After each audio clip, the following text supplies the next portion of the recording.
Oh, that's right. It is time. End of the week, beginning of the weekend, but there's only one way to do it right. And that is, of course, with the HIMS Cup. What is up, one and all, and welcome back to our weekly Friday show match, courtesy of HIMS. Well, month one done. We talked a lot about hair loss, but now we need to talk about getting things up in life. Because let's be real, we've all been there with a cast. We don't want to be there with other elements of our existence. So big shout out to HIMS. If you guys do happen to have something that's maybe a little bit uncomfortable to talk about, the fact that maybe it's not just your castles that are failing to go fully 100%, then maybe HIMS will be the guys to help you out. Big shout out to them. This month, we're going to be focusing on the ED treatment. So they actually have some chewable mints if you have a problem with this. I don't personally have a problem with this. I don't get this. I've got 2 kids. I've already done this. But if you are at a vibrant stage of life where maybe you're just failing to be able to reach your own self-satisfaction, HIMS might be a perfect way to sort you guys out. So be sure to check that out. Click through the link. Have a look if you want. I've never heard of these being in just like mint form. It's kind of an adorable little detail. If you aren't familiar with HIMS, though, they are a way of getting this type of support online. They will have a survey you can fill out to get the details to figure out which treatment, what medicine would be right for you. So go check them out. And big shout again for them for coming in to help us in the Age of Empires 4 scene. I don't really know if many of us actually have time for sex, to be honest, with all the gaming, but maybe. But I did have the great idea that we should just start a campaign of #HardForHIMS. Anyway, let's get ready to focus on what's happening, because today we have got a best of 9. That's right, featuring a brand spanking new map. We've done it again. Caillou was just so swift on this one. Impotence will be making the first appearance in competitive gameplay in Age of Empires 4 today. Every single other map will be Impotence. So I guess like we have Impotence, and then each time we've got HIMS to combat that Impotence. I think that's how it works. But yes, we are going to have potentially 5 games on this brand spanking new map featuring Anotand and Wam. Really excited for this one, actually. I think like looking at the map, I could see how defensive play could be rewarded, but also how potentially aggressive play could be rewarded. So I think there's something in there for everyone. So it should be an exciting one to see. The boys are just drafting and getting ready. I believe Wam asked for a minute about 2 minutes ago, so we should have him back in a second. And that means we'll then be able to see what we're getting in game number 1. Because like, look at their draft. I wouldn't be surprised if they kick off with something like... do you maybe go Malians here? I don't know if you want more wiggle room. Can I get them with no active ingredient just to support the stream? Soft mints, for God's sake. No, we deal in hard mints. I'm sorry, this is non-negotiable. Yeah, so game 1 is going to be Ayabids versus Japanese. Let me mark that one in. And oh no, Cal didn't add the new map. I did let him know ahead of time this time. Unfortunately, he didn't do it. When will we be able to manually add maps again, by the way? Because I used to always just manually add them. I was fine with that.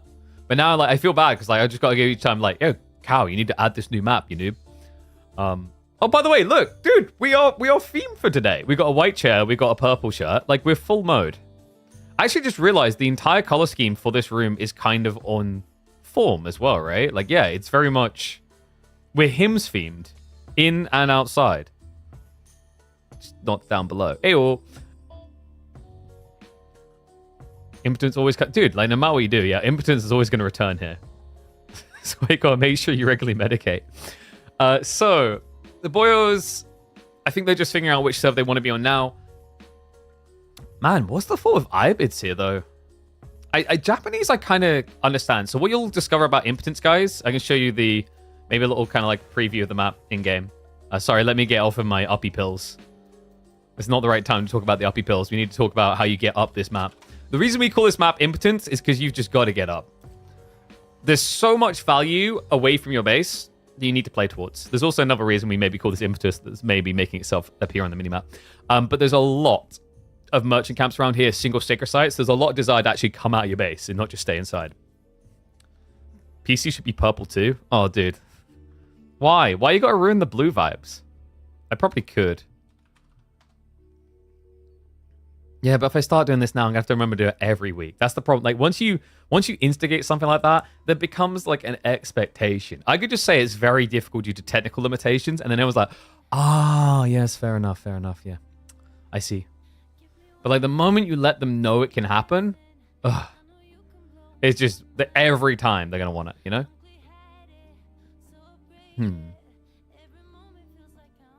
I mean, I could. Wait, can you copy and paste these? Duplicate. Because I can't be asked to start from scratch on all the settings. And then I could technically go like this.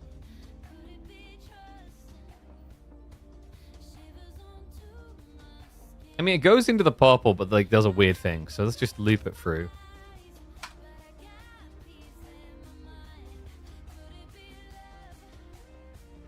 And then I think it's the undertone you have to set to really hammer in the color setting. Maybe?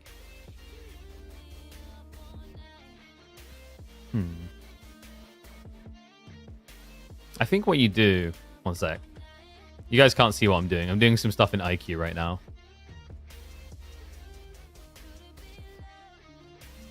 Like this.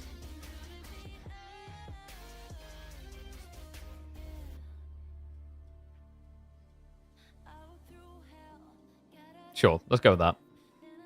I mean, it's weird. It's like actually still showing pretty blue. The RAM RGB is still very much blue, but I've set it to purple.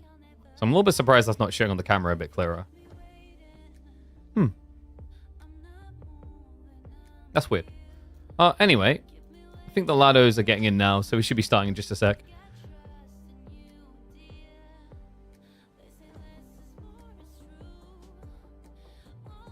You've been in bed all day waiting for the stream. Got it. So just to clarify, what you're saying, Yad, is that you've been in bed all day,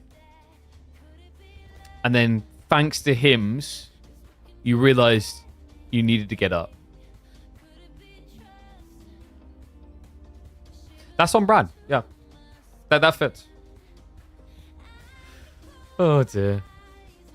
This is gonna be a very phallic day, isn't it? I'm just gonna be like very self-high-fivey here and praise myself for not including Boulder Bay. Can we just give like a back pat for KP here for not including the classic phallic map that we easily could have went for? Oh god, why are you making me do push-ups now, bruh? Also, like, different vibes. I just realized we've been talking about uppy pills, and this song is just saying they would love keep me up all night. So, like, literally everything is aligning for the inappropriate joke today. Push-ups, I guess. 1, 2, 3, 4, 5, 6. I actually gotta be careful with those.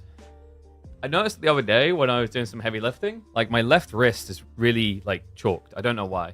It just felt really bad. 1 sec.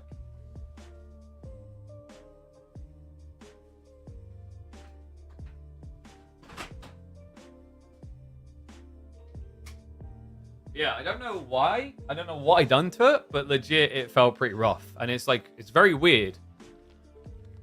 I don't know what carpal tunnel would feel like, but I'm like, it can't be carpal tunnel. That would be stupid. The reason it would be stupid is like, if I was going to get carpal tunnel, in either of these hands, it'd be this one, because I'm right-handed. It doesn't make sense. Like, maybe it does. I don't know. Like, I'm not a doctor. But with my left, when I'm gaming, I'm pretty much just resting it on the table, right? To use the keyboard. I don't know if that would really... That shouldn't really cause carpal, right?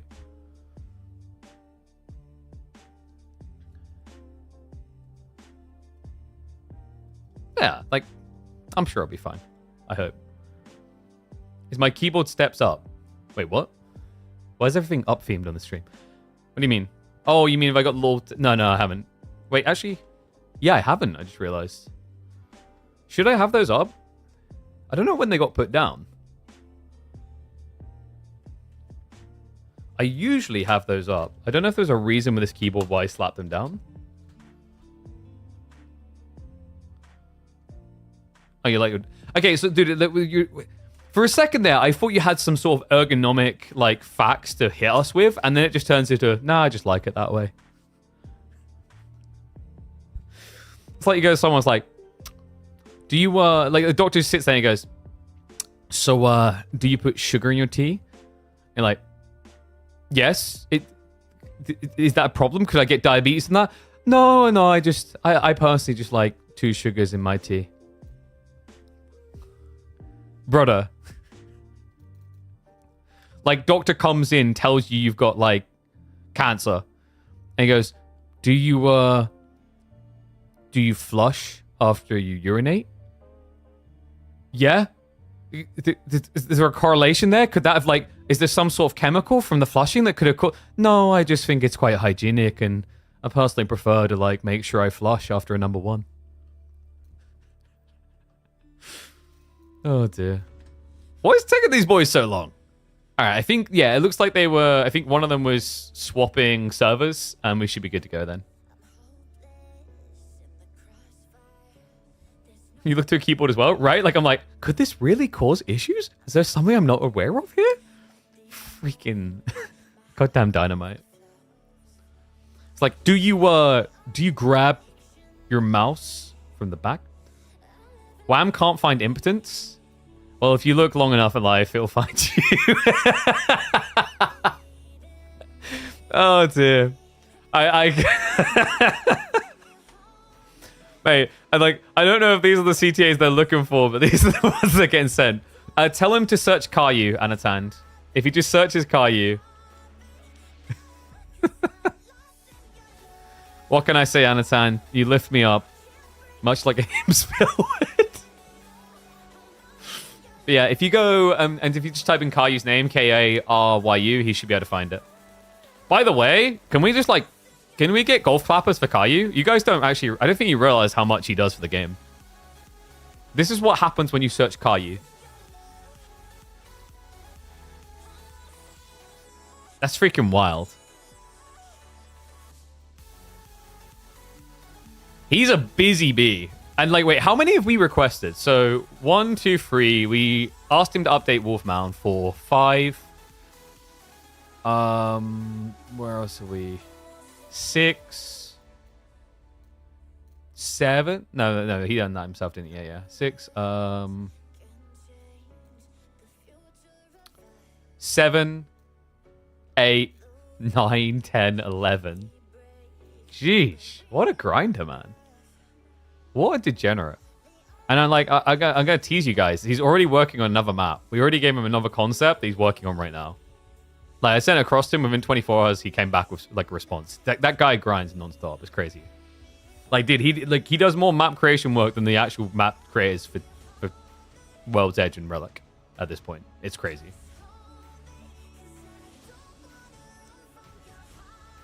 There he is. Good old Cavalli. I just realized, actually, we never gave him... I was about to ban him by accident. I guess we give him the sword. Yeah. Let's give him the sword. I don't really know if he wants modding responsibilities.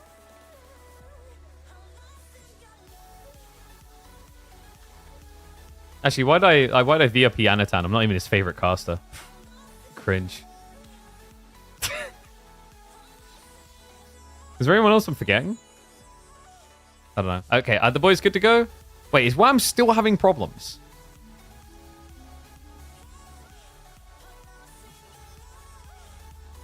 I did not realize Canadian English was so different. Oh, my head. I did not get much sleep last night. Okay, so other maps, by the way. So we gave them a bit of... I don't want to say tame. It was a bit of a wacky pull. They actually banned Flankwoods. I'm a little bit gutted. That was the map we only got to see once. And King of the Hill, understandable. We picked King of the Hill because you have to get up on that one. But Dry Arabia, Enlightened Horizon, Rocky River, Relic River all coming out. So we got a mixture of, like, you know, maps which are just kind of reasonable and cool to see. And then ones that are almost just kind of phallically entertained. The idea of Flankwoods, having the big hill in the center, you have to get up. King of the Hill, having to get up. Enlightened Horizon, you just, you know, have to soar out of your base in a almost linear and phallic direction. That one's a bit of a reach. because I just wanted to avoid you have to get up the map. And then we had Relic River and Rocky River in there, just so I wanted to give them a little bit of tame option. Also, those maps, because it's got water, it gets the juices flowing. See, there's always a... I'm telling you, it's way too easy to make sexual references in the current world we live in. West Canada speaks the best form of English, no cap? Like, what's the best form of English? Just bear growls? I don't...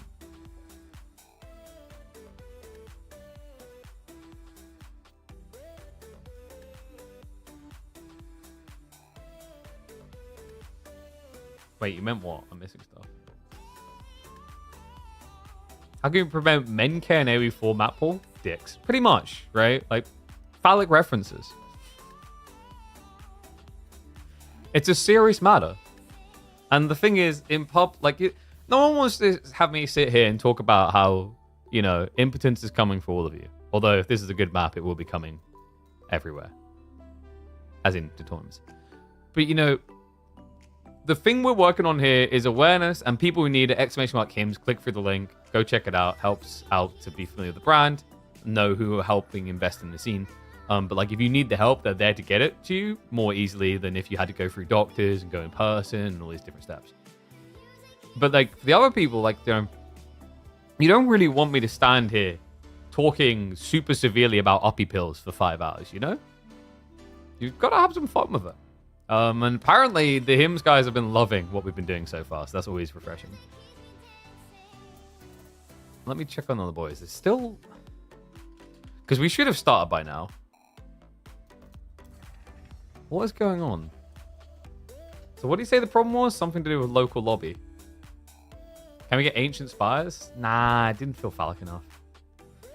Also, I was trying to be reasonable with maps that probably get updated. The Doubt's reference in Nightbot, right? It just felt like the perfect one, you know? I hope Doubt doesn't mind. Okay. I couldn't help but laugh. So I check in the chat with Wam and Anotand. I'm like, are we good? And then I just get a response written back in Acrylic. I'm like, well, this doesn't fucking help. I'm like, this is completely useless to me. The best part is it's not like he's in a show match against another like Russian-speaking person. It's just... Luckily, he quickly responded, yeah, all good. Okay, so I think the lads are getting started up now. We should be... Okay, they went 5-minute timer. Guys, what I'll do, we'll run the 3-minute break now, so we don't have to worry about it. But the good news is, like, because... Don't worry, like, future games won't have this problem, because think about it this way. Once you have a rolling format of, like, the 5-minute delay, it's only the first game that gets delayed. Then everything slowly just speeds up. So I'm going to run ads now. Take this opportunity to sub if you haven't. Helps the channel. And then we'll be in-game in 4.5 minutes. And I'll get the predictions started in a second. Oh, man. I'm excited for this one. It should be a fun one. We might even have 1 or 2 midweek musters. Maybe we'll check out like a game of Steel Series. I was going to cast some of the Steel Series games on the weekend. I don't think I'll be able to do this weekend because there's a wedding tomorrow that I've been shackled into. That's the correct term. But we'll see about Sunday. If not, I'll look to catch the future qualifiers. Yeah, that was an absurdly long delay. I don't know what he was doing. What was the final score of the finals yesterday? It was 4-2, I think it was, in the end, for Anotand. Yeah, B went from just absolute blitzkrieg for everyone to struggling now. I mean, he makes finals. He can't really call it a struggle, but obviously he had this one, and then the one before that, I believe it was 5... No, it was 5-1 was the Anotand B show match in the last HIMS. And the last finals against Louis was the 4-3. That was the first signs of B's weakness showing finally. So yeah, in the last 2 weeks, B has lost to both Anotand and Louis. He's lost to Anotand twice. I need a Red Bull.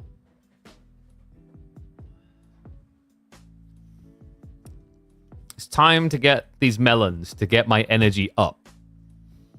Yep, those were 2 sexual references because we're doing a HIMS show match and raising awareness about ED. Sounds very serious when you call ED. I mean, it kind of is.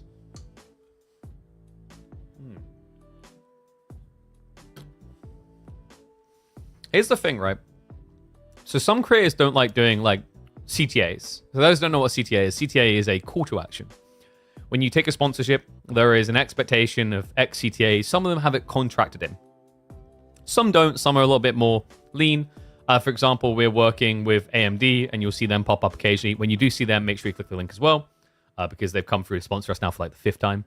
And I love AMD. They're freaking incredible. If you haven't checked out the 900X 3Ds, you should. But some of these sponsors will come to you like, you need to do a vocal CTA now. And like HIMS will have that. But that's not what I'm getting at. The thing that I was getting at is like, for a lot of creators, it's a roll of the eyes and guys, I've got to do this. Let's just do the CTA and get on with the day. For me, I just find it fun. It's something about it. I don't know. It's like a creative puzzle for me to solve. And I'm not even like forcibly solving it, if that makes sense. I've noticed that when I do it on broadcast, I have to do CTAs. I just kind of pump them. You know? And I pump them a great success rate. A greater success rate than you find one of those pumps to help with the ED. The pills would probably be better for that. Exclamation mark HIMS.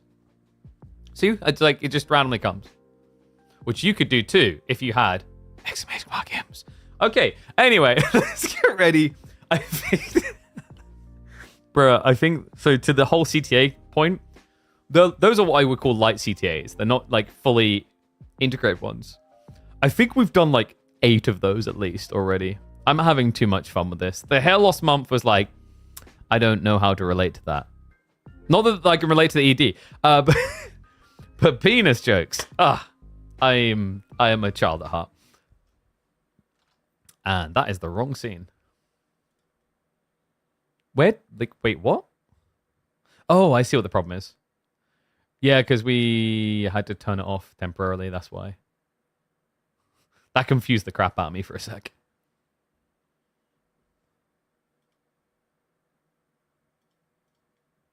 Oh, by the way, we are going to have also game modes coming.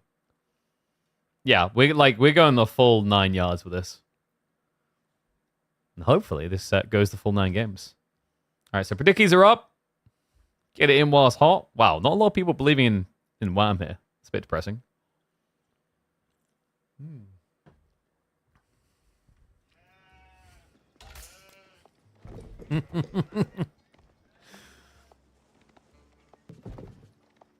I can't. I just can't. One and all, we've done it again.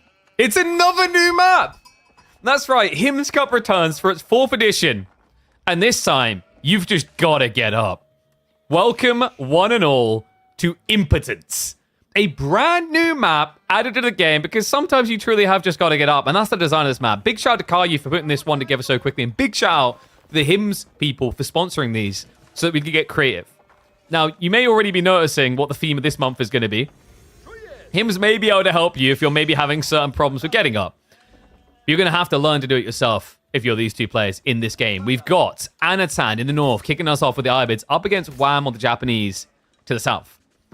And the reason we call this Impotence is because you have to get up the map all the way up. And look at this from Wam. We already have some creative players coming out. It's going to walk mid-map, build the racks, and now play for the neutral camps.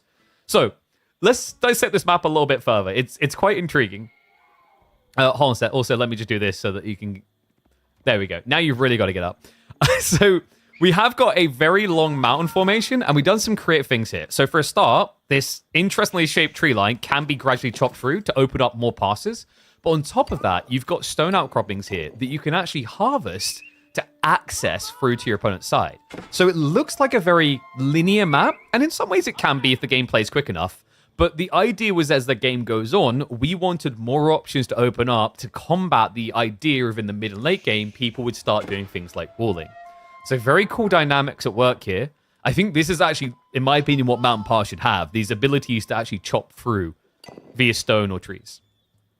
So, in terms of what else we got on this map, there is a lot of point of interest. We have got multiple merchant camps out here. We've got wolf dens as well. And we also have got the Forgotten Ruins. So if you go for a relic rush, not everything's going to be available straight away. There is double merchant camp per player, and all of it is towards the center. So you are inclined to come and play this area. But the interesting part is that Anotand hasn't. With this Iobid pick, he stayed far away and at home, and is instead rushing the advancement wing. Now that is a curious idea. Another interesting thing with this map is there is actually like a decent amount of resource to start with at home. So if you want to take a more defensive style, you can. But you see what we went with balance-wise, and big shout out to the devs for points of interest because it wouldn't have been possible before this. The thing that gets you out of camping is just how valuable all of these neutral points can be.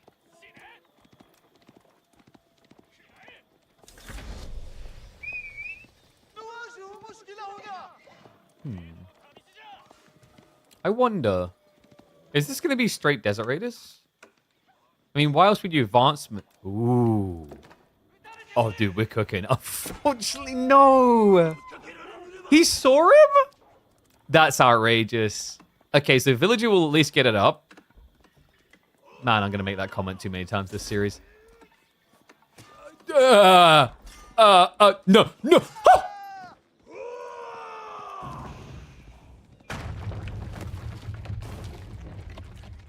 I think Anotand may need a HIMS subscription. Okay, thank God. It's not like I was actually worried for a second there after what happened in the finals of midweek muster. I was really getting worried that we were just going to see a GG.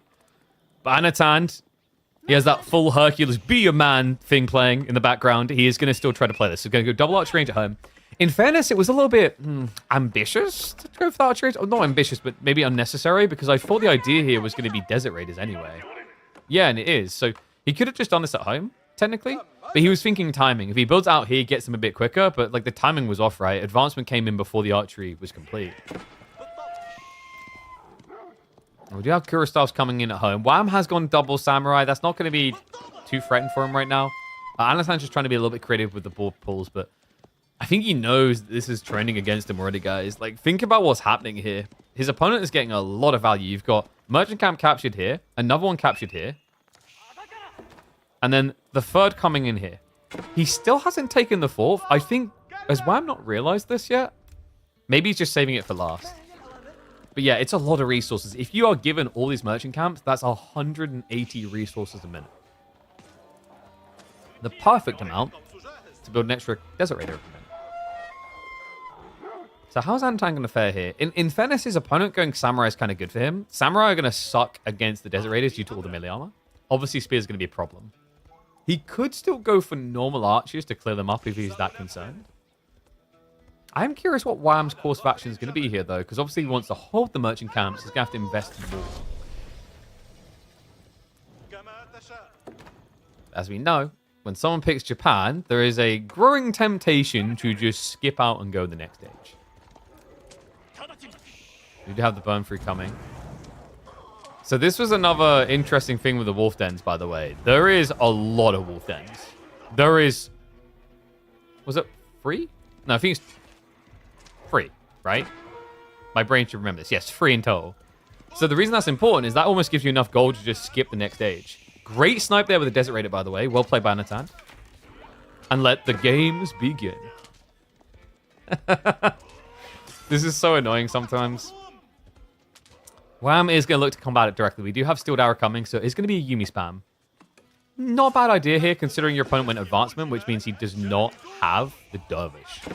Now, Advancement may seem like a throw to some people. Why wouldn't you get the Dervish? It's about timing. If he'd gone for a standard tech timing, just think of all the extra resources Wam would have got with those merchant camps. You want those extra resources. Yeah, this is depressing damage, by the way. Dark Age Samurai, it hits for 9 damage, but it's up against 5 melee. Does not feel like a good exchange. Have we got a switch coming anytime soon from the Ibids? I don't think so. I think Anotand is just going to take this all the way. This build is almost just reaching full meme territory at this stage. I see it so often.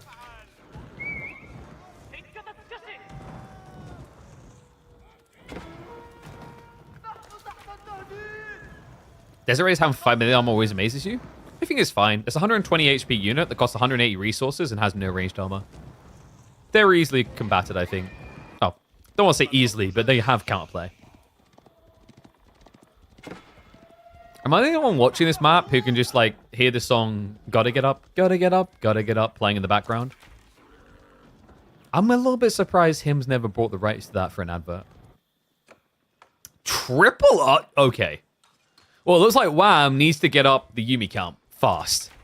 understandably so. The way Desert Raiders work is they're very, very snowbally. Low count, a little bit not too impactful, but as the numbers hike, it gets ridiculous. They're easily able to overwhelm.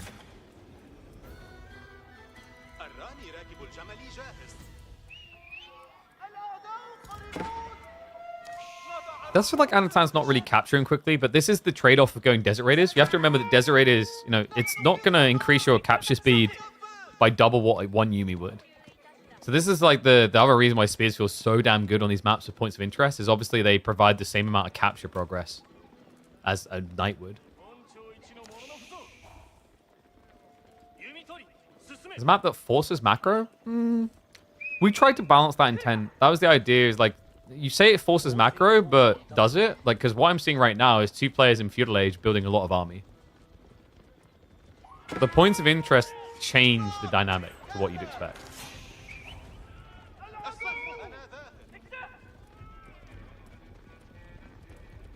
Anotand is starting to stockpile up. Do we see military wing here? I think so. Your opponent's got mass Yuumi though. Maybe growth wing is just worth it, so you can get your hands on more raw economy.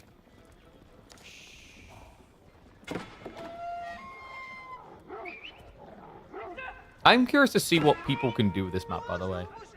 And like long term, maybe this isn't the grand solution, but the thing I've highlighted with these type of ideas is they don't need to be the best new map. It's something fresh to experiment with.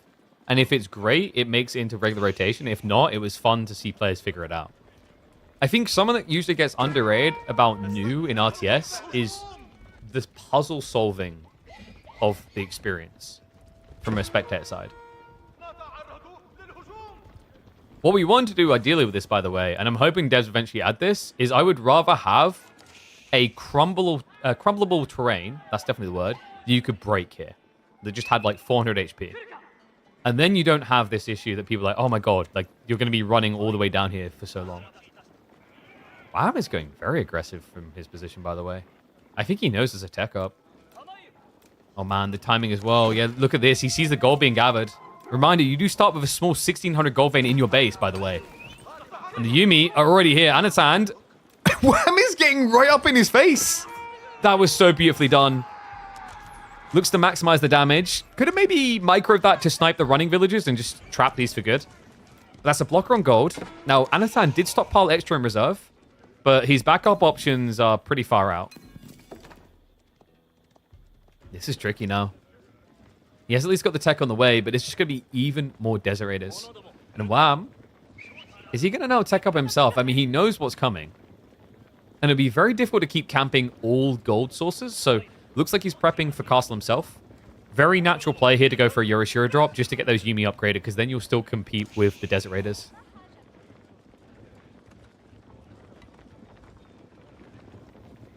Reinforcement line's long? Yeah, but the impressive part is Wam's making it work really well. Despite the long reinforcement line. But that's also part of the design, right? Is like the reinforcement line is long, but yes, the reason why you're able to maybe push like this is because you took control of the center. I say that. This is weird. I just noticed he hasn't tried to decap any of it. Instead, Wam's going to dive into the back. Outpost is starting to get torched down, but the fire armor is making this problematic. Now, the good news is actually Anotand isn't target firing the Spearman, which would stop any damage being done. That's now switching up. There is going to be a hit on the south side as the second wave does arrive, and this is getting extremely uncomfortable.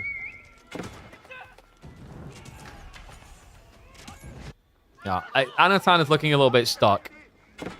And at risk of turning into a stiff. Because if he cannot get these initial units out, he's dead. And I am noticing a lack of reliable food. He does have the merchant camps, but that's only a trickle. That provides 60 food a minute. Yeah, the Desert Raiders just haven't done anything, man. I think the problem here is like the Desert Raider factor just got ignored beautifully by Wam. And now we have the villagers desperately scraping together opportunities every time. Like, this is what Yuumi do so well. That's what I praise this unit for. The mobility is king.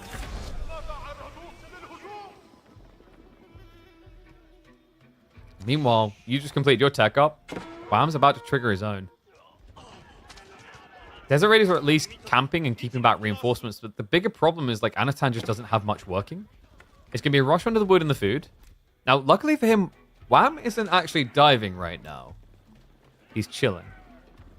If he makes his way to the back, he could just stalemate this whole experience. Make sure that Anotand can't get out of the base still. After cost reduction, Yuumi are great. Yep, the scale point was fantastic. And also remember, because Wam went for those merchant camps so early, what he done, he A, forced a reaction, but B, he then was able to leverage that extra economy to pivot unit type a bit quicker. That's why I think this push looks so good. By the way, can we just like tip the hat and hold our hands up here? Like there were some people in chat that were like, oh, this feels like it's gonna be a really campy map, KP. Very macro focused. I mean, I know they've both gone age free, but would we really call this macro focused? This was aggressively aligned. Wam is still hunting. Yorishiro drop is going to be in archer range, but he has not got the gold yet to go for veterancy. Anotand, however, lacks the gold himself to get vet. They've got Desert Raiders upgraded, and there is a Camel Lancer now in the formation. But this, I don't think difficult really does it justice to describe this. Maybe Anotand could sneak out over here. It just feels like there's this big gap waiting to be filled by Yuumi. Okay, I'm sorry. I can't even help with these comments anymore. He could probably wall across towards his base, maybe. I think that's the thing that's missing for Anotand. He needs to find a way of cutting the rotation potential of the Yuumi. They just keep going around in circles.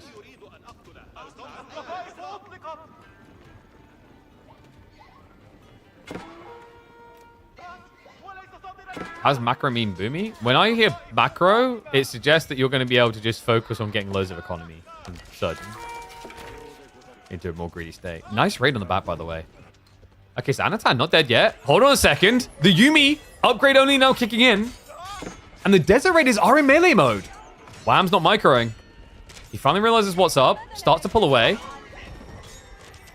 And that's much better. Now he's getting the snipe downs.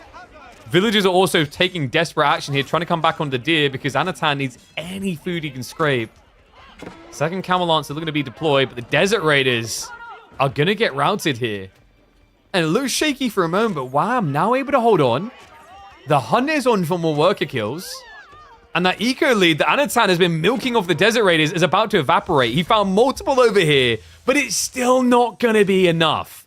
He cannot get up on the score. Wam takes the lead early. Damn. That was a pretty cool fast game for this map. I wasn't actually expecting Impotence to play out quite like that. But folks, we potentially got 4 more games of this. Let me know what you think of this map. I might actually do something unique. Instead of having like individual uploads, we might compile all of the Impotence games of this series into one video.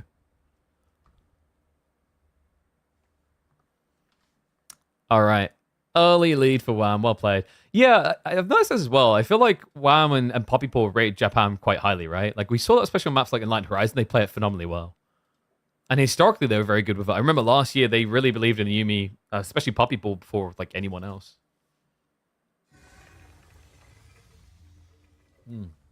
Was anyone keeping count of the amount of phallic jokes we made in that series? In that game 1? I wasn't keeping count. I haven't got enough fingers to put up. They didn't even go with the last 2 Wolf Dens. Yeah. I'm wondering how I feel about it. Like, I don't know. I don't feel like the point of interest felt that snowbally, right? That was a very different strategy being employed with the Desert Raiders and whatnot. That was quite intriguing, though.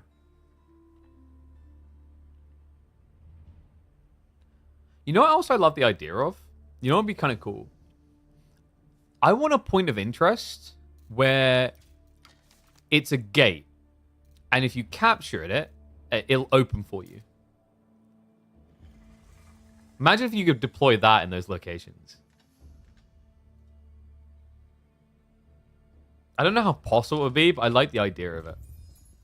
Okay, so Relic River for game number 2. We've got Mali versus Chinese.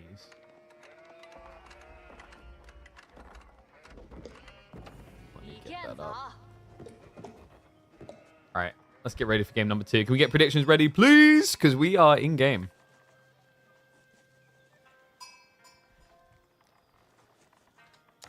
And I need to flip score as well, don't I?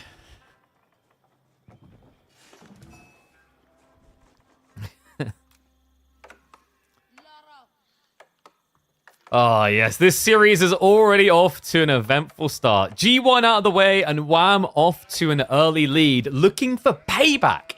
Reminder, these two faced off just yesterday where Wam got swept aside 3-0. Well, now it's his opportunity to make a statement. Anotand, we hop into game number 2. He's going to take to the Chinese.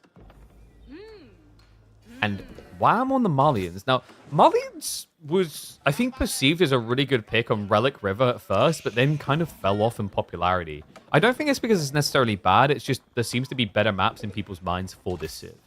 China, I think, is similar. Most of the time when you're thinking about Relic River, you're thinking things like Mongols and Japanese as king civ picks. Delhi was an interesting one as well. Between these two, Pro Scouts has to be the name of the game, right? And China does get their steer stat pretty freely. But Malians is usually seen as like a pretty good like anti-pro scouting civ. The question mark is going to be whether Anotand does that infamous mass archer build against a javelin civ. This guy's crazy. I would not be surprised if he done it. Do we not have Gamba up? Do I need to manually do Gamba? Do I need to get more mods? Even more mods? Gonna have to give everyone the sword.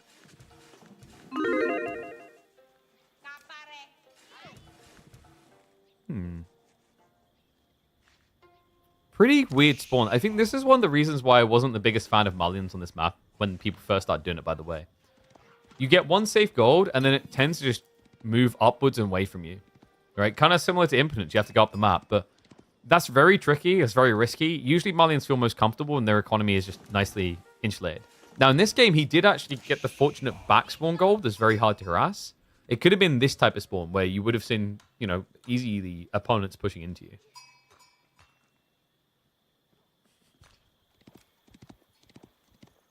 Oh, is Marine Lord here? Mate, wait until you see map number 3.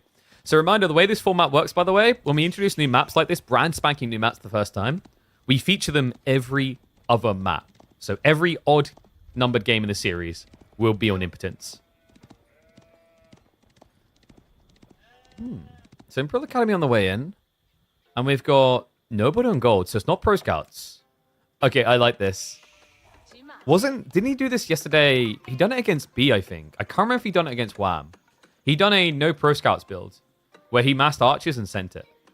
I'm pretty sure it was last game of the series. It was B on Byzantines and then Anotand on Chinese. And he just blobbed and sent. We might be looking at something similar here, which is kind of crazy against Mali, who has the jabs. You're an Anno fam? This guy's super cocky for top 12. True. Like, look at how humble CSO was by comparison in chat yesterday. Just being informative about taxation. We had a Chinese guy teaching us how Chinese tax works. And then Anotand just comes in. You know, he tells you that he's going to wreck you. He comes by my stream occasionally, says he's going to beat me in Might and Magic. What's this pleb know? Right? And then has the audacity to, like, always be in here, always being polite and nice, and then puts me where on a caster tier list? Goddamn Beano Tand. All right, anyway. Is Wam... I wonder if you could do Pro Scouts yourself. He's already moved on the deer. I kind of like this. Just gets you that accelerant early on. And I guess he wants to see what his opponent's going to do. Yeah, I like that idea. Like, for Malians, you can just be a little bit more reactionary here. Because there's many good things you can invest a stalled economy into quite efficiently. When am I going to do a pro player tier list? Sure, I should. Like, but I would do all kinds of things. We do, like, hair. And because we're, like, doing HIMS, we probably have to do something related phallically.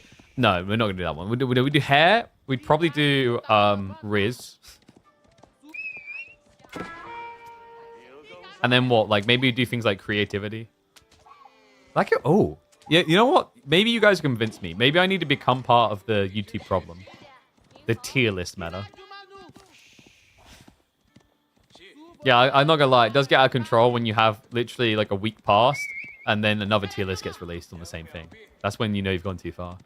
But we are getting full spear blob. So Anotand looking to send it across the map. I wonder if there could have been like a delayed Barbican build in the works here.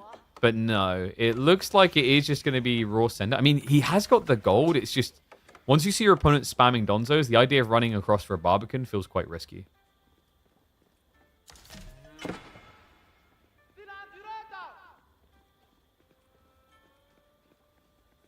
In Hom, you want the Fairy Dragons? You don't want the Fairy Dragons. Because most people misuse the Fairy Dragons and grief their own units. The best type of dragon to get is always an Azure Dragon. OP, completely broken. So is the idea here to hide what he's up to? I think so. Yeah, so Wam, he did see the spears though, no? He already has the outpost up. So this is a little bit weird for Anno. He'd need quite a few spears to burn through this. Probably like 8 to feel confident. Even then it's risky. Like if your opponent has got the arrow slits on the way, you'd be in trouble. How curious. Well, weirdly enough, Wam might just give him the opening here. Because the weird thing about this interaction now is Anatand's built so many spears, the expectation is that Wam would open archers, not jabs. I wonder if he's going to take the bait. Yeah, you're already seeing how that issue of the Ford Gold we mentioned that's come back to haunt you fast. Great read by Wam. I love this. He reads it for what's really happening. He doesn't get sucker punched into countering himself by building archers. It looks weird because javelins aren't a quick counter to spears, but I think Wam's thought process is he doesn't need a quick counter. He knows this is not pro scouts. He's got safe food to work with. He's got a safe gold vein behind. So it makes sense to take your time a little here. My concern is more the scale. The thing that's really scary about this type of Chinese all-in is their economy is good enough and their production is phenomenal enough to support a Zerg like almost no other Civ. Yeah, and you can already feel the pain of it for Wam, so he's going to try to get more of the archer ranges in. If this plays long feudal, that does give him the potential to play into Farimba for like an almost insta-win. You can see Anotand is just looking to stop it even getting that deep. And, you know, for the praise of this gold vein, there is a weakness on this spawn for Wam. It's this tree line. Does he really have to care about it, though? I feel like food and gold is the most important thing. As long as you have that, you can make the world go round. Because you could play, say, Sofa plus Javelin, which solves most of your issues. Time being, though, it seems he wants to stick to Gonzos. I guess the logic here is just having a hybridized attack. The idea of Sofa Javelin is cool, but it requires a vast quantity to make sense of. Yeah, like, you don't really see people opening Sofa for good reason. In theory, if you could just, like, raid, it's great, but when you have to take a direct fight, they just feel like they're still made of plastic, despite the buffs. China fair civ. Like, I have been saying that the supervision needs to be refought. It does too much. And the only people who disagree are Chinese mains.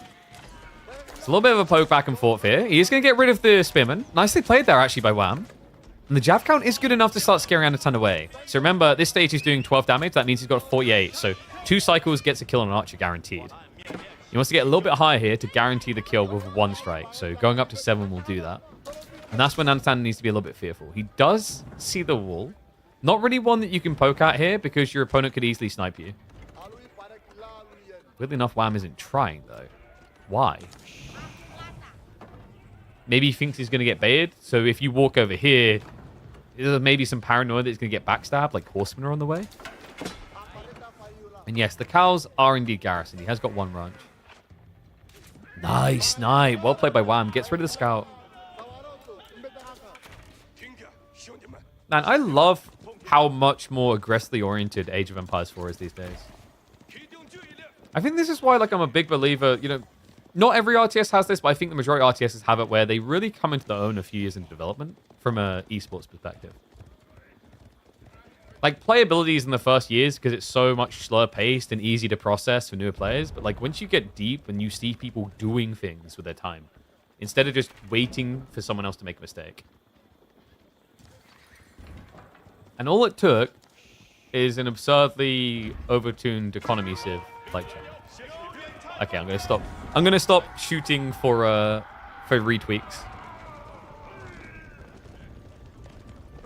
I don't know. I've always just felt like the idea of supervising the production buildings made sense to be attached to Barbican, though. Because you have your eco landmark and your military landmark. And it's not as punishing to do that to China as it would for other civs, because of course, like, you know, they can go back for the extra landmark. Xuxi is a little bit different, but that just makes Jiangnan useful. Just add that tech in there. So dive coming in. Horsemen are going to scare the jabs away. Archers going for the snipe. Nice play there, Anotand. Here we get some worker kills. The ram is going to clear the way permanently. So outpost goes down. Archers are getting that coup de grace. Just the final hit to finish off these jabs. Nicely played. Anotand not overextending. He's taking his time about this. He knows there's no rush for him because there's just limited things Wam can do in the corner. This tree line is not going to last long. His food is already stalling in a way that he's going to have to start eating cow. And that means you're likely going to have to rush more of the gold. And you only have so much in this corner.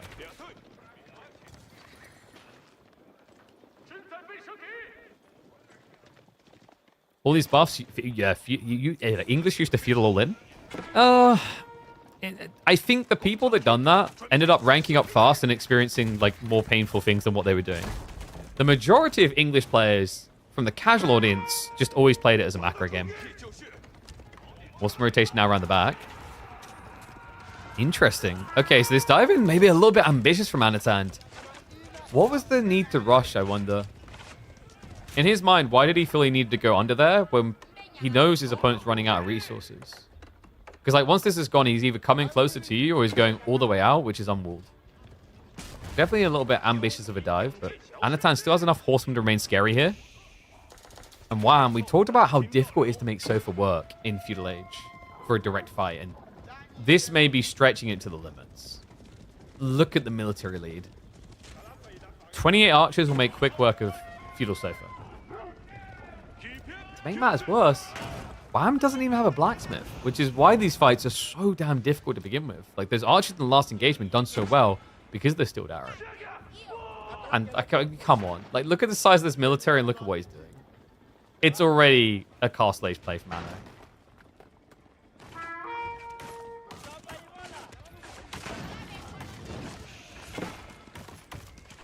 I wonder if he senses it. Because you've got to be a little bit suspicious why your opponent doesn't want to fight you here, considering how big his army was. I think Wam probably deep down knows what's about to happen. Boom. Castle up. Be a shame if you're against a Civ that could get their veterancy in less than 30 seconds. Oh, wait. Yeah, this is always like a painful point with this Civ. These type of timings. I actually think this is probably the scariest build that China has, just because of how they can roll over you in the early game if you don't directly compete with it, and then fall back for a snowball point. A cleaner snowball point than most civs. Like, if a French player had done this in this position, veterancy would take a really long time to arrive. You'd have options. But here, it just feels like you wouldn't be able to jump your opponent quick enough.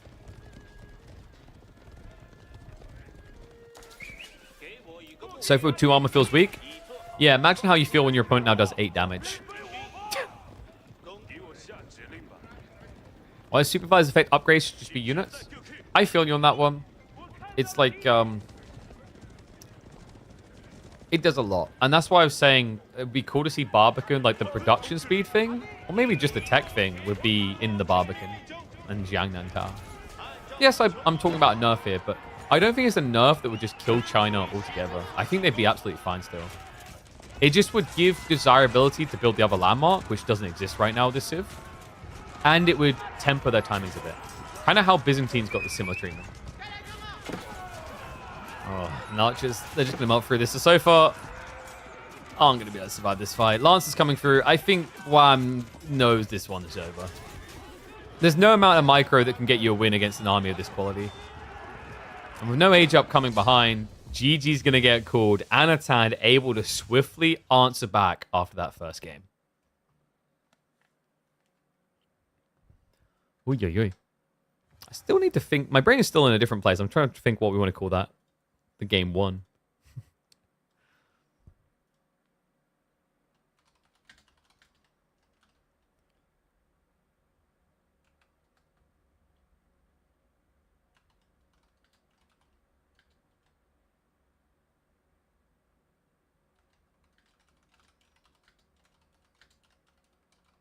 I don't know. New map is all about who's bigger. Doesn't work. I'll figure that out. So Let's get ready to add the score in. Left side. I'm going to have to come up with something. I think what we are going to do this series is we're going to basically, like, as one video, upload all the showings of the new map, of which we're about to get another showing of the new map. So, they're getting ready for the next game. What do they pick now? Because we're going back to Impotence. Reminder, we'll have a redraft after G4.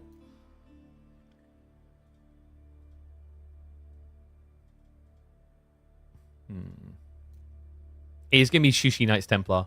Okay, I think Knights Templar is a really cool pick here, by the way. I was wondering if he was going to go to it now.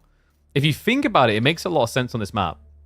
Because you've got a very safe escort line, right? You only have to guard at one end. Sushi is definitely going to be, I think, about aggroing with Juke would make sense. And you can begin spears and then open into Palace Guard, right? So it's not a bad idea. Maybe a proxy Rax play, but then you wouldn't have supervision. One sec. For some reason, I cannot... Please tell me they made the game observable. Knowing AoE4, it's probably just bugged it and I need to search. Yeah, we're good to go. Alright, let's get Predickies up. I need to open the door as well. It's actually getting hot. Whew.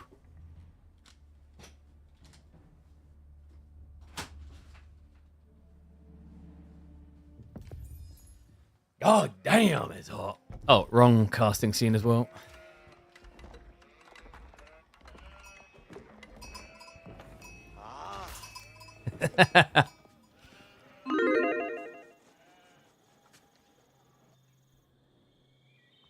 Yep, soak it in. That's right. That tree line is consistently spawning that way. One and all, it's time to learn more about Impotence.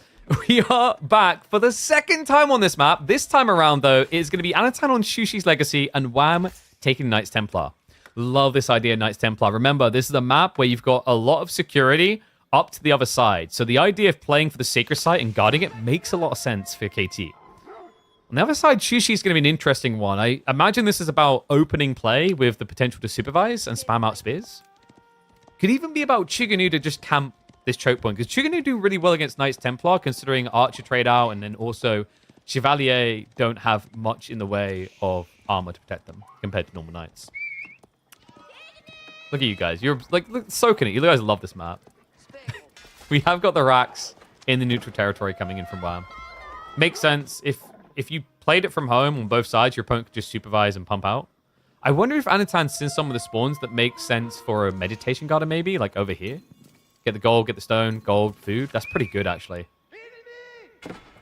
Yeah, big shout out, by the way, to our sponsor for this. If you guys are coming in and wondering what the hell the HIMS Cup's all about and haven't heard of HIMS, they've been sponsoring these so far. They'll be sponsoring us for another 2 months' worth. We're currently in the ED month. So that is, of course, erectile dysfunction awareness.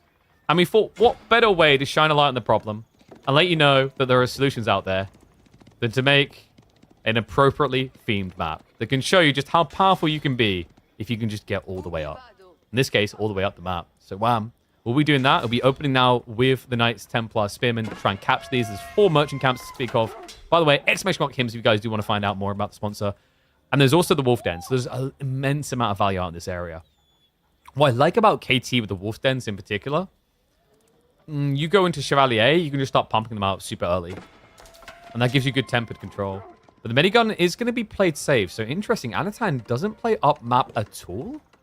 Which is a little bit surprising considering how dense the spawn is around here. You've got like 3 outcroppings and food and range. And wait, did Wam send the villager home? He did. Okay, wait. What? Wait, did he lose them to the...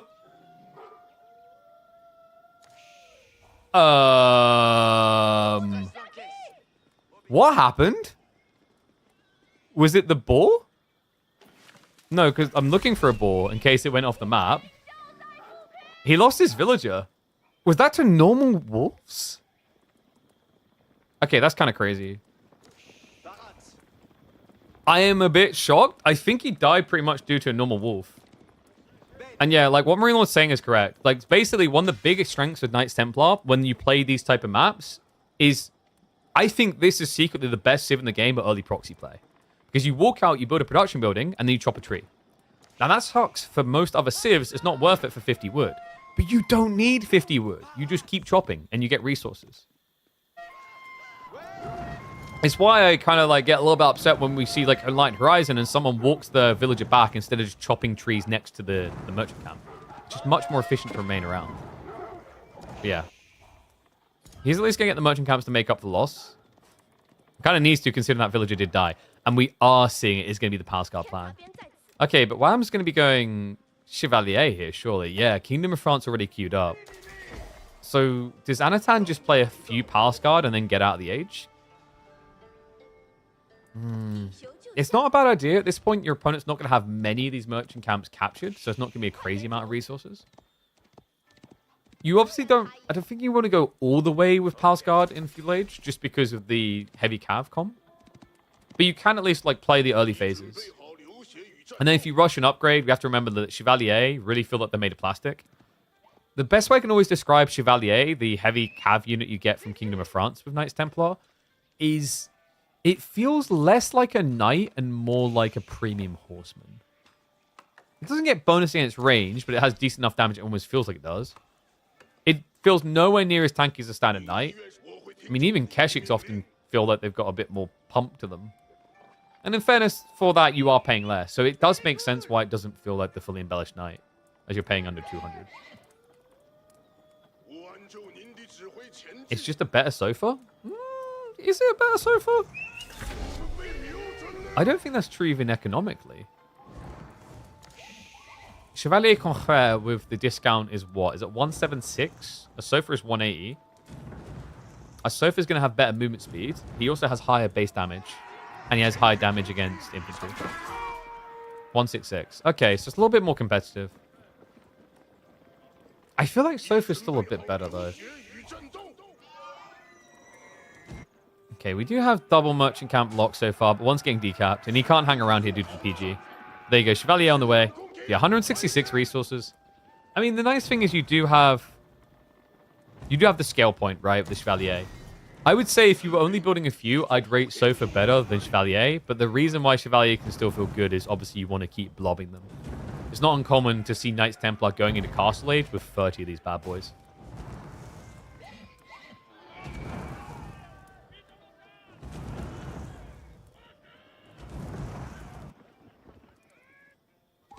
So what's the strat now? Pro Scouts? He's actually committing to this. Did Anno not do well on sheep? You get quite a lot of sheep near your TC at the start, so this map is fairly generous. Like, I think Kai can speak to the specifics. How much sheep is there out on the map, mate? I feel like when I've been seeing these spawns, they almost instantly get 8 or 9 around their TC. So it feels quite hard to get starved. Nice plonk. Just takes out one of the spears and casually walks it off. We do have archers on the way. These do perform really well against early Palace Guard, remember. You have less ranged armor. I don't know, man. Pro Scouts is kind of greedy, no? And Wam is suspicious. I love this move. He straight away sends the Chevalier into the enemy side. Doesn't waste time in the mid-map. Smart as well. Like, Knights, they have this mobility advantage. You should be using that to intercept reinforcements. And he's just running all of them by as well. Yeah, because now what happens is Anotand either keeps troops at home and then waits to move them out, in which case you can attack these guys, or he keeps trickling them to their death. Either way, you feel like the winner. Pilgrims are on the way. Good timing. I love this. Wam's just elegantly lined this up to get control at the right moment.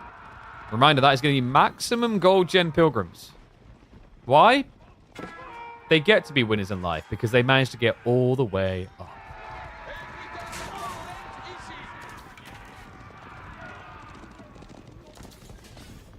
Anno, he has got spears on the way. I don't think he saw Wam's archer switch here, because this was quite subtle in the timing. Well, subtle for the moment. He's pretty much just running them straight towards the enemy now. And yeah, when you play the French Commandery with Knights Templar, you get a 5% discount on gold and a 15% increased speed on production. For all units, by the way. That's not just the Knights. The archers also produce quicker for you. That's coming in. It's just not really any spears to speak of. So difficult to get away. The moment he added this spear kind of made it worse, because remember, that's going to slow down the formation as well. But yeah, if you look over here on the archers, Normally archers take 15 seconds, they take 13 here. It's surprising how effective it is at blobbing you, actually. And on a civ that can afford more production early on anyway. The way I describe the commandery for French is it's kind of like a mini military academy.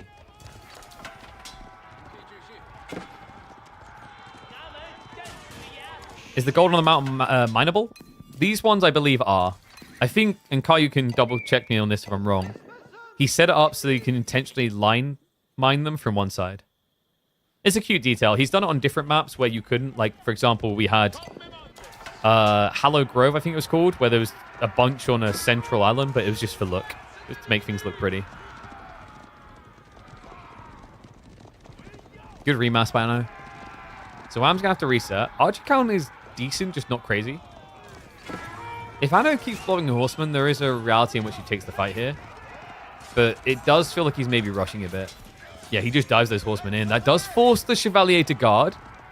Gives them the gap close. It just always feels awkward when the fights are a bit small like this, when you have to chase ranged units. And remember, behind this, there's big eco advantages. Wam has got 3 of the 4 merchant camps. Oh, wait, sorry, no. 2. Wait, he's actually gathering the stone. Wait. Wham. This man's a goddamn psychopath. That's sick. So Wham, he's gathering stone with the Forgotten Runes. Think about what that means for Knights Templar on a map like this. That's going to be a gradual fortress drop on the sacred site. That's sick. Yeah, interesting thing to think about here is most civs will have to wait until Castle Age to drop those almost toxic castles with a single sacred site map. But Knights Templar are built different. They can do it in the Second Age.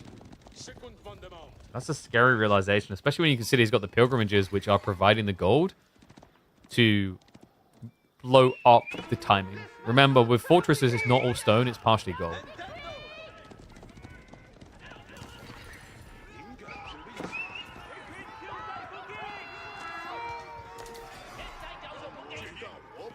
What does Anno do with this? Felt like game 1 was a bit of a scratchy head moment for him, and game 2's sort of feeling the same right now.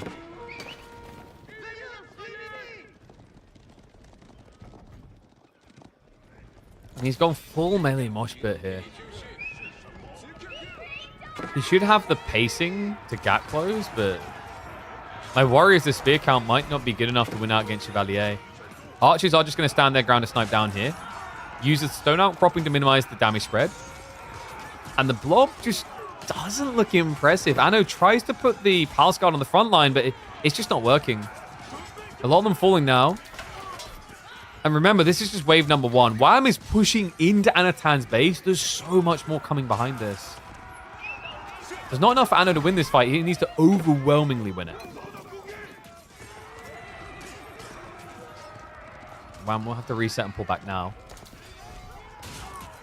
I mean, the Horseman definitely done more than I was expecting out of them there. I think the Palace Guard is the sneaky thing here. But he hasn't cleared enough yet.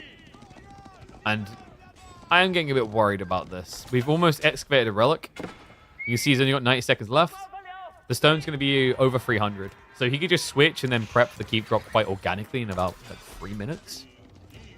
That's also going to inflate the amount of pilgrims he gets.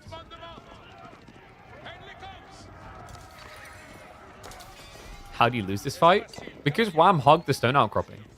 It wasn't that he microed like a penguin. It's just he was stuck fighting like a Persian against 300 Spartans. It made it very hard to get the melee blobs around. I think players have gotten really good at doing this, by the way. 2 details on why you fight next to outcroppings. 1, obviously makes it hard for mass melee blob to overwhelm because they can't hit you from every side. Similar to hugging a tree line.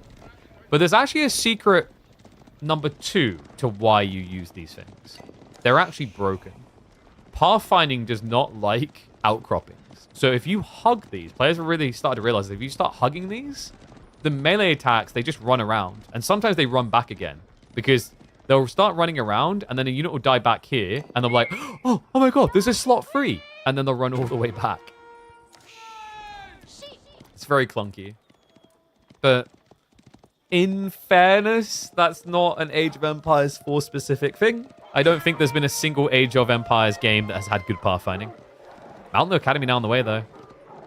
Second game now in a row where you just look and go, where did this economy come from? Yeah, kind of insane, actually. And this is scary now. I mean, Anotand was in a shaky position if he kept playing Feudal, but now with 10 Palace Guard against only 10 Chevalier. I'm a little bit worried for Wam. He's going to have to rush an age up now. And he doesn't have a Fortress drop, so there is an opportunity here for Anotand to push out. Now, he's showing respect. He's waiting in his base because there is always a risk that his opponent is going to dive him. Scout doesn't see the army pulling back towards the sacred sites. That's very important.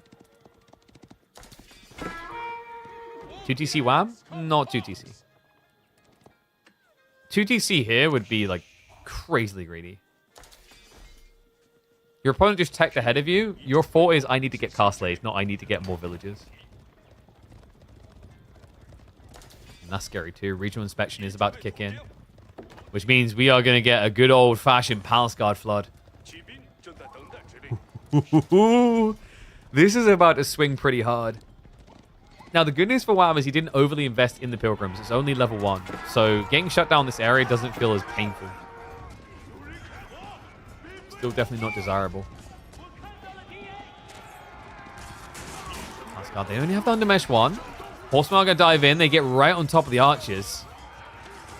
Chevalier will play body blocker to the PG. 1-to-1, they are just not going to trade well enough here. Remember, you hit 14 damage into a unit that has 13 damage. And about the same health as well as more armor. It's ugly. And this is looking brutal. Wam, he has queued the tech up. And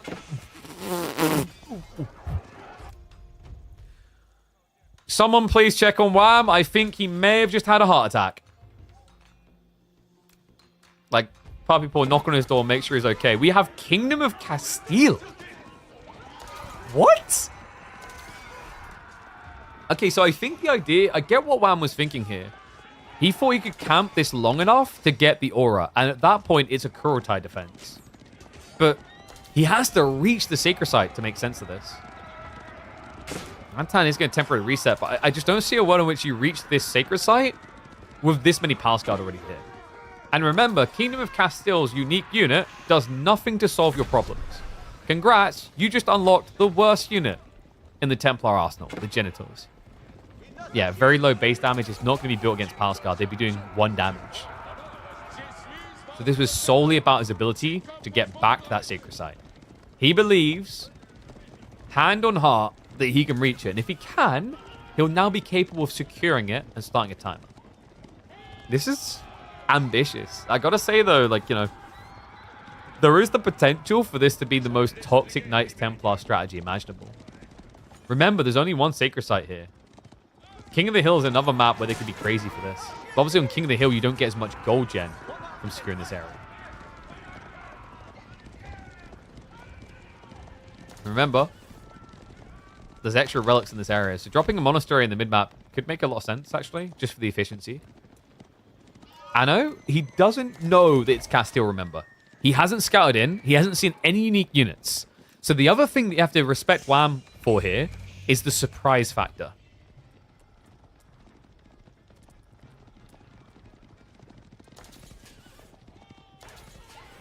And in the meantime, is going to return the first relic. Chevalier did just get upgraded. Only 1 Lancer from Anotand, so nothing crazy. He's switching crossbows. Okay, so Wam has to go pretty soon then. Because it's not just enough to approach this fight. You have to kind of wedge yourself onto that sacred site. It's crazy, actually. Like, this strategy from Wam could have been super sick if he got here first. But he got pushed off, right? If he was able to hold on here for the tech up coming through with the veteran seas, that's when I think you see Anotand in quite a fearful location. So here we go. Wam, he's been stockpiling stone for a while. The fortress drop is now on the way. This will either open the door to Jerusalem or the door to heaven.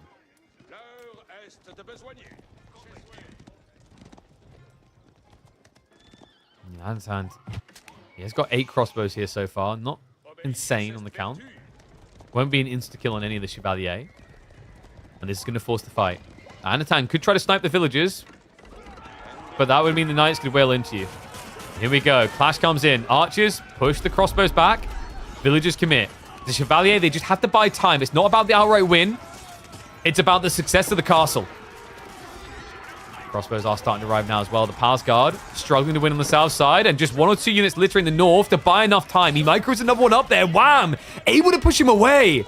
Anotand has to retreat. Sick fight out of the Canadian. He gets it up. And that's all you can ask on a map like Impotence. Oh, yes. That fortress right there took us HIMS pills this month. It knows exactly how to achieve 100% up.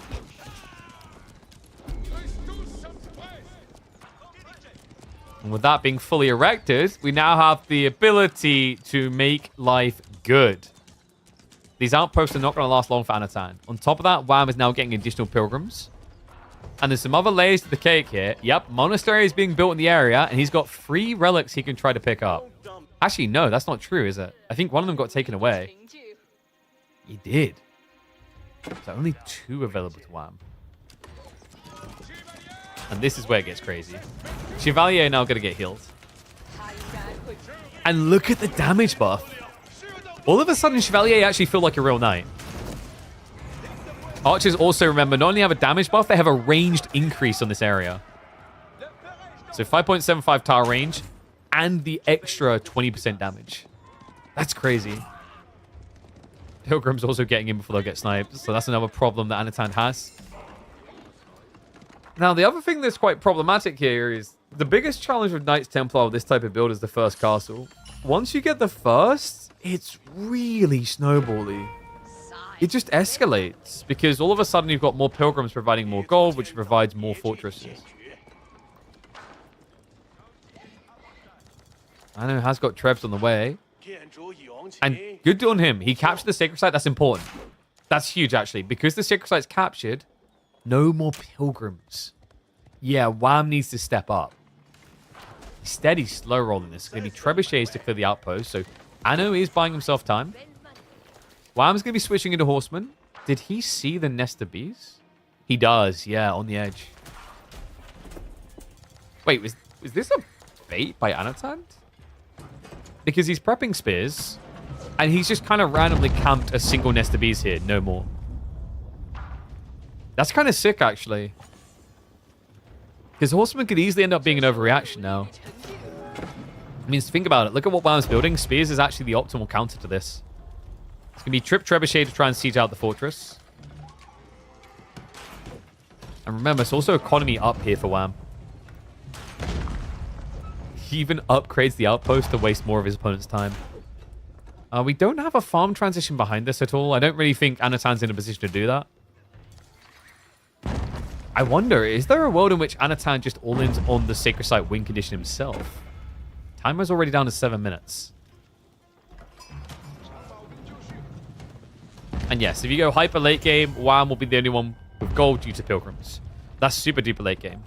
That does make me wonder if this map would be more compelling with, say, a trade post here. But I don't think that's necessary.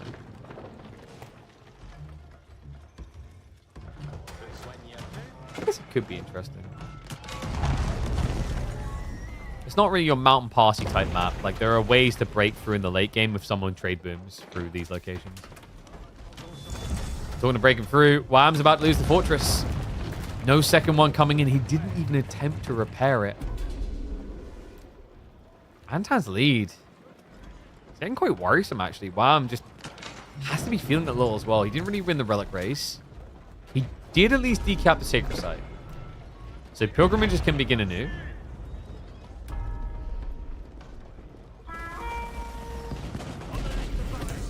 Double nest of bees is not going to be enough to truly threaten the range force. Usually you want 4, which is why Anotand has the 4th one on the way. Yeah, guys, you saw what things can look like, what life can look like when you actually have HIMS on your side. I guess this is what can happen to some of us when we don't have the happy pills. No RP on that keepy for Wam. Exclamation mark HIMS. Horseman are going to have to dive in, but this is a lot of spears. I'm going to see just how good Kingdom of Castile is. Or how terrible.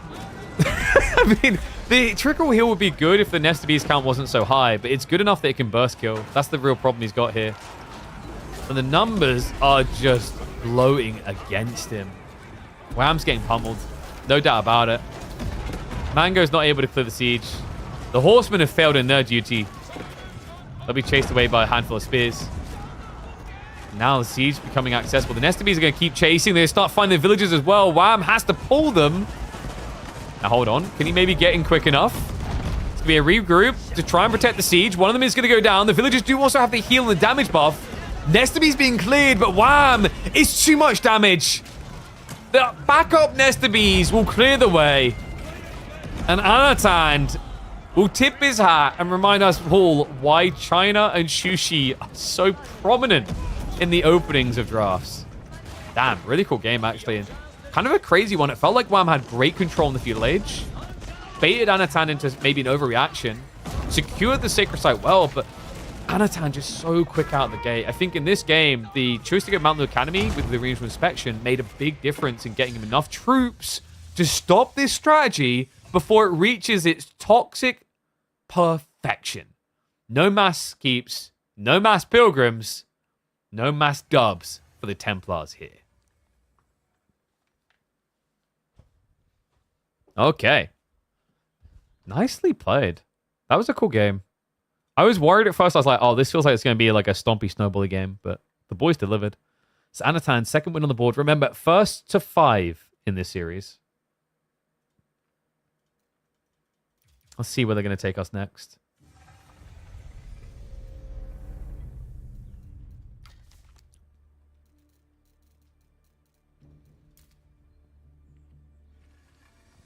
Okay, Rocky River. And we're getting that sweet, sweet Ottoman pick. Yeah. Okay, this is cool. So redraft after this. We're going to be having Otto versus Delhi. Very interesting.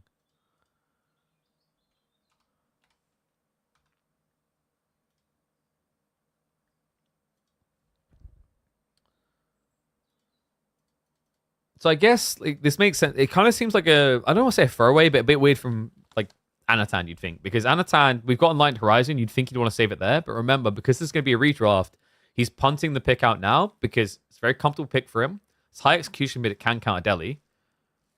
And it means he can then redraft Otto as a high priority for Enlightened Horizon later. I like this.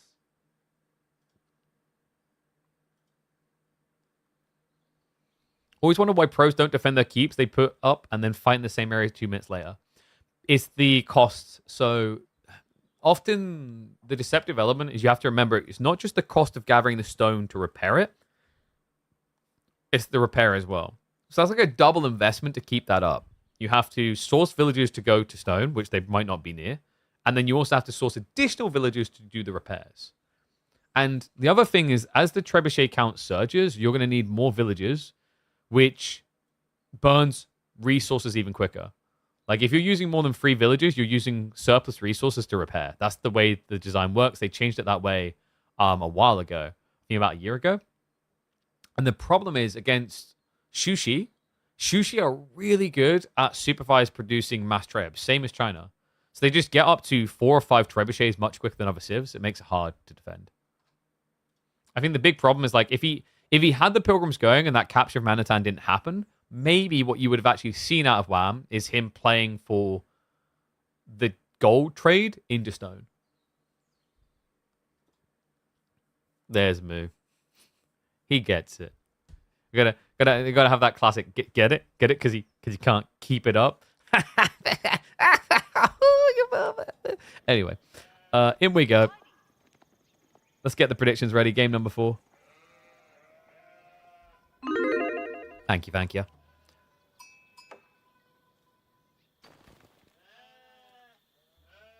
Oh, yes. One and all, this may be my favorite matchup to watch. It's such a highly technical and elegant matchup.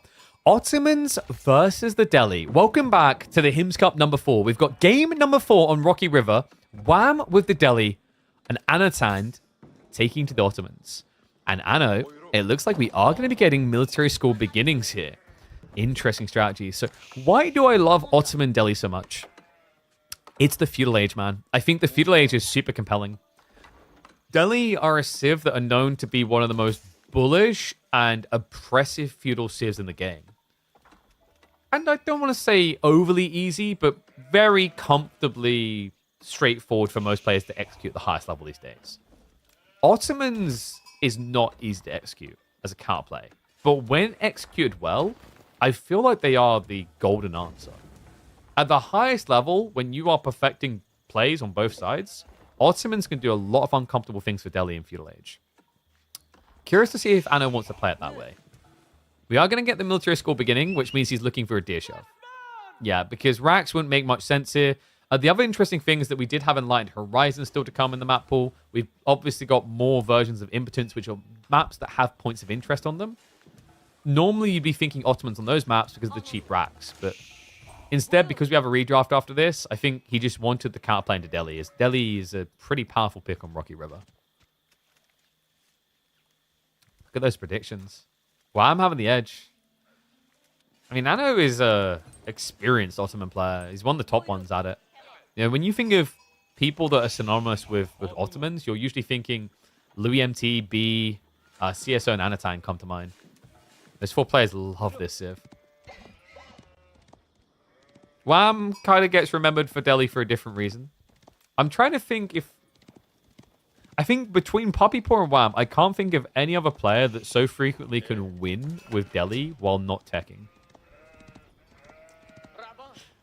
And I bring it up not to throw him on the bus, but more that I'm impressed. Like, the execution... You have to have good execution if you're not optimally teching everything, and you still win with this Civ.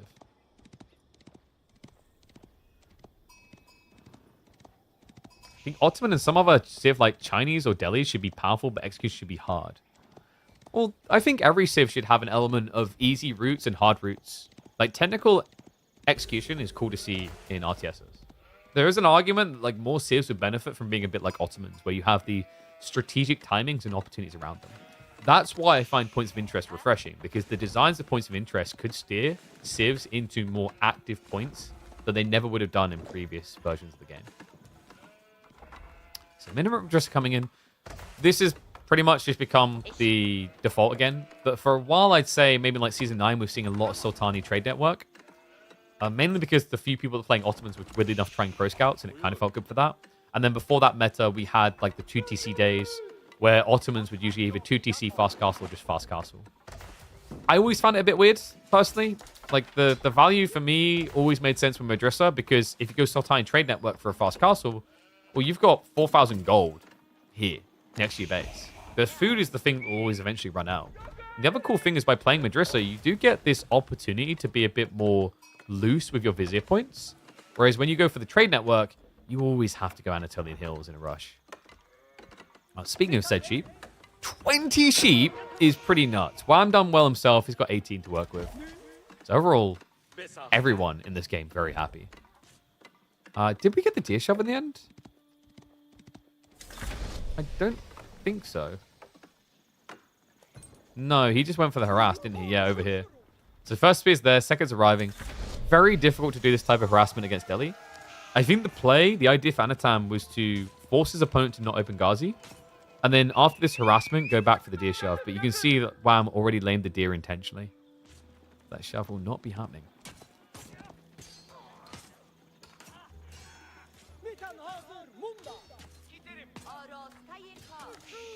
Wait, you guys are talking about, like, CS as, like, some guns being rewarding and you don't bring up the Negev? Amateurs.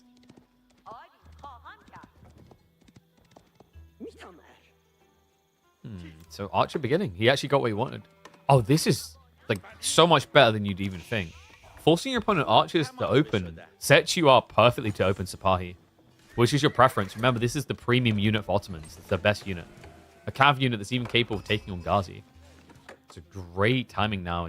Love the way Anotand played this. He's already prepping the meta, so 2 minutes from now, he'll have access to ranged or melee aura.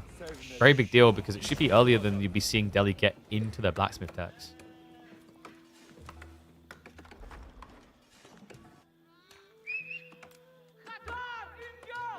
And whoa, whoa, whoa.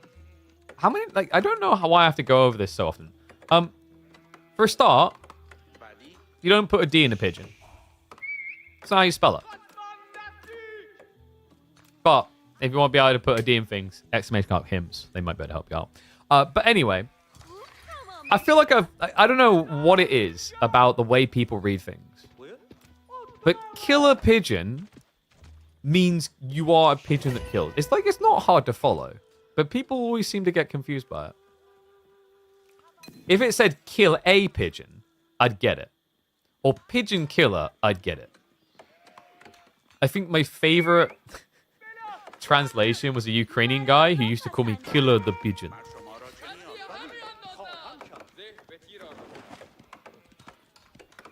Oh, man. And this is looking pretty killer for Anno. He's forced full infantry comp. Not something that Delhi players are ever really happy with, right? Like, you want to be able to play Ghazi. So I guess he's going to have to hunker down, and that also feels bad because it means you're not leveraging these sanctity timings. So Anotand is doing a great job currently of controlling the map.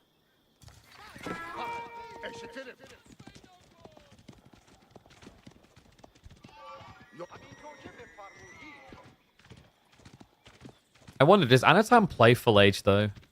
There's got to be a temptation to try and find a way out of this age eventually. That's the weird thing about this comp, actually. Like, if you were just stuck doing Spear Sipahi into Archer Spears, it's surprisingly effective because the Sipahi don't really ever get touched by the enemy spears. He's, however, instead going to be switching over into Archers himself. Yeah, and this feels good because, like, the thing that used to make this the most hype matchup, by the way, was when Delhi done Tower Victory. Because when Delhi done Tower Victory, they had a 15% attack speed buff to mirror your 15% attack speed buff. I think ever since the meta shifted away from TOV, Delhi are actually a bit weaker than they were in this matchup. Yeah, because all of a sudden the Aura's advantage lies with Anotand, and he's got both of them. He's got the meta, plus the imams, and he is baiting him around in a circle here. It looks like he's trying to delay the capture on the sacred side, but he's going to back off. Interesting that he didn't commit to that. It's only 2 archers right now, so like in theory, your imams shouldn't get sniped easily, especially if you switch to the melee armor. Because the biggest threat here is going to be all the spear blob. He doesn't at least stop the cap, so Wam shows a lot of respect here. I think he saw how big that army was getting. He has at least captured the south side, though, so still looking pretty good for him. Yeah, Wam's comp just doesn't feel great right now. He has got Steel Down on the way. Slight edge compared to the Undermesh timing, I think. Oh, God, no. No. Not even close. I mean, yeah, we just saw the skulls in the center. What am I talking about? So 2 minutes out, there's a real possibility here that Anotand will have both blacksmith upgrades for ranged before you have one. And then you add the meta on top, and it's just curtains closed.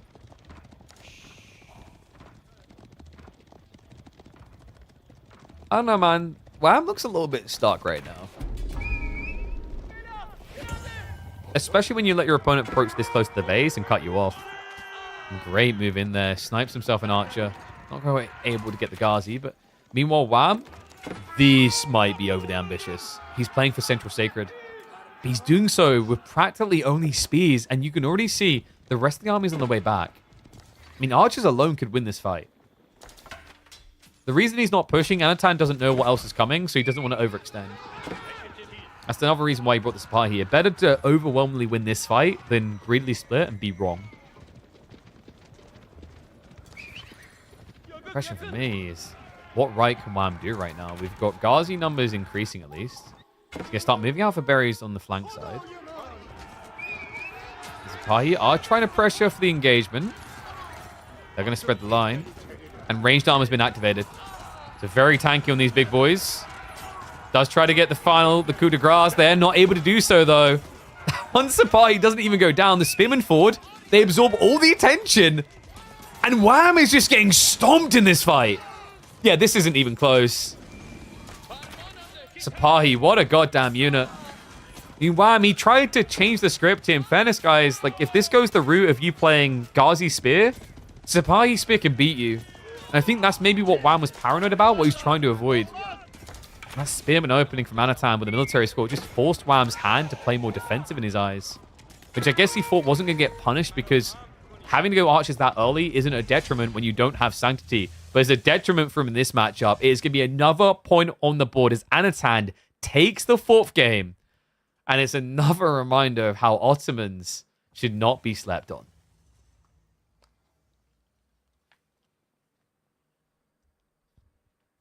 Yeah, Ottomans are just so damn good. Honestly. I would put Ottomans A tier right now. I think they're really good. They're not broken. They're not really like first pick bannable. Maybe if you have too many point of interest maps in a draft, but like they are really solid A tier. Optimus has turned into just playing Warcraft 3 from the pros. I get what you're saying in some ways, but like I like it overall. I like that there is this active component coming more into AoE4 now. You know, it was cool for a while watching people build these immaculate cities and go Imperial Age and build like 4TC and blah blah blah. But like it's now that I feel like we've had that for so long, it's actually refreshing to just move on to the true meta that I think will be better for AoE4 in the long term, which is things happen. Right? People come out. They have to be present. They want to be present. Such a more refreshing way to play. That's why, like, always in some ways, I found, although Delhi was polarizing, in some ways they were compellingly good. And what I mean by that is, like, their existence was forcing people to come out. The problem is it was just too oppressive the way they done it. So, we should have redraft. Let me add them in. There we go. Okay, and we are heading back into Impotence. A Roos pick made it through. Yeah, so Roos coming in for Wam. And I think Anotand's feeling a bit inspired. He went for the Knights Templar this time. Interesting.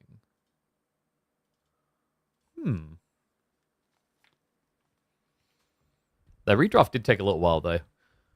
So I'm going to run the ads now, guys. 3 minutes ads. So get yourself a drink. And then park yourself back in your seat. By the way, if you haven't yet, you should really check out the sponsor for this. XMH came to the chat. Big shout out to them. They've been sponsoring us now for a month. We've still got 2 months to go. They are the ones providing the funding for these show matches every single Friday. And this time, they're here to educate you on the importance of uppy pills. If you are having a bit of a difficulty, maybe it's just the face of your partner's not doing it anymore. Or maybe it's something more serious. Whatever it is, maybe they can help. Go check out their survey. They might be able to provide the medication to make sure that you are like a pitch-perfect fortress erected at 100%. Use the link. Go have a look. And thanks again to HIMS. And thank you again to Marv. There he is. There's my boy. What is up, Marv? Appreciate it with the 5 gifties. Absolute legend. Going to run the ads now. So 3 minutes ads, and then we'll be into game. Loving this show match on Fridays? No, thank you, Marv. I appreciate your support. I appreciate everyone's support. Remember, keep those subs coming in. I don't think we've reached our sub goal for the month. So still wiggle room. Yeah, I think we need 15 more people directly subbing themselves to reach the plus goal, at least.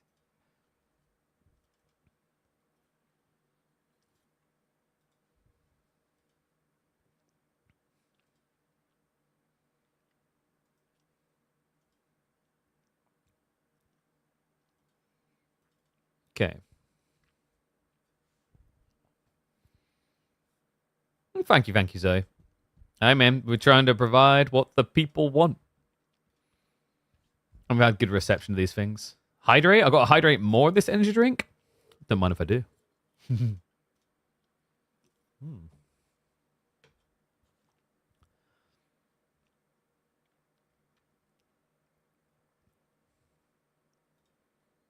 So I'm just reading in the background because I'm keeping an eye on like the KPMM games that get scheduled today to see if there's any we can do maybe. There is also, I think, meant to be some of the SteelSeries games that possibly we can look at. So I'm keeping an eye on it all. I think I saw one posted about the other day that looked intriguing, no? Yeah, so we might look at Myriad versus Lucifron after this. That one sounds pretty cool.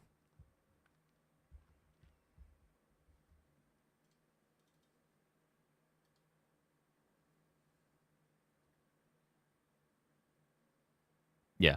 I reckon, like, if it aligns, because I think the Lucifron Myriad one is about, like, an hour and a half or 2 hours. So it might be that we actually line up perfectly to hop into that live.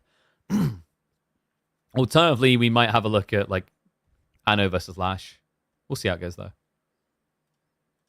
And then maybe by then we have 1 or 2 of the more interesting round of 32, the tighter series scheduled as well. Because I think we have at least got Voldemort versus Yondo also happening later today.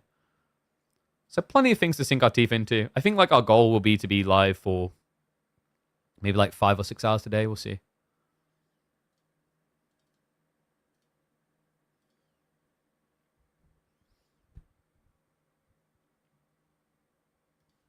Best caster and most consistent caster. Oh, thank you, thank you.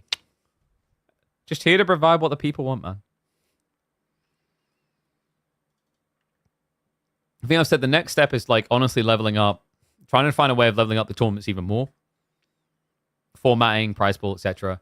And then obviously, I want to try to change the way that YouTube's approached. Like, I don't like that we're currently just like uploading a full game. Because it's just like at that point,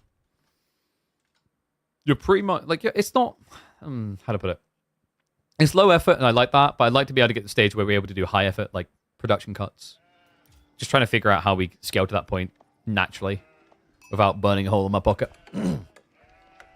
All right, let's get ready to go. Swap them in game. Let's get ready to roll. Are they the right way around? Yes, they are. Well, looks like the shoe is on the other foot. One and all, Anotand seems to feel inspired here. Redraft occurred, and now he's going to be leveraging the Knight Templar here on Impotence, seeing if he can get his little pilgrims all the way up to the 100% mark. Now, Wam, looking to be at the tip of the spear later on, has gone for the Roos. Roos is an interesting choice here. In some ways, crazy that it actually made it through the draft. But then also, I guess maybe seen as tame here. Like, what's the priority? Do you just play horse archers? And does that feel good on a map where you've got more of a funneled approach? Also, considering the importance usually of things like these merchant camps, is the strategy here just for Wam? It is, isn't it? It's for Wam to build scouts. Okay, this is kind of cool. So guys, a scout costs 65 food. That means that after he caps a merchant camp, each scout will almost pay for themselves back in a minute. Remember, you get 45 per camp. There's 4 of these camps. Not just that, though. You never see it due to them being banned, but Roos are technically really good on wolf den maps also. It's not about killing the wolves, despite the fact that you do get bonus against hunting animals. The more important thing here is the burn. You just need to burn, and you heal as well. Like, this is a really cool idea. We'll have to see how far Wam wants to go. I mean, he's starting with just 1 scout. I guess the concern is his opponent's going to add spears, so maybe he doesn't want to overinvest. They are getting the most awkward of battles right now. When you're this close, neither player wants to run away. Clunk. Wait, what? Oh my god. Did he actually know, or was that just guesswork? Like, I'm actually wondering if Wam watched and, like, zoomed right in. I think it was a bit of chance there for Wam because he knew he had the second scout coming, so he'd eventually win. But really unfortunate for Anna because now he's riding blind looking for these. Now, he does have the racks out here, so Anotand should have the reinforcements coming in fast. And yeah, Wam realizing this, I think he made the correct call not to spam scouts. Scouts spamming would have been pretty detrimental here. Go and get on the way. By the way, this is the type of thing you want to put a ring on. Imagine a high trade house here. Yeah, Roos actually has a lot of potential to upset on this map. I say upset as if winning is like an upset. I feel like winning is the default mode for this civ. How did Roos get through the draft? I mean, have a look at the redraft. Like, look at the things that made it through. All right, like HRE wasn't going to get there, but we also have Lancaster as a high prior pick early on. I do wonder if Anotand's going to pull that out for probably Enlightened Horizon.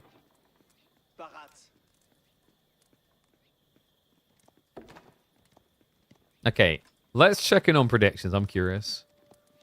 58% for Wam. So actually surprisingly tight, considering that Roos is on one side here.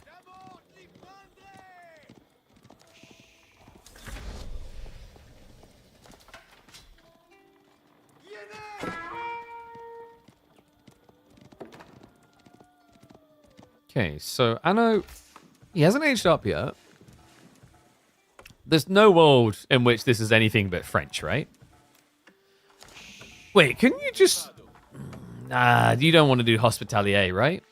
I mean, in theory, you could do Hospitalier into Castile, and that would give you full focus on the Sacred Site, but it feels like an epic sounding strategy that never plays that way because the units just lack usage here.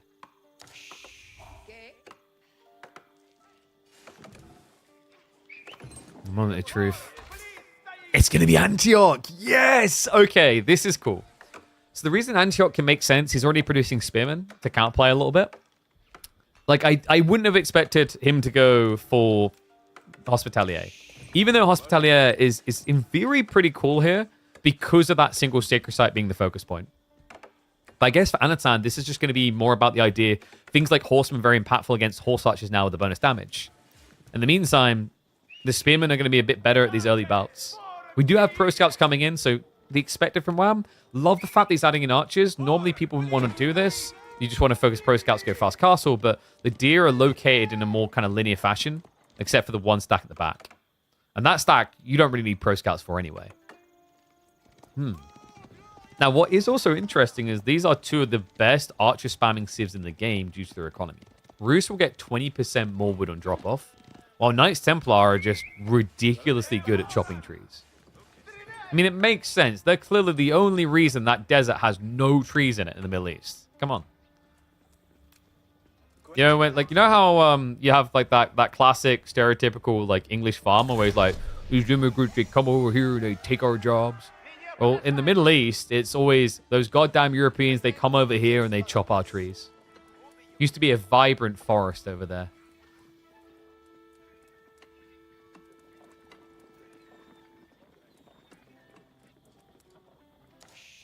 I love that Wam's just using these to decap occasionally. He knows he can't directly contest regularly.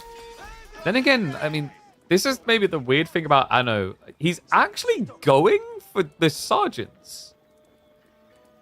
Why? Wait, is this fast castle into rush cap? Because, like, the crazy thing is, like, everything you're building gets countered by archers. And even if your opponent was rushing castle age, you still get countered by archers. This is weird, man. This feels really weird. Well, good start to the fight for Anno. 0-8. Okay, like, this is the problem with this unit. For those that don't know, the way that the math works out is really weird. Because the sergeants, like, the damage was slightly lower. Like, they aren't 11. I think it's like 10.9 or whatever. So they have a really weird scale point. Hence how you can have an archer with 0 HP. Actually, I'm trying to remember. Didn't they increase the sergeant damage? It used to be 9. So you were getting 9.9. They increased it to 10, right? So actually, that should be rounded. I guess he got hit by a scout or something. All the numbers are still wrong. Does pinch the kill in the end. Oh my god, the amount of people getting timed out right now. You guys are toxic.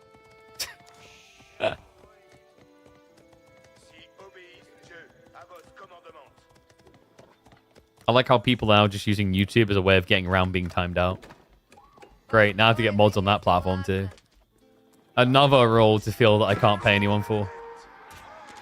Oh, I know it's going for that castle timing we mentioned, and this is pretty fast. Pre-8 minutes. Which is crazy, because remember, it only takes 45 seconds. And it is going to be the Angevin Empire. Great read, because his opponent is going into Knights. Yeah, Anotand is just doing everything he can to leverage this Rax. I mean, double Rax at that. Did he at least keep the villager out? That's so cool. I love that. Anotand is gathering stone here. So he builds a double Rax and then deposits in the Forgotten Ruins. If he ever needs more, he can just pull out and build. Now double Rax should be good enough, though.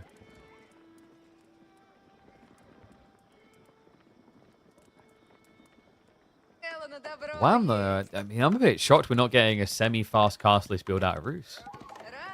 I guess his feeling is if he lets his opponent get the Sacred Sites, it's going to snowball way too much against him. So he feels obligated, required to block it. Tick up complete. Anotand, if you can just get inside the outpost, that would be great. But Wam reads it. Goes to the body blocks. Won't be able to stop them in the end. Does get one extra spearman before they garrison. Okay, but what now? I mean, you definitely don't want to stay in age 2. Because you're probably expecting it's either Genoa or it's Angevin. And if it's Angevin, it's going to be the heavy spears, which you can see. If it's not, you're probably expecting it to be just... Well, No, you wouldn't expect more Axemen. I think you just, if it was Joe Noir, you'd probably be expecting maybe just a few Knights to be coming out. So he's going to try to get some outposts up. Anotand will still have to vacate the area. I like how Wam's solution to the archer problem is, to the heavy spear problem is, let's just run away from them.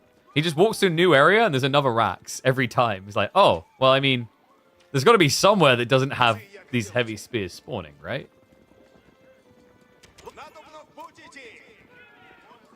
And yes, this new map is called Impotence, for those wondering. Cal thought he'd added it to the back-end system. He hadn't. So maybe we get that added. Knowing him, we'll probably add it midway and break the entire draft. Nice poking. No villagers going down so fast. Anotand's done a good job of defending himself, but high trade house now coming in. And what is that? Okay, that's some weak-ass numbers. Wham, sometimes you've just got to find the biggest, longest wood line and just grab a hold of it. A HIMS-capable wood line. Look at this. This is just a jackpot waiting to happen. I'm surprised Wham didn't go for it. I guess the problem here, though, is he doesn't have wheelbarrow and he's an age behind, so he probably feels a necessity to rush.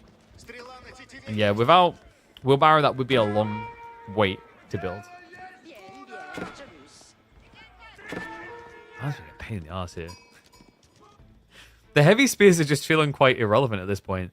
It's not going to remain that way forever. They'll eventually just kind of overwhelm. That's the Zergy factor of these guys. It's just obviously the weakness is mobility. 110 on the high trade house. Yeah, I like how that's what classifies as low. 1.5 relics is apparently low for this landmark.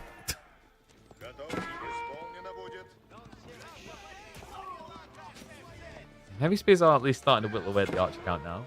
We do have an immediate switch to the crossbows on the way. Bit tricky now. You can't really play with the sergeants. They're worthless against crossbows. That was the other cool thing about doing this heavy spear play is remember they have higher base damage than the spears. That 10% melee damage increase affects them quite nicely. It's an extra blacksmith level. We do have the wolves now. And I know it is time for the pilgrims. Stone gathering hasn't been great. I think that's because he went in placements. Yeah, you got arrowslets here. I love that Wham's just being a little rat. He's hiding in the corners. So the idea is you want your opponent to have that false sense of security and then you jump him. And yeah, reminder, you can harvest these stone outcroppings to open new passages to your opponent. We just haven't seen a game go deep enough for that to happen yet. In theory, if we start to get a hunker down point in these games, that is going to become a powerful play, though. Just crack these open and make your way through. Actually, like, now that I'm thinking about it, that's intriguing. Caillou, like, an interesting change we might want to try is having one of these be a stone outcropping and one of them be a 1600 gold. That way, it gives diversification of play to open the passage. And then, yeah, even if you made that change, there's enough stone on the map already. I like that, because like currently, for some civs, harvesting that stone is a really big negative. I do wonder about Mongols on this map, because I don't know if you can. I'd have to test it. If you can place an Uvu here, that's kind of sick. Because then you just passively open the passage. Relic grabbing for Anotand is going to be a big fat L. As Knight's able to intercept one. Other one is already on the way home, though. And the horseman switch is coming through. So, only in the early phase of the crossbows, he's already switching horse archers, which means Anotand's really is going to end up perfect here. Stables have been seen, though, so this is where Wam should be a little bit suspicious.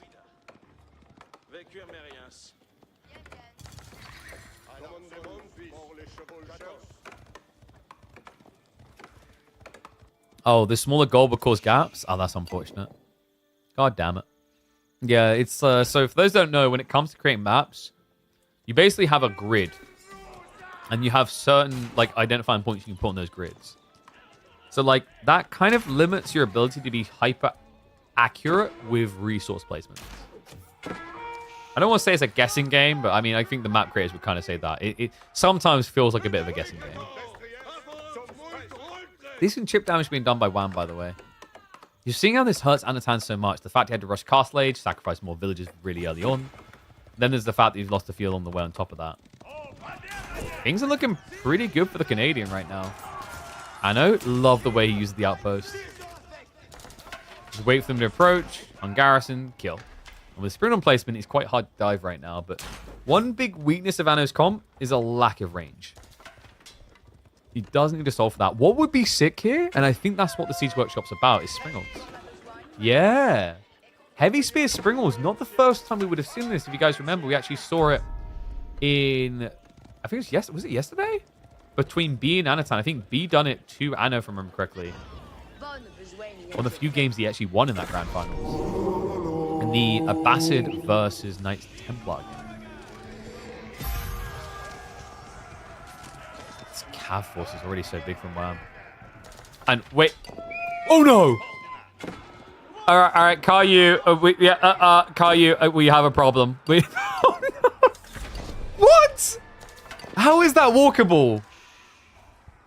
Oh, that's so cursed. Anotand, he didn't realize. I mean, how would you? Horseman does reveal it. At this point, he's like, wait, what? Caillou at first was like so calm. He's like, yep, this isn't a problem. Oh my god, that just makes him call it. I mean, I've been wondering how Wam have been getting in here so often. But it looks like those spawns aren't as secure as we'd hoped. That's so unfortunate. But you know what's not unfortunate? The fact that that means we will see this map at least one more time this series. Oi, oi, oi.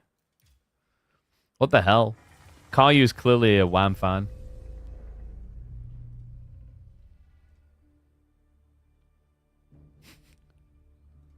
I can't. I feel bad for him.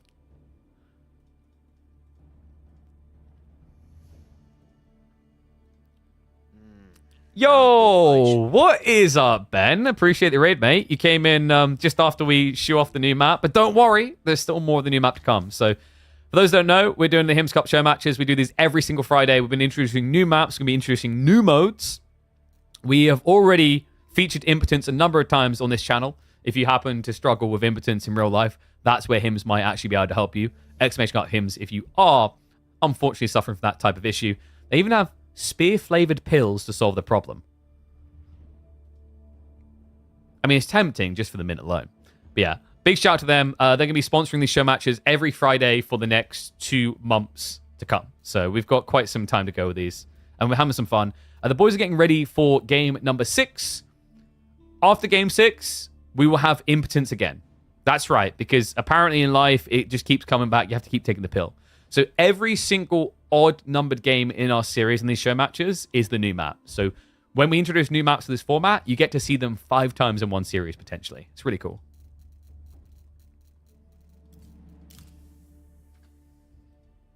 Please invite Dimu and Vortex next week. We're not on board awareness, so that wouldn't make sense, lol.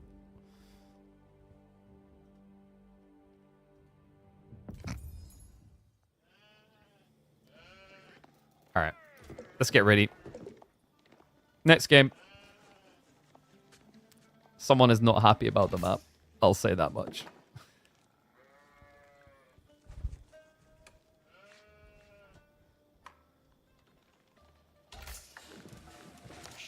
All right, the new map may have caused a little bit of mold, but we're back into something they can't mold about. We love this map. We vibe with this map. It is, of course, good old Enlightened Horizon. Welcome back to the HIMS Cup for game number 6 of this best of 9. Anotand taking to the field with his trusty Ottomans, but Wam is looking to answer back with the Mongols. Yeah, Mongols has been an interesting one. Sometimes feels a little bit hit or miss. You'd think they'd be very dominant because of their ability to spear spam efficiently, but we've been seeing a lot of good answers. I think Ottomans can be one of them, and you see how confident Anno is about this. He builds the racks out on the merchant camp. Normally, you don't want to do this against Mongols because of the threat. But this is a bit funky from Wam. You guys realize what you've done different here that makes Mongols not necessarily like that powerful? Where's the Uvu? Normally, the way you do the Mongol opening is Uvu, racks, and then you come on a delay. But because he mirrored, there's an argument that this actually may end up favoring the Ottomans.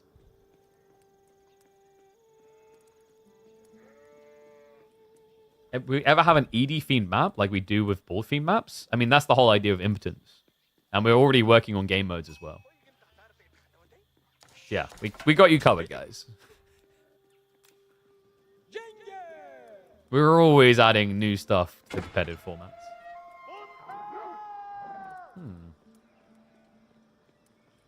So is Anna just going to block his merchant camp? I guess so. This has become a pretty popular play for the most dominant Dark Age civs, of which Ottoman is definitely one of them. I think the other one that can sometimes do well is Japan, because obviously they get those samurai early on. They can just tank for the spin and follow-up. Yeah, he's just allowing the decap. I guess Wam just wants out of the age, so wants to secure the wolf den and then just rush into age 2. Okay, that's actually like a cool idea now that I think about it. Because with the racks, after you've got the wolf den killers, all you need to do is pack this up and move it away. So compared to other civs, Mongols don't lose out on a racks here because it's not stuck here. I will say that the opening did feel a little bit suboptimal because the issue you have here is when you build this racks, you then have to idle a villager for 15 seconds. Well, the Ottoman player didn't. He built the racks and then he builds the house, which gets built in 15 seconds, but then after 15 seconds, the spearman gets reduced. So you just get to pass the baton and walk away. Good micro from Wam. Does stop Anotand from just getting the full decap. And it looks like he did get the burn. So Wam's now coming home. Anotand is going to have to back up a little bit. He does technically have the military lead. It's just obviously he's trickling in here. Yeah, he went... Oh my god, he actually tried to be greedy. He went for the enemy wolf den and got caught doing it.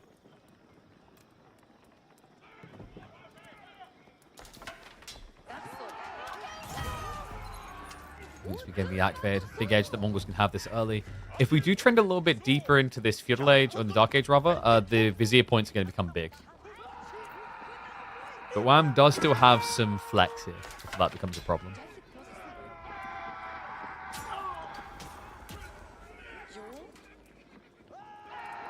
I gotta give it to the devs. I used to find the dark age clashes so boring, because like, how do you really hype up small pokey sticks? But I think part of it is the micro level of players has improved, but it's also just the dynamics of this map makes it matter, because if it was just a fight for the sake of a fight, it does feel a bit weird.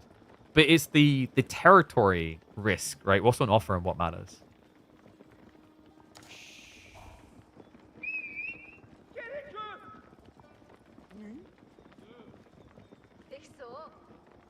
Get a point of interest on water? I think I heard someone suggest that, and I don't know if that's the solution for water currently. I think we just have to accept that water almost has to be a side interest in map design right now until something deeper happens.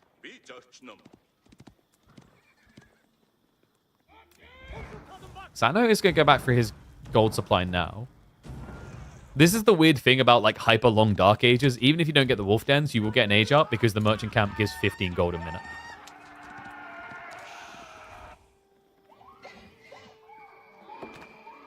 Nice shove in with the spears. So Wham's going to have a lot of food secure.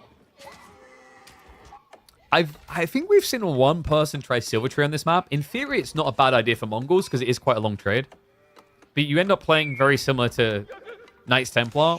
The negative being Knights Templar get a lot of defensive advantages as time goes on, but Mongols really don't. A Minaret Madrasa response. So I know we'll be looking to keep up with the aggression. Sapai versus Keshiks is quite an interesting matchup, actually. If it's just raw cavalry, you'd favor Keshiks, but when you litter a second unit in, the extra melee attack range makes Sapai super scary. Also, keep in mind, because Keshiks are lower damage knights, the melee armor is more painful for them.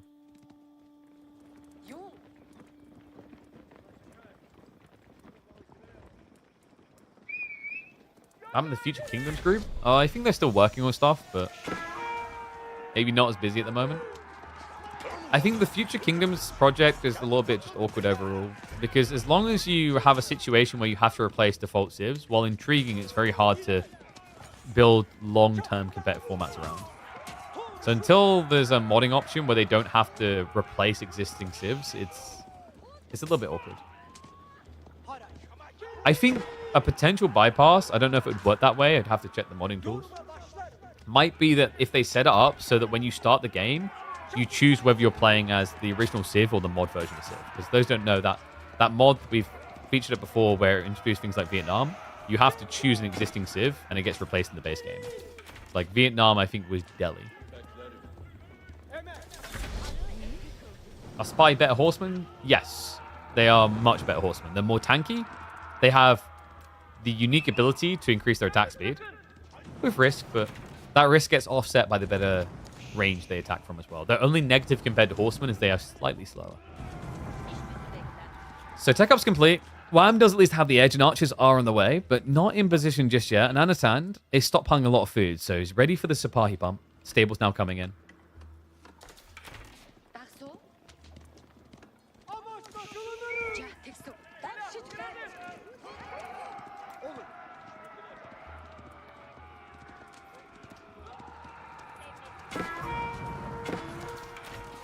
Good firm defense. Has got the meta queued up. This has become more and more popular recently. We used to see the passive production of metas. Now the forced production makes a lot of sense. This early on with Imam plus meta, Wam's going to be at a big disadvantage. And you can see that's why he's rushing the archers so fervently. Let's try to go for the snipes. Has got enough damage to do so. Chain healing won't work.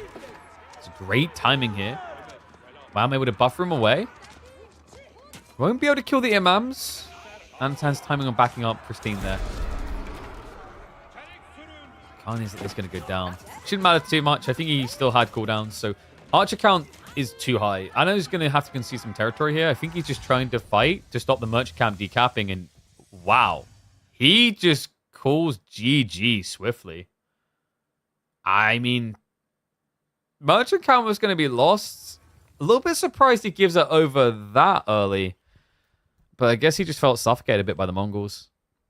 I guess like maybe call it like a slightly early GG. But like I think the issue in Anotand's mind is like, what am I getting out of this map now? Right? Like I'm going to lose my merchant camp. He's going to burn down the structures to get bounty. He still has spearmen because I didn't trade them out well. And I'm going Sipahi. It's like you won't be able to access the archers. Kind of an unfortunate early GG though. But clearly, it's because Anotand loves the new map so much, he just wants to get back to it. Yes, we do have Impotence coming up next. So, win for the right side. We had Mongols versus Ottomans.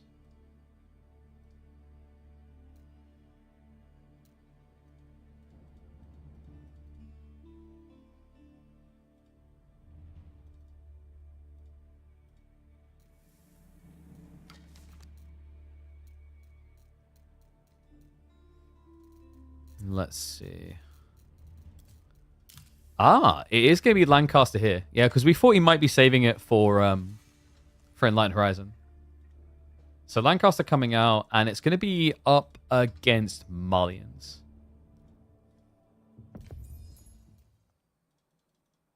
Interesting. Like, does he just hunker down and not come out to the mid-map then? No, I think you want to bring a villager out, you build a racks, and then you capture the Forgotten Ruins, right? So you can start generating stone.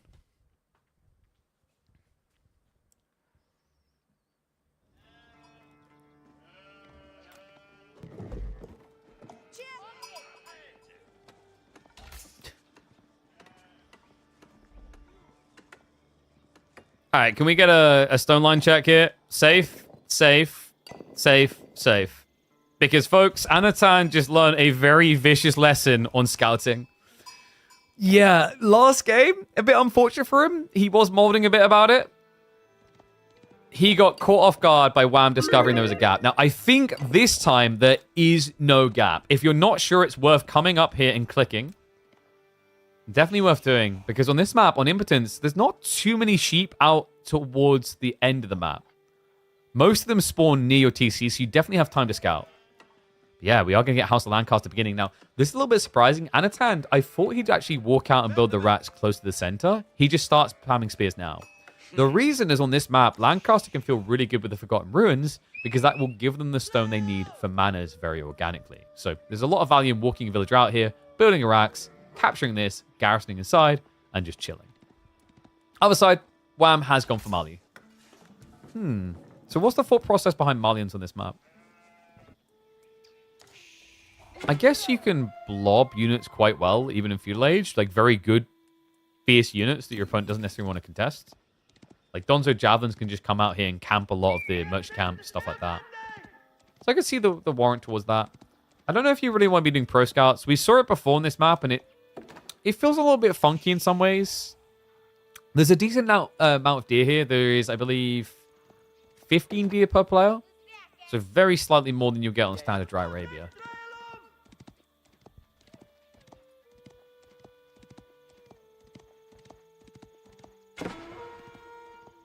And I do not know what you mean about the tree line. It is just a tree line. This is like one of those psychiatrist ink blot tests.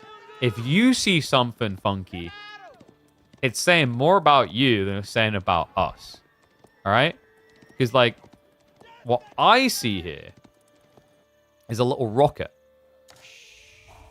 Right? A rocket that started to launch into space and then fell back down on itself. I don't know what you guys are on about. You just failed the Rorschach test, yeah.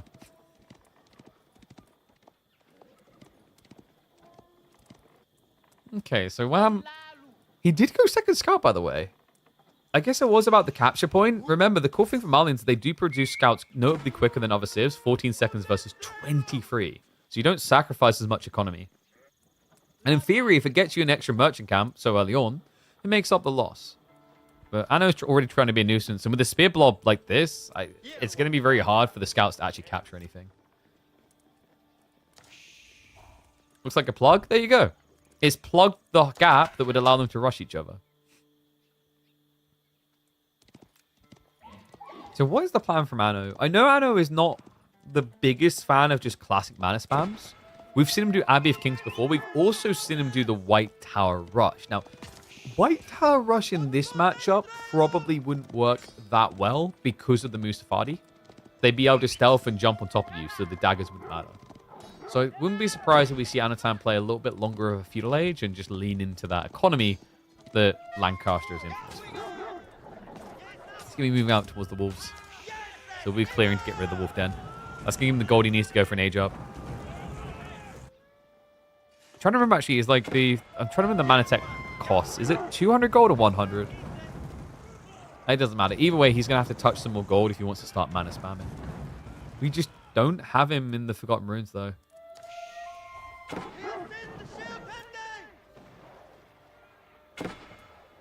Should be free SS in this map. I don't know if it's entirely needed. This map has like a very different dynamic to King of the Hill while being one sacred site as well. And wow. Okay. He squares up with the Lancaster castle drops.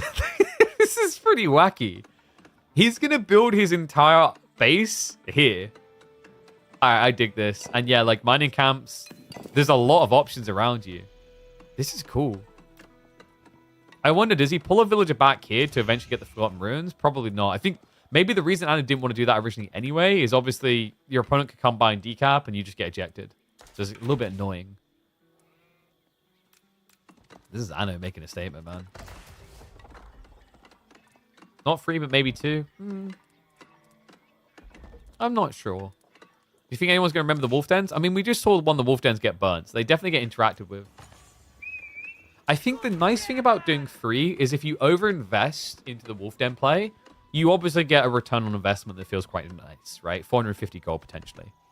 But the reason why 3 is quite nice compared to 2 is with 2, you've got sometimes these situations on Light Horizon where someone just felt like they lost because the timing was slightly off. Like your opponent took both dens easily.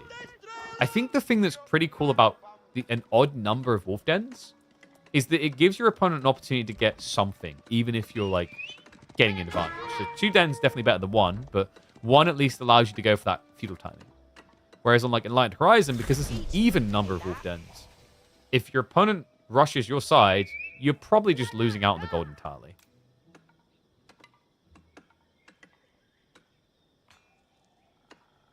White Tower versus Treb's waiting room? Nah, that wouldn't happen.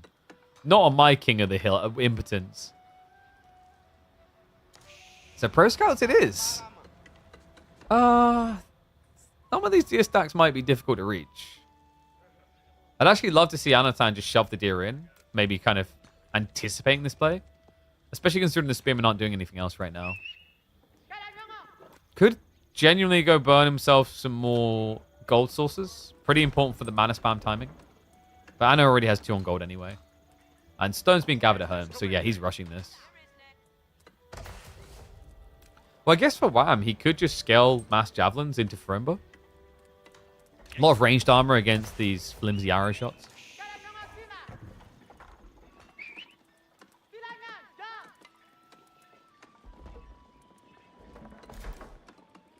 Interesting that he builds the manas defensively, by the way. I think Anotand's maybe getting flashbacks from the last game. Yes, I think he's safe this time. I can't believe that happened. I tested this a few times, and that didn't happen with the croppings. I believe Caillou he put quite a few tests into this. So that was the first time we saw that problem. Basically, for those that didn't catch it, Anotand felt like there was maybe a chance in the game, and then realized his opponent was running troops through this choke point because the outcropping wasn't covering the gap correctly.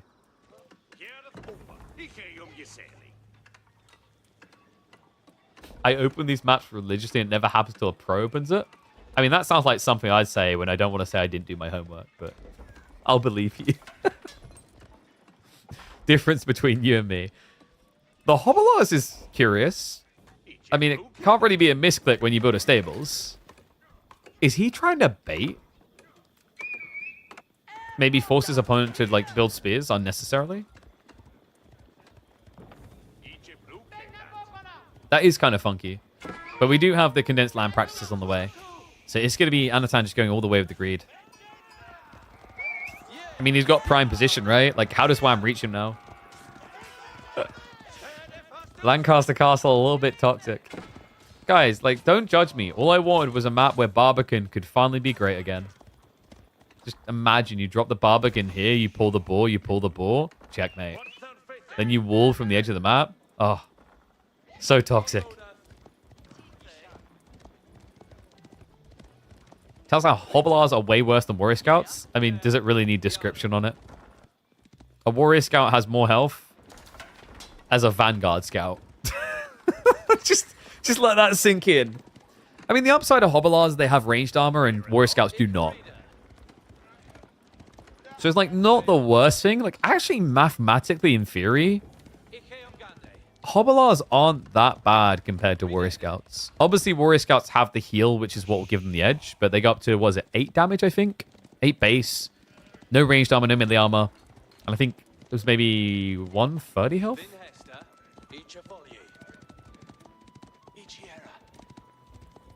I do find the Hobolars intriguing in general, but it's Anotand's answer to pro scouting. He just wants to poke at them when they try to pull the deer back. Problem is, he didn't really commit to it in a way that they can do too much on their own. Like, 2's not exactly highly threatening damage. Because if your opponent's bringing out multiple scouts at once, and you bring 2 Hobolars in, and he's got 2 Warrior Scouts, you just click him back. This is much better, though. We've got the Muster the Nobles on the way. Or as I like to call it, the play to win? No, pay to win. It's a DLC Civ, so this is the pay to win button right here. Muster the Nobles, about to summon 8 Demi-Lancers into existence. Now, you're probably wondering, like, how does this work and why do they just appear? So I can give you the elegant explanation. The reason why all these Demi-Lancers appear is a dev gets a tickle in his nose and he goes, achoo! There we go. Excuse me. I seem to have snotted something out onto the map. I mean, it's kind of appropriate that we have on the minimap this effect, and then at the end, all these guys just spawn. Anotand, is this just a straight up white tower? It is, isn't it? It's always white tower. He hasn't even moved the Demi-Lancers. They're just standing there like, sup?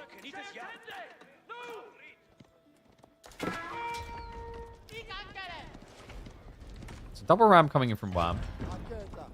It's not a bad break speed, especially with Donzo support with the torches. And yes, you can only buy the Demi-Lancers once.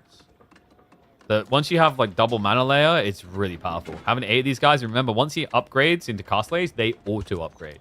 So here we go, Wam, trying to break the mana spam.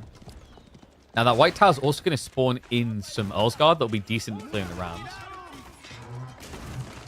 Yeoman spawn is beginning. Anotand trying to get the numbers up. He's actually accruing resources. Like, if he can actually protect the manas, he could go for a Shire Levy to give him the defense force. It's a little bit weird, though. Because obviously you wouldn't have veterancy. Double almost complete, though. And Wam, none the wiser. I mean, he might suspect it. He hasn't seen overwhelming pressure from his opponent. He sees mass manners. At this point, he's maybe not entirely sure if it's level 3 mana or if it's castle. And there's his confirmation. So Wam will continue with conviction. Starting to stockpile for his own age up. This could be for Rimbo we're looking at in just a matter of moments.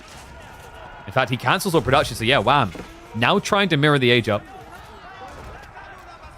Credit to him, actually. The Rams have done pretty well here. They're getting their hands on a third one of the manas. Demi-Lance has now tried to answer, but the low damage, guys. Only tempo strike. Takes ages to kill off these Battering Rams. Good micro. Love that. Wam just kind of pulls it back to pull further away from the other one that will get the kill.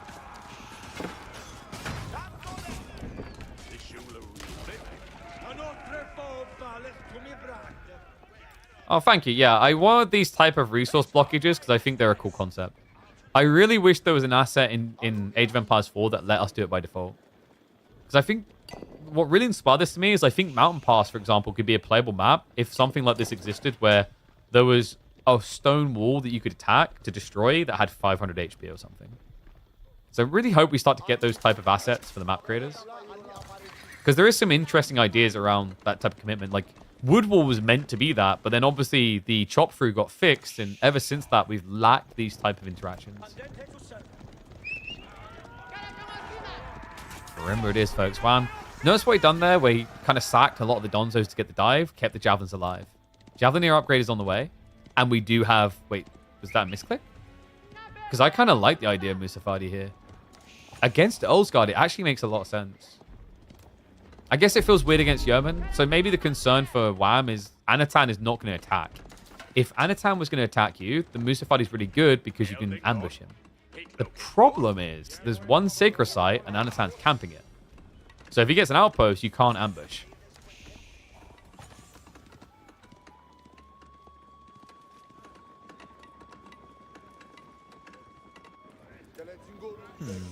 I wonder if, like, I don't know. Like, I've been thinking about the Sacred Site comments. I think if we done 2, it'd be maybe like 1 here, 1 here.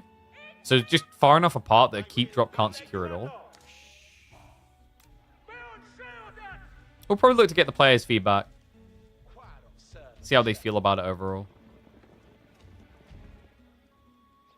It's like, this is the tough part. These are the cool ideas, but obviously we're dealing with clunky implementations due to limitations.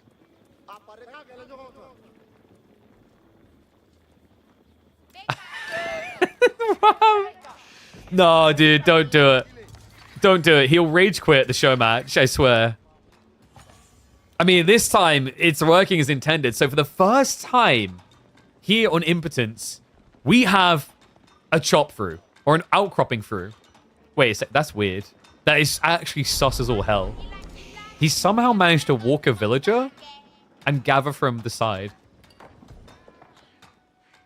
This is pretty cool, though. This is freaking awesome. Think about it. Anotand has 3/5 of his economy in this corner. At least villages, anyway. And you have Javelineers. You've got 10 minutes on the clock to work with. This is sick. Oh, I'm so glad this is being interacted with. This is really cool. And, you know, the stone, you might think it's worthless, but no. Because after you raid the economy, you're going to still have to address this. What better way to address it than a keep drop to enter into siege? Man, this is awesome. I mean, this is smart in Anotand's mind because no way is your opponent at 15 minutes in gonna rush harvest 1,200 stone to get to your base, right?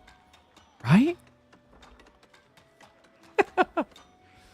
Oh, that's true. Big shout to Cavalli. The bug on the last map has revealed to Wam just how good it is to break through on these. Anno? Oh! He knows. Wait, how does he know? Wait. What? Wait, how does he know? Is this just paranoia from the last game? That is free. No way. Like, you're committing 6 villages. Did he actually scout this? The Olsgaard didn't see it. How the hell did he know? Well, Javelins are in position, but they can't reach. They legitimately cannot reach right now. This is ridiculous. What? I think he's just paranoid from the last game. It's the only thing that makes sense, but it's kind of crazy he committed 6 villages to do this. And he's doing all the areas. He's super freaked out. That last game freaked him out. Oh my god. He pressed this. Well, you think he was just clicking the stones randomly through the fog? Also, you have to come over and see it, no? You can't just, like, click on a stone and know without being in that area.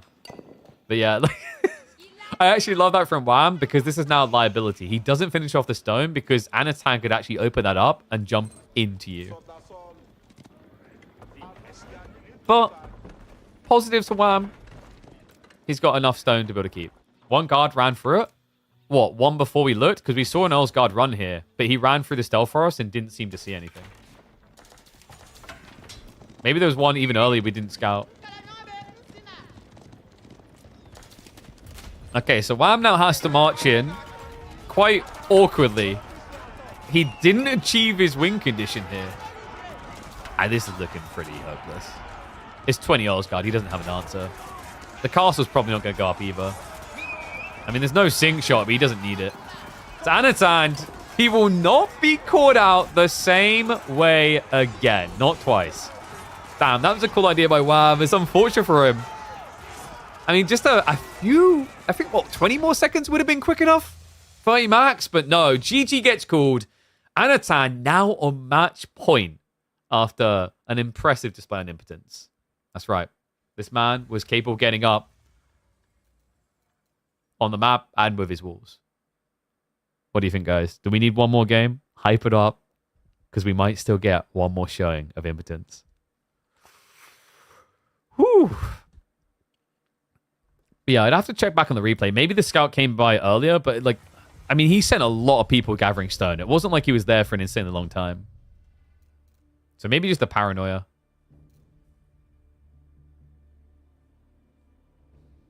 That was crazy, though. So...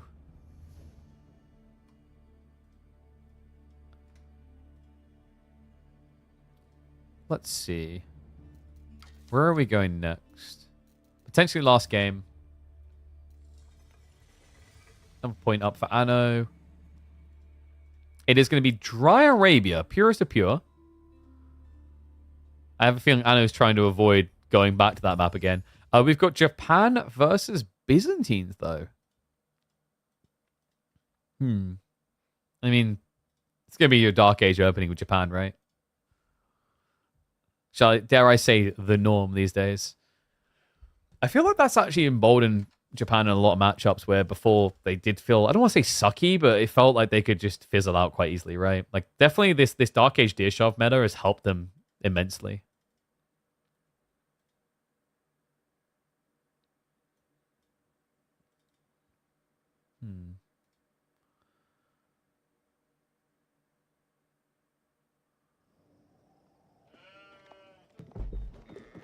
Okay, let's get predictions up.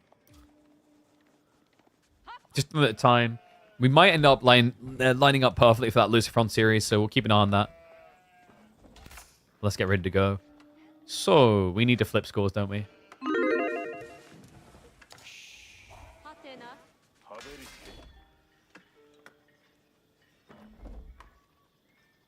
One and all, there's been constant back and forth answers on who benefited most from Season 10. Whose win rate improved the most? And I think I've come to the conclusion. With the Dark Age Deer spam, the focus on shoving, Japan may have actually got the most generic cross-the-board buff. The question is whether it's going to hold up. People have woken up to the Deer shoves. They are not allowing it for free anymore. And I don't think Anotand's going to get it for free in this one. Wam will be his opponent. But Wam has another problem here, folks. As Byzantines, he doesn't need to worry about Deer shoves. He actually needs to worry about outpost rushes. He's playing the worst Civ possible to be up against outpost rushes. And he has the worst spawn imaginable for that risk. Yeah, this could be just a full blocker. God damn, Anotand. Is he already pulling the villager? Yep, Villy's on the way. Okay, so Wam, like, this is tricky to read when you're playing as Byzantines, right? He already built double house, interestingly enough. Which is surprising. Huh? Oh, because he needed the stone for the cistern. Oh, man, that's going to make this feel pretty ugly unless Wham has something creative in mind. Because you got to be assuming, like, even if it isn't an outpost rush, you're probably going to get blocked off a berry still. This is rough. Akratoy gets activated. He has got the gold he needs for an age up. But no wood, so no outpost, no production. And he just saw it. Outpost coming in, Anotand. He wants out of this series fast.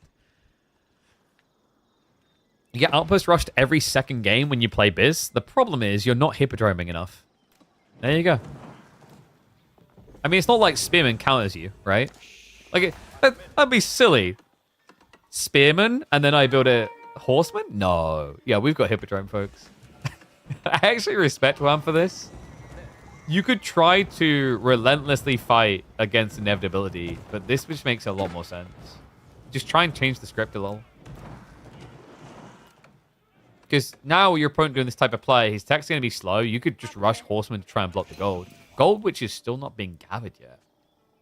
And also, think about what's been blocked here. Your gold, your berries. Oh, yeah, but no one said anything about wood. So if you play Horseman Archers, you have a pretty solid comp here. I can just already imagine Anotand chanting, not impotence, not impotence, not impotence. He could taste the victory, especially when he saw this spawn. He's like, this is over. I've done it. Wham looks like he might still have something to say about it. Backstone as well is also brilliant. If he wants to go for this whole Horseman Archer idea, it's now going to give him the system buffing along the way. Really important for production rates, but also efficiency of economy. Gold now being gathered. I think Anotand's going to be forced to play the Age. Rushing castle here would probably be a death sentence. Maybe if you just outpost, you're safe because your opponent can't get the gold for Cura Siphons. But something they do have that's pretty unique to them is the Trapezites with Mass Horsemen. Usually a slept-on tech is the one that increases torch damage of all units near scouts.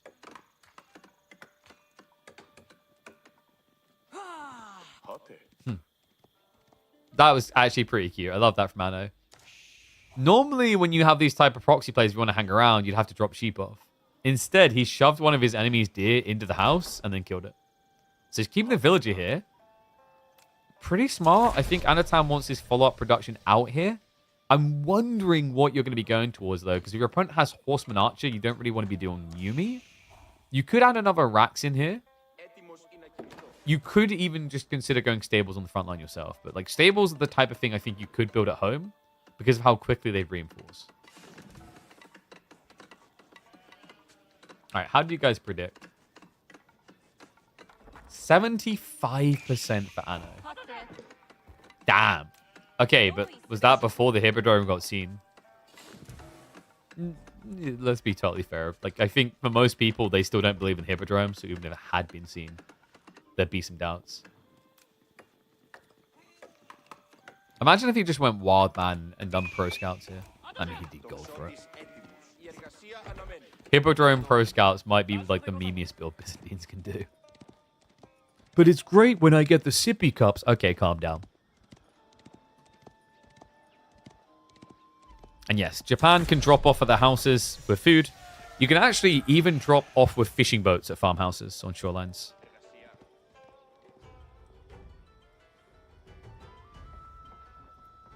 Oh, we don't call them Wham's walls for nothing. Am I seeing this correctly at 5 minutes into the game? Okay, this is my brain is scrambled right now. We've got Ford Berry Gathering and Walling at pre-6 minutes in the game from Wham. This is one of the weirdest Byzantine games I think I've seen. And we're only 6 minutes in. Kind of crazy, but also genius? Because if his opponent does have a full-on attack coming, he's going to attack these berries. And you already have them fortified, you buy time for the walls behind, and then you have the backup berries afterwards. In a crazy way, this is quite smart.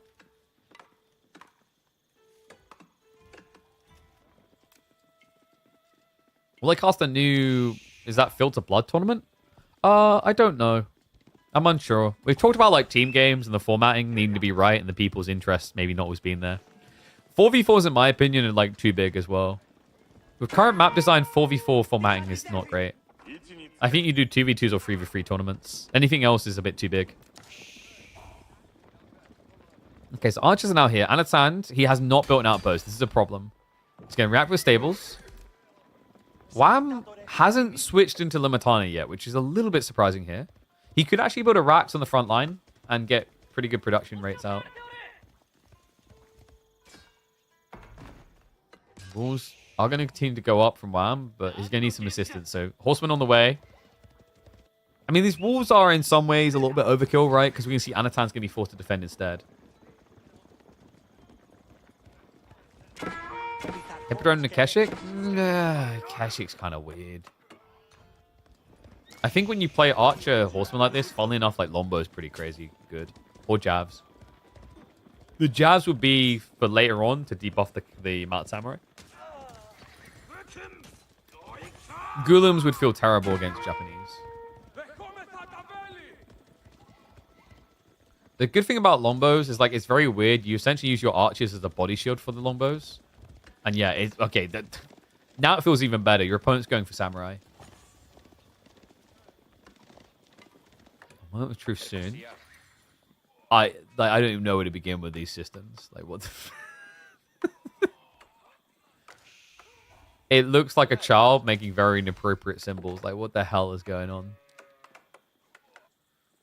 It's gonna move out the berries now. The wall is gonna complete. So he's now fully safe in the corner. That's also going to give him access to gold. He can even think about just walling this backside to make sure there's never any raids.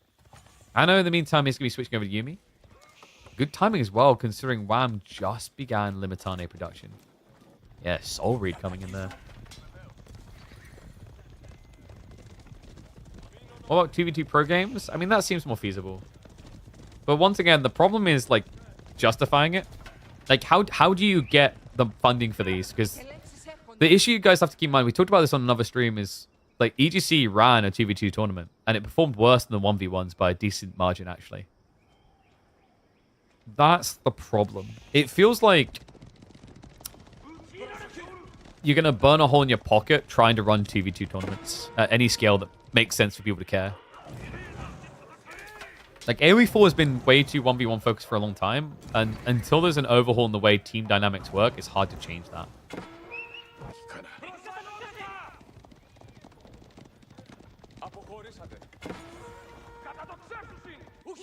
The other thing you have to keep in mind is, like, while maybe late game team games can be epic, although hard to follow, early game is usually very linear because it's very hard to all-in someone. At least in 1v1s, you look and go, wow, this guy could outpost rush his opponent pretty efficiently. He could control the game and end the game maybe in 15 minutes. And don't get me started on the conundrum of, like, all-inning one player to eliminate them being the optimal strategy. Team games are significantly more interesting than 1v1. Agree to disagree. They could be more interesting. I don't think they're currently more interesting.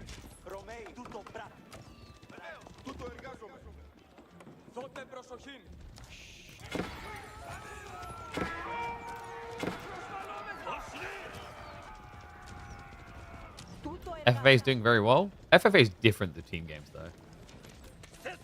I'd argue it still has the same conundrum. Like, to the point of FF games, I feel like FF games would have done a lot better if the first 20 minutes was, like, trimmed down to pieces that matter. The thing that sometimes makes FFA interesting is the format that you can't get in, like, pub games. For example, giving points out for king kills. So, we do finally have mercs coming out from Wam. It is going to be the longbows. Good choice here. The samurai are going to feel pretty hardly contested by that. On top of it, these horsemen are kind of worrying me for Anotand. He only has 5 spearmen to his name. And remember, the hippodrome, he hasn't used that triumph stack yet. Snowballing into a potential issue here for Anno. Mismodded meme show matches like Meat Grinder. I mean, I'd love to do more of them. I think I've talked in length on this before. Like, we've had long stints where we've done community stuff. The weird part is, like, 1v1 just seems to perform a lot better. It's a conundrum.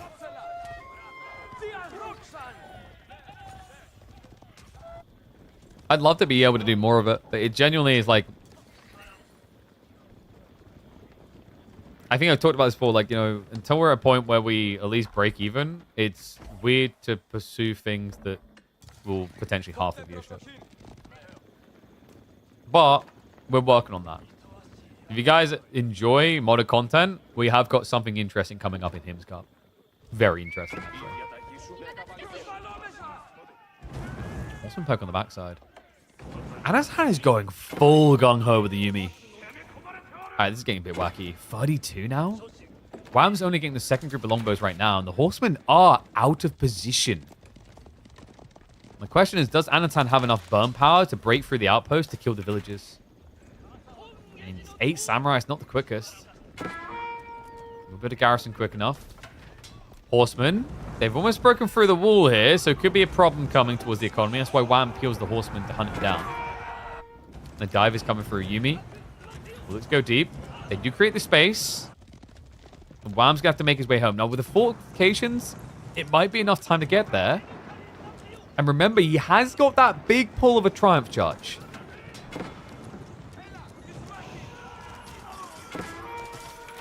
I think it's all about timing.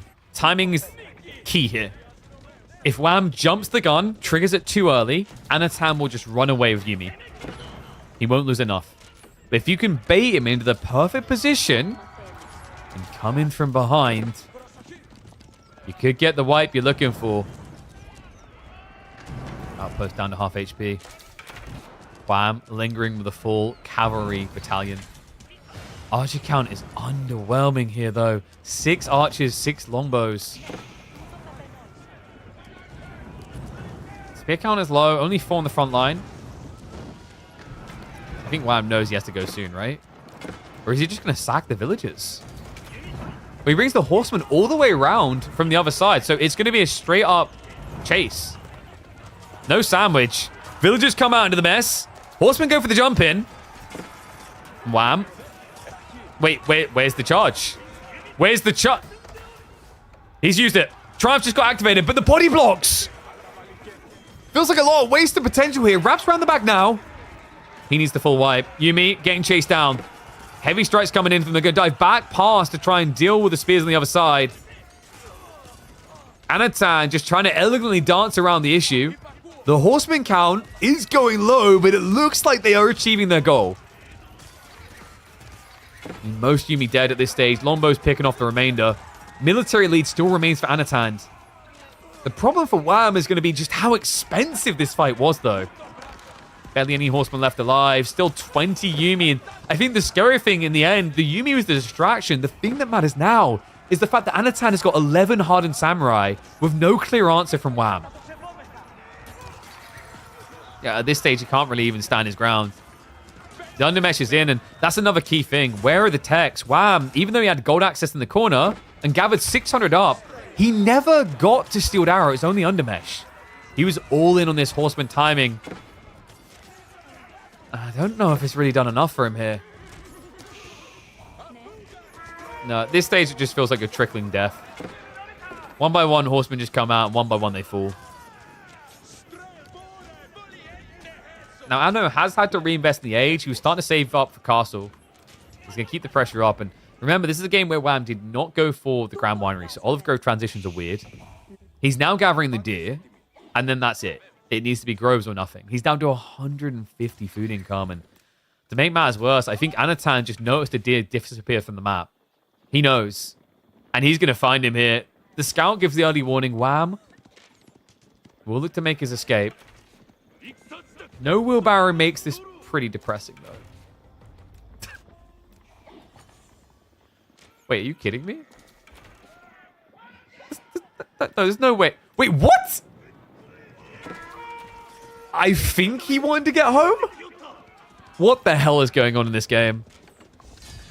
Nothing more. GG gets called. There you have it, folks. Anotand now, for the second time in a row, HIMS Cup champion.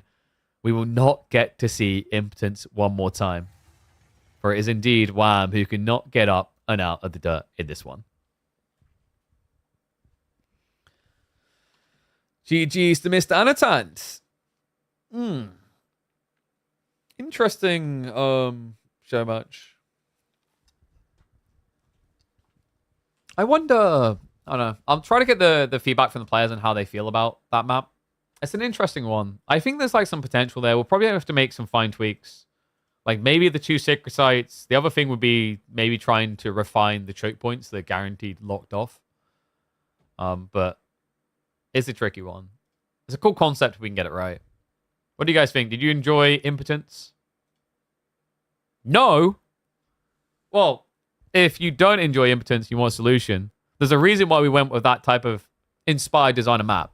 Because it's the HIMS Cup, baby. Big shout out to HIMS for coming through and sponsoring this again. If you guys do happen to suffer with erectile dysfunction, it is a serious thing, but it doesn't need to be a haunting, lingering thing for the rest of your life. HIMS might be able to help. So if you want to find a potential solution, !HIMS, go across to the website. They've got a easy to follow survey to go through and potentially get the help you need. It's nice in the way that like this is a very uncomfortable subject, and instead of going through countless in-person doctor meetings, you could actually get the medication you need a lot more fluidly and a lot more remotely. So go check them out. Big shout out to HIMS, who will be with us for the next 2 months. Anotand an absolute tear this week, right? Like, chill, bro. Leave some money for other people. Okay. We do have an upcoming series, by the way. 1 second. We have got Myriad versus Lucifron happening in 10 minutes. So I think we're going to hang around and we're going to get ready for that one. I'm actually quite excited for that. Wait, is Nimodon and Kilyadi playing today? That's not in my weeklies, is it? Because I just noticed they're in a game on Borderland. So I'm curious what that's about. But I think the Lucifron one, we've got like 10 minutes.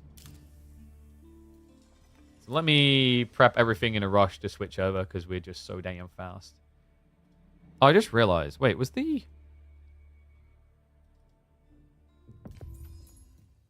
Guys, has the AMD thing not been popping up? I don't think it has, right? I don't know why, because it should have been. Yeah, I don't know why that wasn't... That is very odd.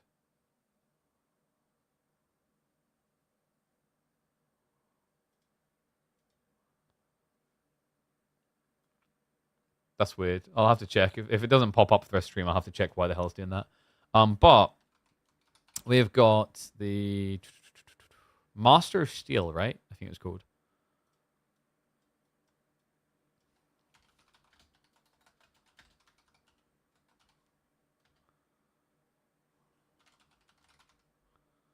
And I'll put up next.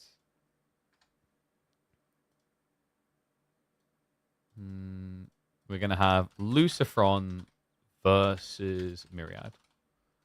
So that'll be a nice way to potentially round out the stream. I believe it's going to be best of 5, if I'm not mistaken. And then also we'll take this opportunity to update the rest of the stream assets. Just updating on the go, don't mind me. No, that's not the right one. We want to do that. So go like that. Give me a sec. This looks a bit scuffed because you're seeing me live change it as we go. The other thing, we need to go like that. Boom, boom, boom. And then we need to get the logo, which will go here. Doink. There we go. It's scuffed, but it worked. All right, so with that in mind, we got like a few minutes to burn. Because I think drafting is going to start in probably about 5 to 10 minutes max. How many viewers for AoE4 actually on Twitch? I see a lot of the community scattered to other creators 24/7. Like in what way? I'm confused by like, the statements. Like they're two, I don't want to say clashing, but I mean, you can kind of get like a collective idea if you just look at the amount of people in the Twitch directory. There's also some scattered on different platforms. So like, for example, I think we've got not as many people today. I'm a little bit surprised by that. I think we had like close to 100 actually, and then it drops off. Dude, people, the moment the game's over, like, all right, I'm out of here. Like, chill, brother. We got more content. So we're going to have Lucifon. I wouldn't actually underrate Murad here, by the way. He was almost taking series from B in the Midweek Masters this week. So pretty capable. Last is 200 right now. BC 800, you have 350 and so on. Sure, so like, I mean, I'm not sure how many collective views it would be in total. And yeah, BC does suck a lot of the viewership up. I think I've talked about this in length. There's just the thing where people have an order to streams they go to. So like people will gravitate towards the one they were already a part of earlier. I think that's a really big thing. And then the other thing that like has forever been a big problem with Twitch and the way it's designed is being the biggest streamer in a directory is an edge. Because a lot of people enter a directory and they'll go to the highest streamer. They might not even notice other people are online. That's why I've told people many times when they come for like, KP, I want to be like a content creator. I want to start content creating. I'm like, don't focus Twitch, focus YouTube, focus TikTok, focus growth platforms, because Twitch is not designed for growth. Twitch is designed for consolidation. It's a great way to interact with your community that, you know, you love being able to do. Like that is really what Twitch has an edge over everything else on. But it is terrible for trying to grow a brand. The exception is, like I said, if you drive your viewership from other platforms to this platform, so YouTube, TikTok, etc., or the other way where Twitch is very useful is when you're part of what's called a clique. So you see this with some of the biggest streamers where they'll stream other people. So like a relevant one for you guys would be Grubby. Grubby was already, of course, very big. But no doubt there were very big benefits to when he went into Dota 2. For a start, a lot of people knew him. Sure, that increased viewership. But you saw interaction, positive interaction from a lot of the established Dota 2 people. You had, for example, TI winner, multi-TI winner, Seb, coaching him live on stream, playing games with him.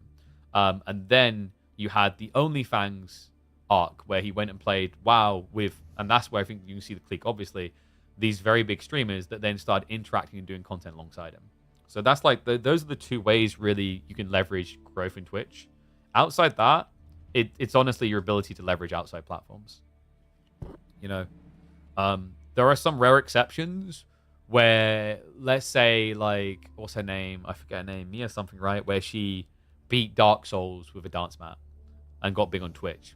But that was like outside media push.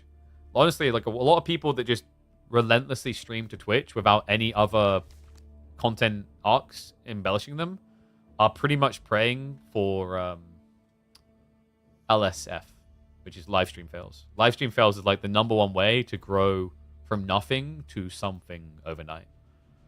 Because so many people frequent that Reddit. It's like, if you're a Twitch person, it's the Reddit subreddit you go to the point that like they basically have to police posts because they can't have people self-advertising because people know how damn good it is. So I think we're 5 minutes out. I was going to put a game up on screen. Let's see if they're actually drafting already. That would be great.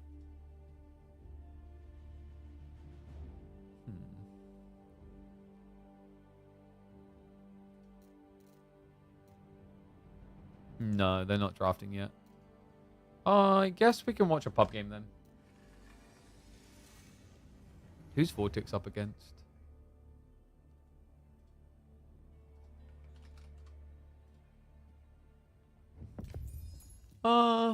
Rank 42. You guys want to watch this or some of the new Madan Kilyadi game?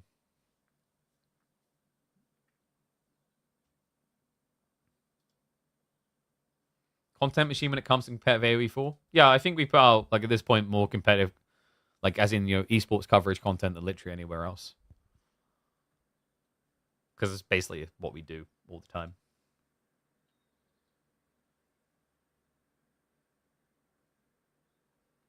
Yeah, sorry those that were, like, praying that we do community games. We might have actually done a community game today if it wasn't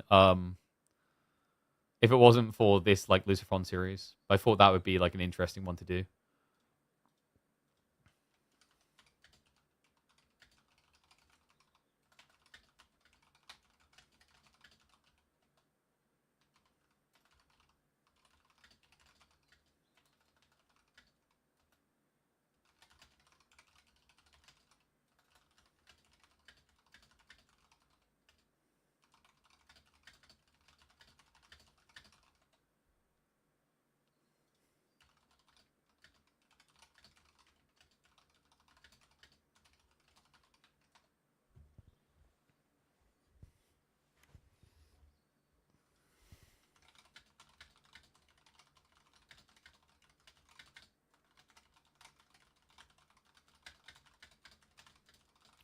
Sorry, I just typed Anno.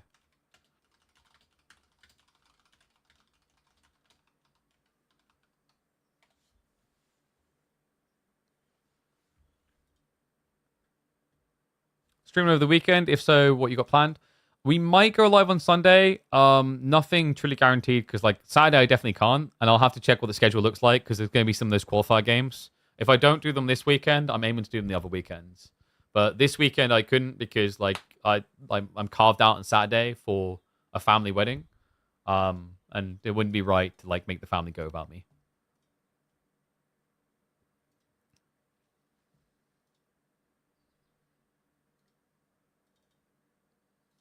Bro, I'm getting this funny feeling by the time we're ready to load in, Lucifron and Myriad are going to be drafting.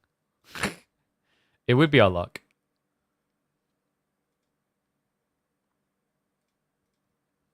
Yeah, I think the feedback I'm hearing as well is kind of same to what we've been saying about the map. Probably 2 sacred sites. They were saying maybe the cliff should be shorter. Possibly. Maybe you stealth forest around the center.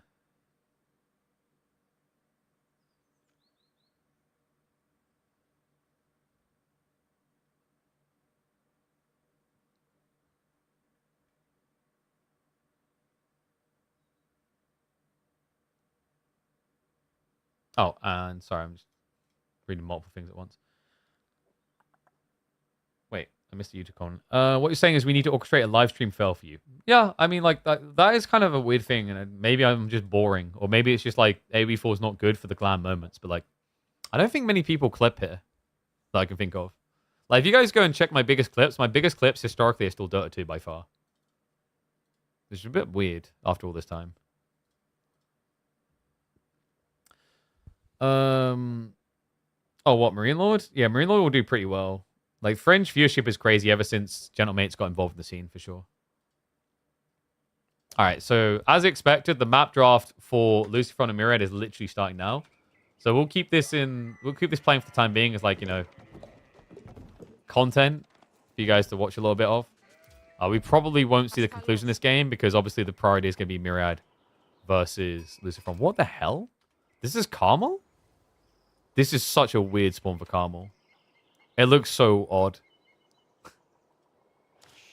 The cliffs are really funky, man. Like, the little high ground relic here is kind of adorable. Alright, so they just started the map draft. I'll switch over a sec. Dota 2 is just a much larger scene than AoE4. True, but, like, you know, this is the thing about live stream fails, or, like, the idea of, like, you know, cool content, right? So, like, has anyone seen the guy who plays Warzone with a flute? If you haven't seen him, I recommend having a look. It's hilarious. The guy literally plays Warzone with a flute. So he, like, blows and different blows, like, aims in different directions or shoots. Right? You don't have to know Warzone to enjoy that. Right? You get what I mean? So it's like, that's the kind of vibe you need to find. I mean, maybe we just haven't done it. Like, we've never had that with our content in any way. But then I'm like, how would you do that with AoE4? Like, has anyone really been able to do that with AoE4? It's a tricky one. Okay, let me find the Master of Steel's qualifier, because I want to see who's up against who. Well, we know who's up, but, like, what round it is between Myriad and Lucifron. Because this is the round of... Let me find it. It's the round of 16. Okay. I thought they weren't meant to be playing... Oh, no, sorry. I think it's the double Elim stages for the weekend guaranteed. So this should be... This is BO5. We've got BO5. Okay.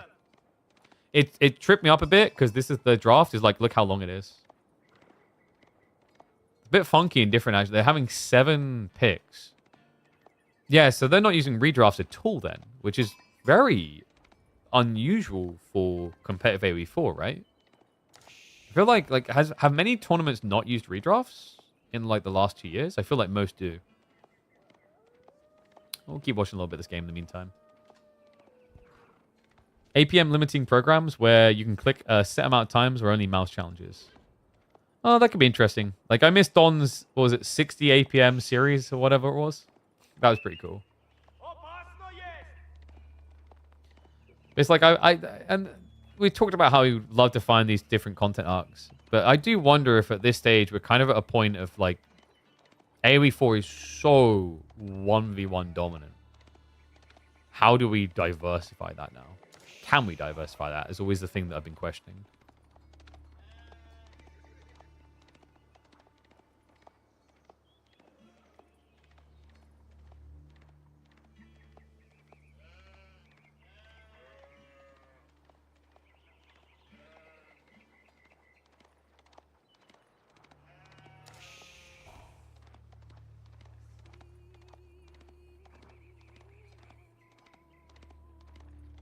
Oh, yeah, Caillou. Someone else that's coming back feedback-wise is maybe for Impotent, the deer spawns.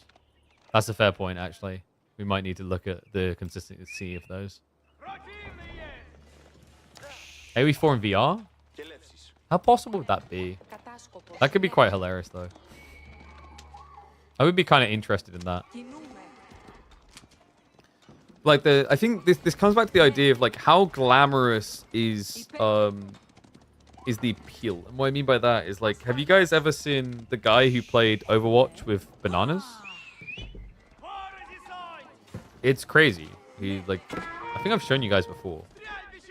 So, like, your goal, and this is how you market a game, right? Like this is a really good way of marketing a game. Is like, it's the hook value of showing people unorthodox things, and then maybe they come because they, like, find the game incredible after being exposed to it, right? But, like, your first step is, like, how do you get people to look at the game, right? And stuff like that, like you know, you don't need to know. I mean, Overwatch benefits from being huge, right? But even if you didn't know Overwatch, watching a guy play the game with bananas is like, what the hell is this crap? Right? So, like, here you go. Literally, he has bananas set up for inputs. And, like, it's hilarious because as the stream goes on, the bananas just get more and more battered and bruised. Like, look at this one down here. But, like, you see what I mean? Like, it's definitely going to appeal to Overwatch people. But even if you didn't know Overwatch, you get it. Right? Like, you see that, and you're like, okay, this is freaking, like, this is kind of hilarious. Done a few different fruits? I haven't seen the other ones. Yeah, you can send a link. There's a Neuralink guy? I haven't heard of that. Okay, so I think the boys are now setting up. I may have jumped the gun. They're literally only... Okay, then only make the lobby now. We're now going to be getting into Lucifer versus Myriad, though. So let me change it to live. In big caps and whatnot. And draft-wise... Oopsie, wrong scene. Oh, I just realized. We haven't got Opera GX widget. If you guys haven't, remember to sign up. 160 users. I haven't seen that move. I know there's more of you out there that aren't using Opera GX, which is criminal. Support a browser that supports gamers.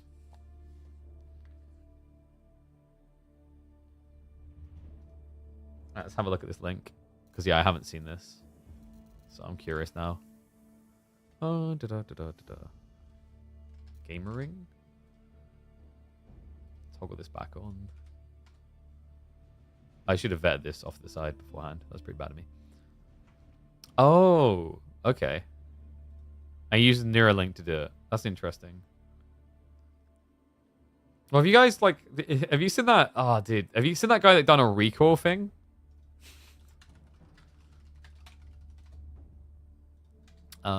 Real life. It's quite funny. Yeah. He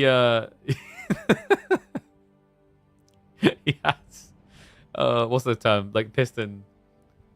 So that, like, when he shoots guns in game, he gets the recoil. It's so freaking good. It's so incredible, man. Oh, I love that guy. But, like, he literally just has... It's also, you know, he's exaggerating some of it. So, like, when he shoots an AWP, which those don't know is a very powerful sniper rifle in Counter-Strike, it full-on just catapults him. So good. Zen Browser? I'm not sure what Zen Browser is. I haven't used that one. But it's really cool. The thing I like about Opera is you can actually hack away a lot of the trimmings you get on top if you don't want them. It's got things like RAM and CPU limiters built in as well if you need extra efficiency there. There's also a free VPN. I think the VPN in particular is useful for a lot of people. Because like most people that have a small use they want for a VPN, but like not enough regular usages that it would make sense buying a subscription. So you can just use the free built-in one for like the one-off or whatnot.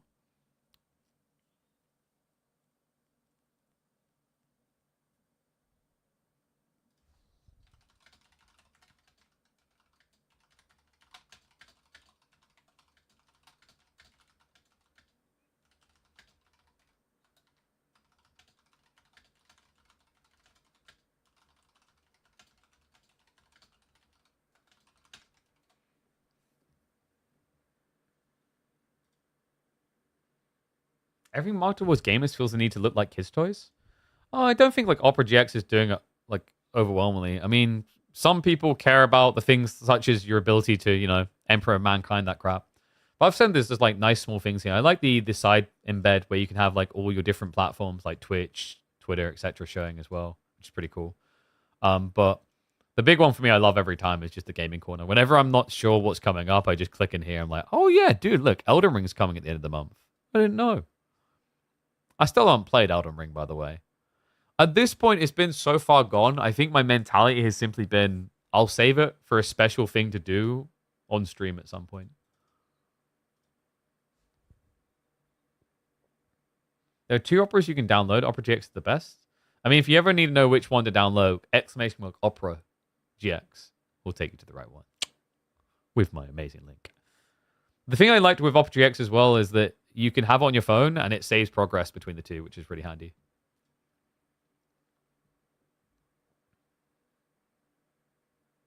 VPN to also on and incognito if you're adventurous. Damn.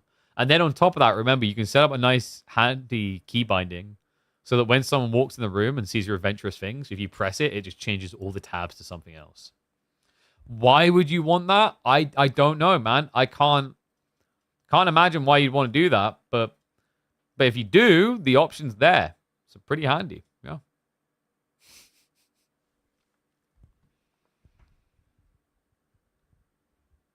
Opera GX support Flash. I mean, I think all Chromium browsers support Flash now. It's not the one that goes, ah. I mean, probably does, but yeah. Is the VPN always on by default? No. You can just toggle it in the menu pretty easily. Okay, so we've got Predicty set up. 2 minutes until we're in. A reminder, BO5 here, by the way.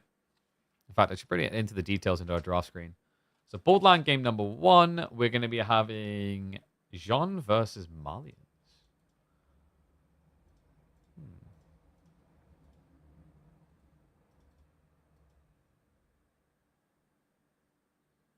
Interesting matchup.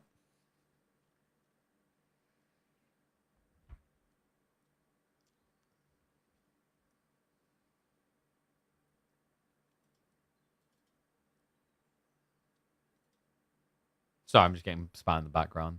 Just getting feedback on the map.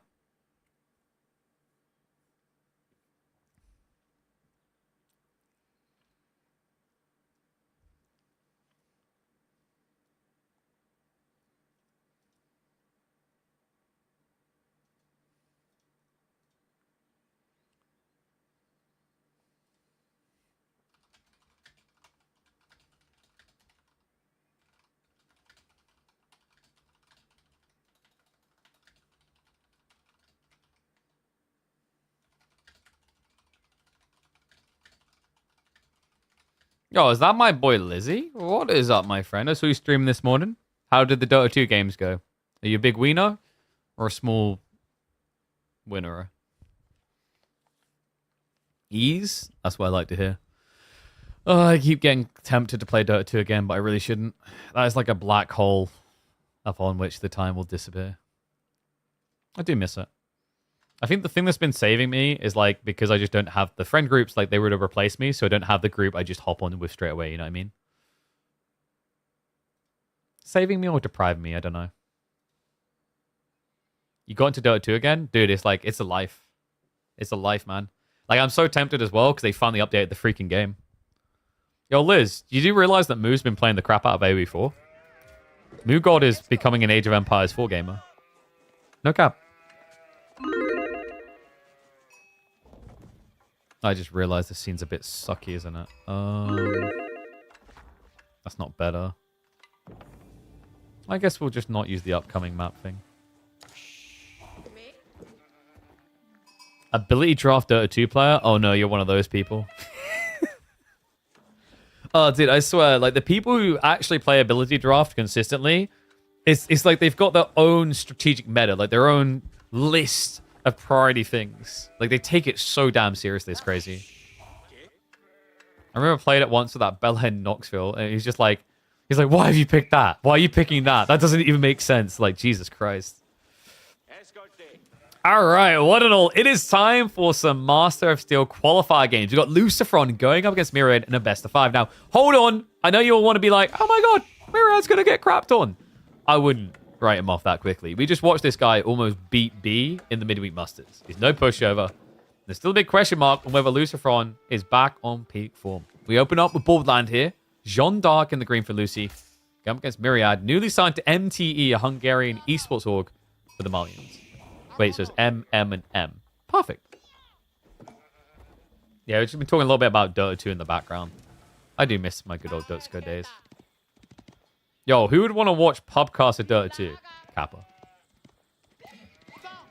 Yeah, it's kind of funny how I don't think that would ever work.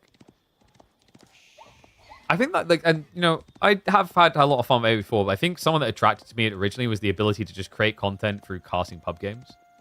There's not many games you can do that with. For a start, not many games actually have, like, the accessibility point of just spectating to easily do it. But then, like, a lot of scenes that have reached that point where they have spectator tools that are good have the added issue of there's always tournaments going on. It's like, why would you watch this instead? Maybe it could be cool, though. I don't know if anyone's actually tried doing it in years now with Dota 2.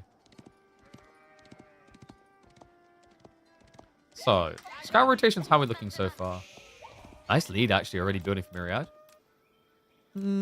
He is slightly ahead of Lucifron's rotation on the north side, but it looks like that might be a consistent lead. I think he just pushed through the center a bit more aggressively and earlier.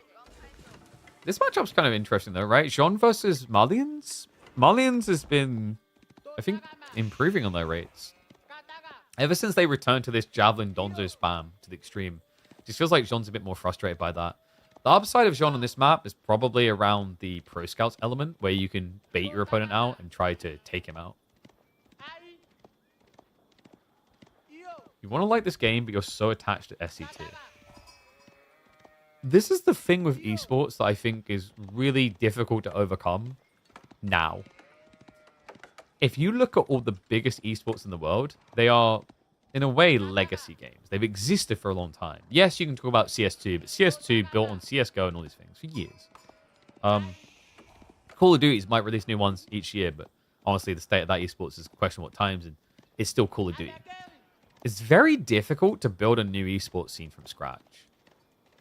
And the problem is, nowadays, people's gaming habits are seasonal. They might leave the game that they were playing for years, but they'll come back to it. Right? And you see this in particular with WoW. World of Warcraft is the best example I can give you in any genre of this. People will leave that and they'll play Throne and Liberty or New Worlds or whatever. But then the content runs out and they return. And I think, like, outside of, you know, the RTS sphere, people explore as well. Like, we've seen Beastie when he tried to stream World of Warcraft. Numbers weren't that great. I think he made a second channel for it in the end. But, like, that was his downtime. The amount of gamers who I hear who play, like, Might and Magic, or they play Dota 2, they have something else. There's always something they're returning to. So, like, this idea of trying to build your esports scene up when you've got to compete with the other esports that have existed for a long time, it's an extension of the issue that exists in gaming, where people just return to their norm point. So, for, like, esports, you know, do people care about Age of Empires 4's esport versus if they've been watching StarCraft 2 for years or if they've watched Dota 2 for years, right? Like, if Dota 2 and Age of Empires 4's World Cup is on at the same time, how many people that overlap there are going to choose AoE 4 over Dota 2? And that's not like me taking a crap on AoE 4. That's just that's in the nature of attachment. It's something we've already been talking about recently on the stream. When you look at why someone might go and watch a Beastie stream while we're live doing a grand finals, or why people might come and watch me instead of going and watching someone who's maybe covering the grand finals of, like, some tournament while we're doing the round of 32. Because they built attachments, they built roots in that scene, they come back to it. I think that's a big problem that esports as a whole is going to have to overcome at this rate. Because the only other option is to tap entirely new markets. And you have to remember, we already came off of the back of the big tap. The big tap was COVID. Like, COVID was the biggest opportunity. Like, you already saw the influx as well. Valorant was the big influx point there. So, yeah. I think that puts, like, fledgling esports in a weird position where they have to almost just exist for a long, long time. Watch someone else fail or inhabit an entirely new niche. So, focus on the game a little bit. We do have Jean running around the map in circles, trying to block some raids. Myriad has got Pro Scout on the raid, on the way, rather, but he already played a little bit of blocker on the goal, just trying to harass. Benefits of the Warrior Scouts, they do have high base damage for what they are. Good reaction by Lucy. He knows it's a scout race. He's actually not taking the bait.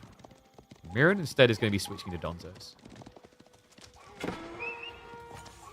You watch SC2 but play AoE4, the pace is much less stressful.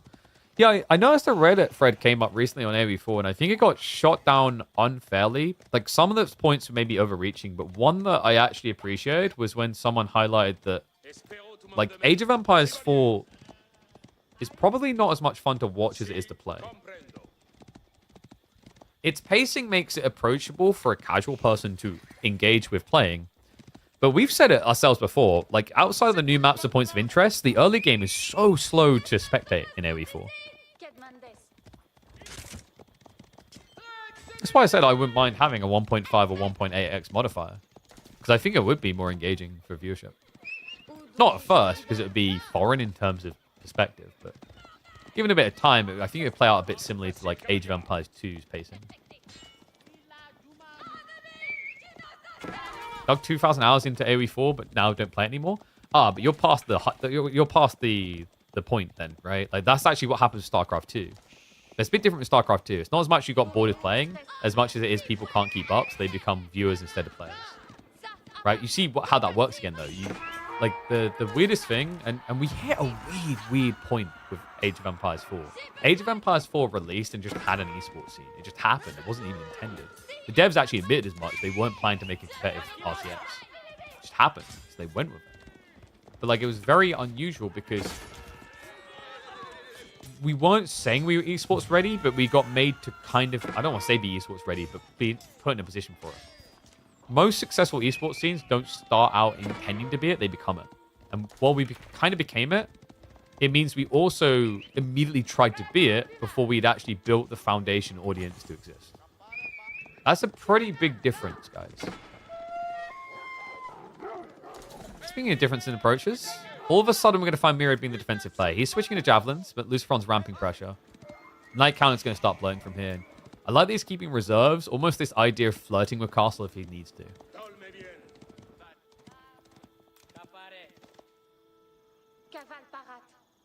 Watch both SC2 and AoE4 esports without ever playing them? That is curious. I feel like you're maybe in a minority there.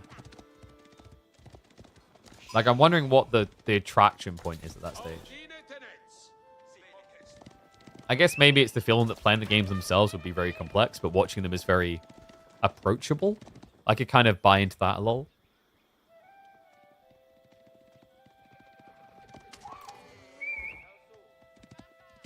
Because that's the other thing. Like, RTSs is so judgmentally perfectionist. Even if someone's not flaming you for doing a bad job or whatever, you feel like in your own brain you're almost flaming yourself. Ladder anxiety? That's why I don't do it. You guys just keep expecting too much from me, and now I don't want to play. Anyway. Good spawn overall. We did mention this for Mira. Getting a back gold is really powerful here. Makes it difficult for his opponent to just rotate in on him and punish him. I think Luciferon knows it's not really worth the commitment. So yeah, he's stockpiling. Ooh. Guildhall? I think you probably Guildhall here, right? And you could Royal Institute, but you just don't have many knights. You should have plenty of food to work with, though, because he's playing well in terms of blocking. Now we're positioned on the map, it just feels like Myriad has kind of given over extra gear as a result of this.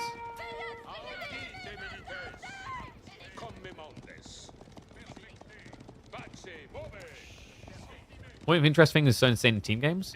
Yeah, but it doesn't give, like, resources to everyone in the merchant camp, right? It's just the person who captures. That would be an interesting mechanic to introduce, though. That would actually kind of give like a different style, pretty different style to team games in AoE4 with POIs. And it's going to be Guildhall. Guildhall is just a lot safer. Royal Institute is very all-in, and you're against Donzo Javelins. Like, do you really want to be going all-in? It makes sense. Malians are just historically one of the best civs at blob defending. So your best approach is to not put yourself on a clock. Instead, what this now does to Myriad is it says, tick-tock, brother, you can't just wait.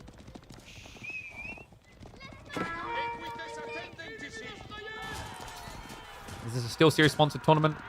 So it's Steel Series, but it's also World's Edge. So World's Edge provided the funding for this. I believe they provide the whole prize pool. And I think Steel Series is providing the venue.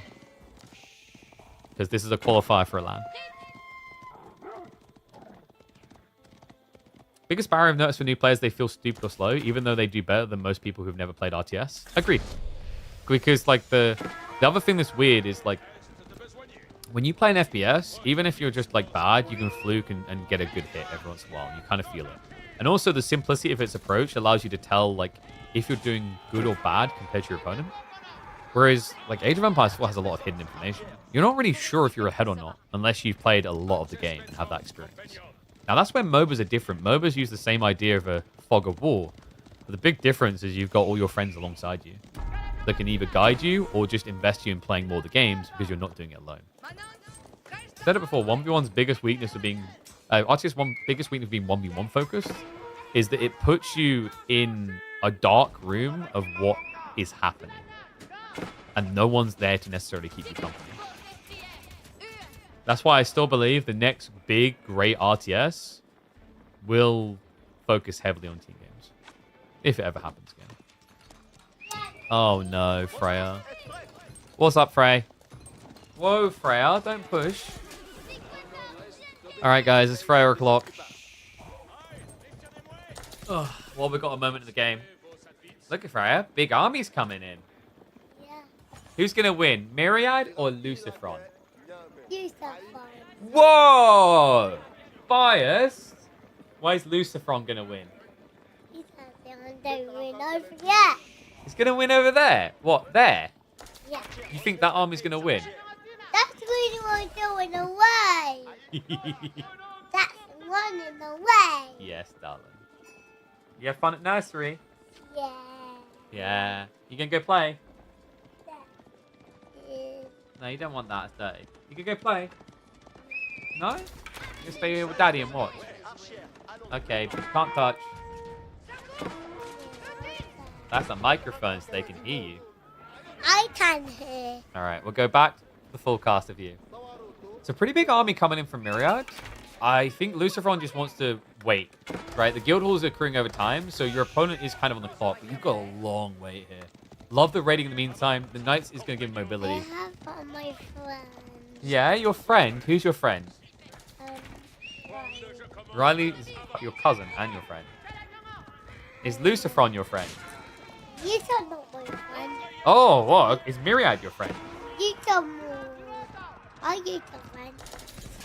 I don't know what I you're on about. hide in there too. Yes, darling. What It's a microphone so stream can hear you. Say hello, stream. Hello, Train. Hello, I Train. love you. I love you, Train. All right, you go play with mommy. Say bye-bye to stream. Okay, she whispered it. Bye-bye, Frey. Sorry about that, guys. I haven't seen Freya all day, so I had to give her a minute or two. Bless her. All right, so Still Dive's coming through. Like, what's been happening while Freya distracted us? He actually blobbed into archers, and she's back. Yeah. Yeah, you go to mummy. Love you. Bye-bye. No, don't take that rubbish. You'll make a mess. Leave the cans. Thank you. Yeah. Why don't you take this can to mummy? Actually, take... This one's empty. There you go. No, no, no. Okay. Don't spill it. All right, go take him to mummy. Wow. Apparently, I can get rid of my daughter by having her do cleaning. No, no, Freya, go take them to mummy. Don't spill them. Go on. Thank you. Love you. Bye. All right. Sorry about that, guys. So we have got Fulani coming through. Honestly, like, not a bad timing for Myriad, per se. The Archer Mass now gets kind of discounted a bit, right? I don't know about that. I feel like Jean's a big threat here. Melee Jean level 3 is coming in just a few moments. He could just die. If kids have cool names, what, Ezra and Freya? Hell yeah. And guess what? I chose them both. Ezra was almost called Artemis. Alright, they're coming in. We keep mentioning gods because it feels like Myriad might need a god to defend this. Look at the numbers now. It's 13 knights. Now, level 3 Jean, just 100 XP away. Their archers annihilate these javelins. Yeah, this is difficult. Like, it's actually impressive the way Lucifer's just found this archer all in timing. Villagers trying to gather on the gold. Harassment's going to come in there. Donzo count looking a little bit low, but does get the snipe on Jean. She's gone. But the army of Myriads is about to get erased as well. This looks over. He just hasn't cleared the knights. And that's not a win condition. That's a survive condition for Myriad. He's trying to build up more Raxes behind this. The archers are sniping out the workers. And it is a ridiculous eco lead. Fulani is not capable of fully overcoming this anymore. Yeah, there's a guild hall trickling behind this. There's still 10 plus knights in his base. And that guild hall's already up to 1,000 resources. And Lucifer's just going to keep the non-stop pump going. If he was running out of food, you'd maybe see some hope for Myriad. But we're talking about a not full army. Nowhere for these villagers to hide. And a trickle of Donzos that essentially dies to this many knights when it comes out. He's still gathering food. Like, bruh, read the room. But the fully garrisoned TC just leaves no room for safety. All right, props to Lucifer. Kind of a different approach on this timing here. Wasn't expecting the archer roll-in to be this effective, but his spidey senses were on point. Myriad, he's reluctant to give it up, but this is the Fulani effect, right? Your brain is like, nah, I can still, like, cinch this back. I mean, it is a decent amount of food, but you're going to, at this rate, be left with 15 villagers and how? 15? Oh, God, it's depressing to say that out loud. TV2 with the first TC share between two players. I think I mentioned that like a few streams ago. It'd be interesting to see a shared landmark where you can produce your own villages out of it. But it gives you like a condensed location to share and play out of. But no share, no play left in this game. G1 going to Luciferon. Well, that was a bit rough. I think G1 may have just left Myriad feeling a little bit sore. Left side win. I do need to go check on Freya because she's still in the garden. I think Emma done that classic thing where she tries to palm our children off on me and then doesn't check on them. Bold. Freya prediction too strong. Freya's just a genius. What can I say? I trained them well. She watches all the games. All right, guys. Be right back. I'm quickly going to get Freya inside because I can hear her outside.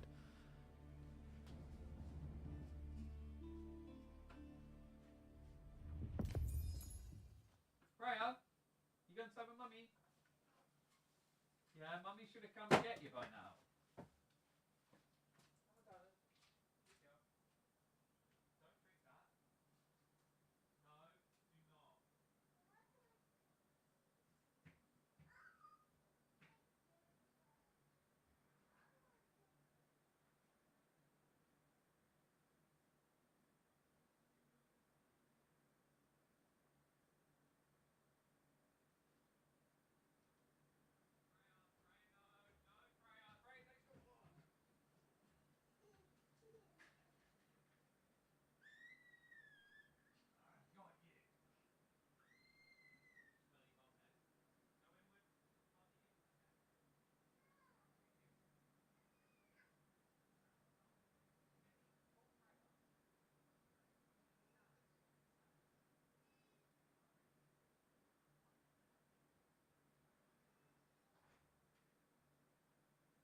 Nice try, Emma. Trying to give me the difficult one.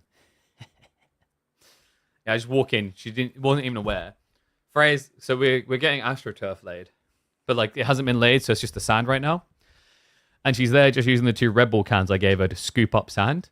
And I'm pretty sure she was trying to drink the sand. Now, you're probably questioning, KP, you should not give, like, a Red Bull can to a kid. In fairness, the Red Bull can was, like, empty. I'm not caffeining her. But the fact that she was trying to drink from the can... I mean, that's interesting instincts. Takes after daddy.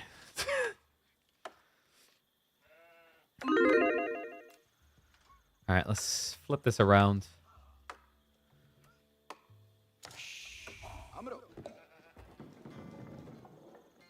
And let's get ready for another one.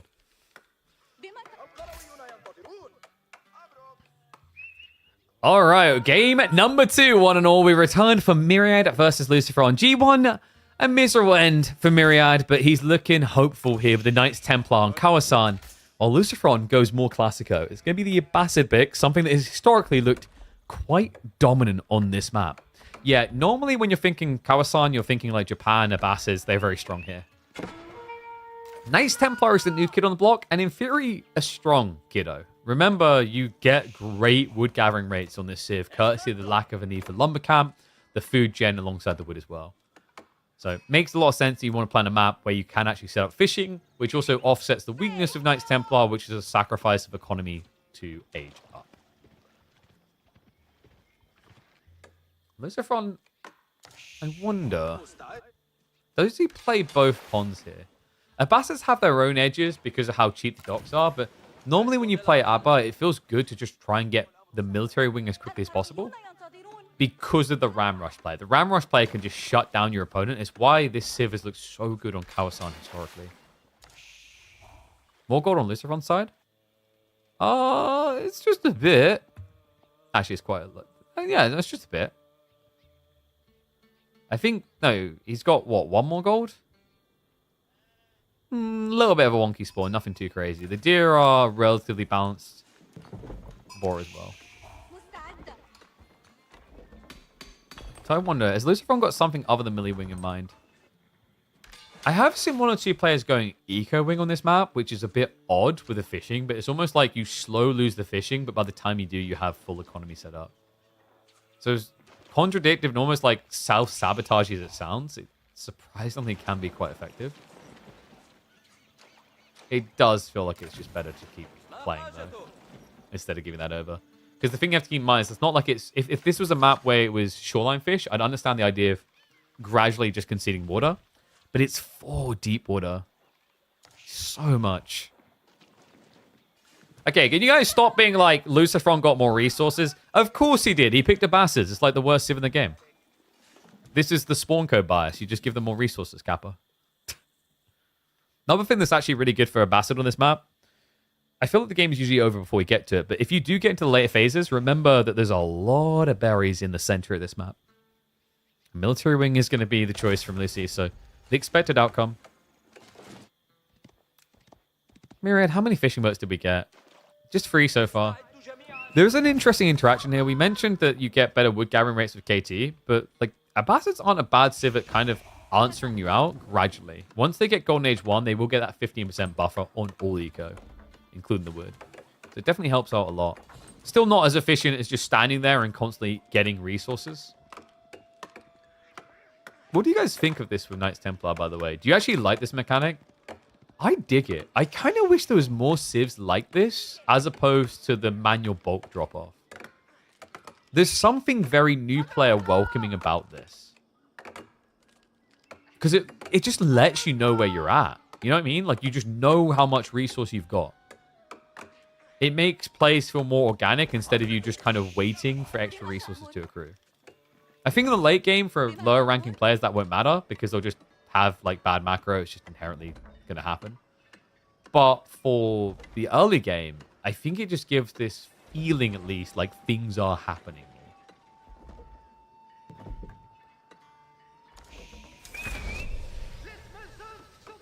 Landmark situation, KT, they always go for the French commandery. And then usually you're looking at either Genoa or about 20% of the time Angevin. Castile if you want to lose a game. Looks like we have got a sneak out in the second pawn to Luciferon contesting, but mirrored by Myriad. We do have the Abba Millie win complete, so this is going to give him the ability to build into a ram to attack. Problem is the timing's bad, right? Like, you went double dock and everything else. Your opponent's already got archer ships out. But this is the thing that's nice, is like, when you go for this ram, what makes it nice, where most civs would suffer, these units can't do anything. But their ability to build a siege weapon is what makes them so, so good. Oh, wow. Did he force the denial? All right, I'm a little bit surprised. Yeah, Myriad had to cancel. So Lucifron can now just circle and start taking out docks. He's already got 2 of his own up. He's so far ahead of Myriad. It's actually wild. I mean, this is the efficiency of Abbasids with the 75 wood cost. But it feels like so much more than that. Almost like Myriad wasn't quite ready for the timing. You have to remember, he did have a dock ready, but he committed it on the other pond and failed. So Lucifron now at the edge. We have got a demo ship on the way, but some damage needs to be done if you want to get a kill is the problem here. To make matters worse, look at this from Lucy. He's a mile ahead. Arch ship's already there. Demo ship follow-up is ready as well. Lucifron will micro away. Mans the sails to make his escape. But, oh, he will go down. Wasn't able to repair in time. Lando, Myriad now lacks gold. Now, he has got 300 in reserve, so it's definitely not the death of him, and he also has Pilgrims bringing more in. Will be a reaction to Archers. This is the expected. Whenever you're up against military wing, Archers just makes a lot of sense. You build 3 Archers, you counter the entire wing. That's why on land, we've seen a Bastard players, a very popular build is to add in his stables as well. So you get all 3 corners of the triangle.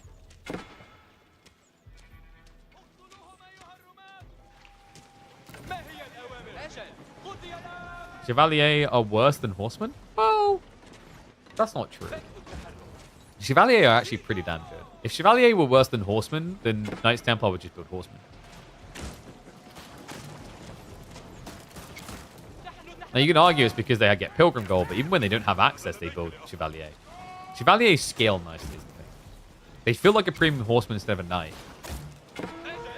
So once you bulk them, they just have a lot of viability. Like, if you had to tech in a castle and upgrade them or upgrade 30 horsemen, you'd upgrade 30 Chevalier every day of the week.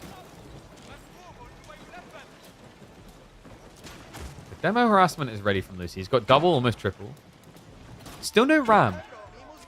No, instead, Lucifron just went for the trade out on the backside, so he will get shuttered there. You have no other land aggro, so it's full focus on the seas. Good reason. He has the edge right now. Demo's now going to go for the push. Gets the hit he needs as well. Gets both of the boats. Denies the demo from the other side. And now fishing can get completely blocked out. Lucifron, I mean, you'd think he'd want to clear these docks, but I guess in a weird way, having your opponent keep investing when he's now behind feels good. You've denied his fishing. Meanwhile, you have your own on the other pond, which is expanding. Love that insurance policy. Lucifron, he doesn't just go straight for more fishing. He adds an arch ship in first to guarantee that Myriad can't come onto his pond. Demo? That's the sad life right there.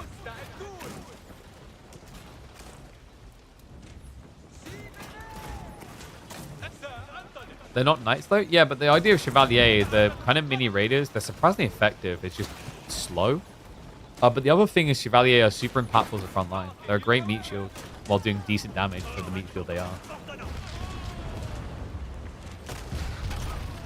He does at least connect on the spring loop. Another one coming out of the side. Whoops! Lucifron overextension here.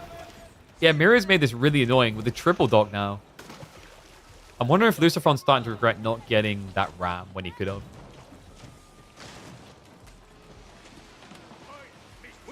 Hospitalier only working gold? The problem is, yeah, like Hospitalier is super cheesy and also relies a bit on ignorance. I think if Feudal Age Archer spam wasn't so important for Knights Templar to succeed, you'd actually see more Hospitalier for a delayed timing into castle. But the problem is, because Knights Templar are at their best on land anyway when they build archers, Chevalier has to be the supporting unit. It's the best option you have. Archer ship. Nice kill. And good pull on the fishing boat. Now, we're still not seeing Chevalier here from Myriad. It's starting to feel like he's trying to get cheeky with an age up. Ambitious. What would you go? I guess... Like, Republic of Genoa seems like the norm, but like Angevin, I think, could make a lot of sense here. It makes your docks unkillable, and Heavy Spears doesn't have a great answer. Bastards can try to play Camel Archers to it, but we've seen how that matchup can go. Weirdly enough, you can just keep spamming Heavy Spears to buy time against Camels. And if your opponent's ever not looking, they just lose with the Camels.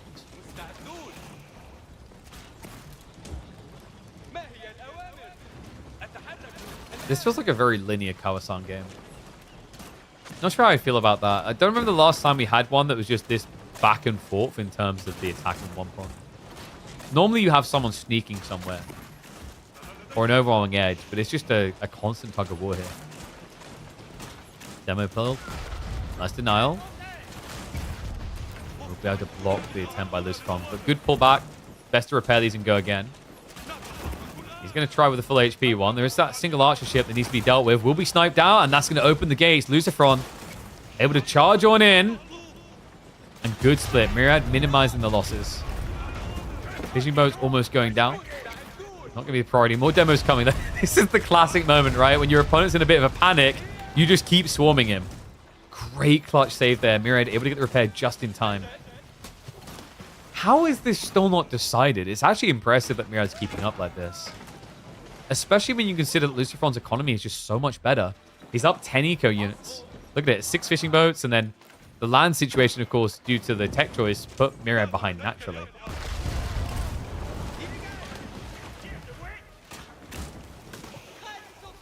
All right. Ones if you think Lucifron's going to win this game. Twos if you think Myriad is. Because right now it's kind of chaotic on this pond.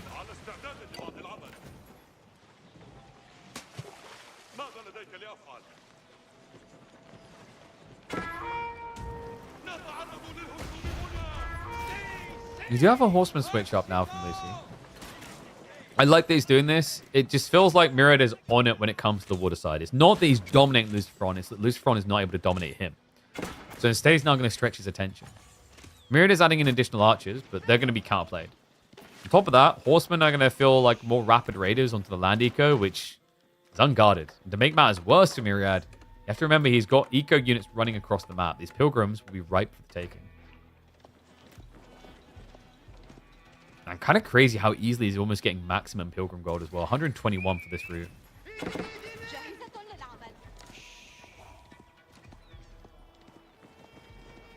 Well, the other thing that people underrate about Chevalier is compared to Knights, you will have more Chevalier than Knights.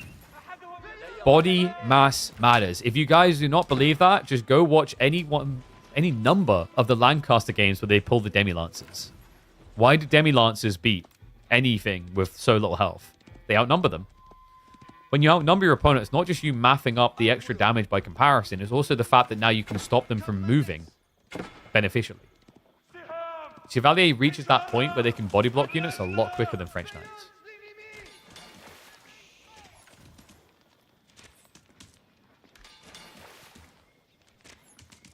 So Myriad is going to be upgrading for more pilgrims.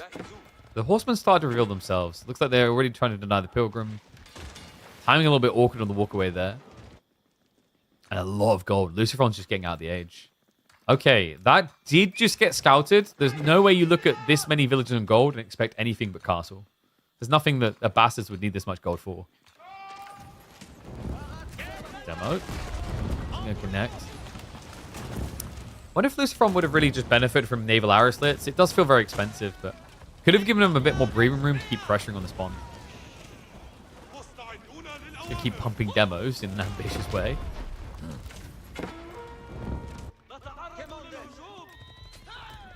Is that Rax? Well, he's thinking Lancers. Is he thinking Golems as well, or just Spear defense? Probably Spears to defend against the Chevalier, and then the Lancers to attack.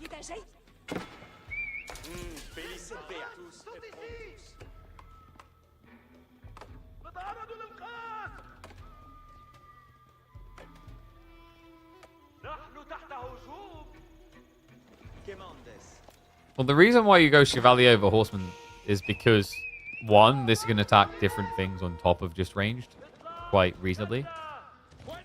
I honestly think one of the biggest things people maybe still in the community don't understand about Horseman spam and why it's tough a lot of the time in Feudal Age Food is your hard to come by resource. Not gold, not wood, it's food. So would you rather spend 120 resources, 100 of which is food, for a worse unit than Chevalier, or spend 90 food and then put the rest into gold? You have a lot of gold to work with. You're also on a civ that gets a lot of gold with pilgrimage. Yeah, if you think about it, we've only really been seeing mass feudal horseman surges more recently after they A, updated the animation a bit, but B, pro scouts.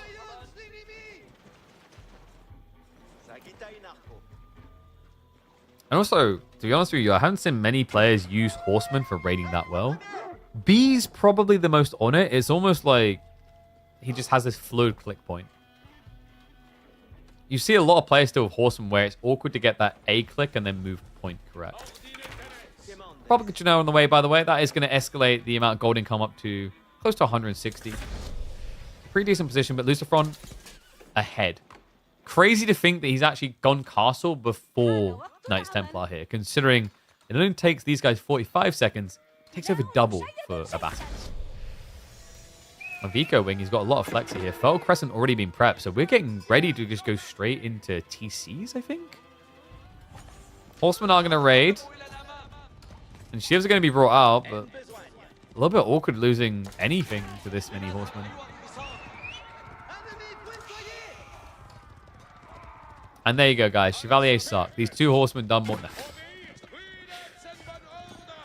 Mirad seems to be aware of what's coming. So immediate switching to crossbows makes a lot of sense. He's on the defense. Yeah, I don't think like you'd really want to try to spam knights here. So for a start, Templar Bravo is just always awkward because it takes longer to produce. Also, producing high base damage cavalry against a civ that has camels feels like a no-no. So I don't mind Mirad's approach. He could add in 1 or 2 knights, but he already has that with the Chevalier. If the free Chevalier can't find a target, then like what is a Templar Bravo going to do different? Except burn your economy.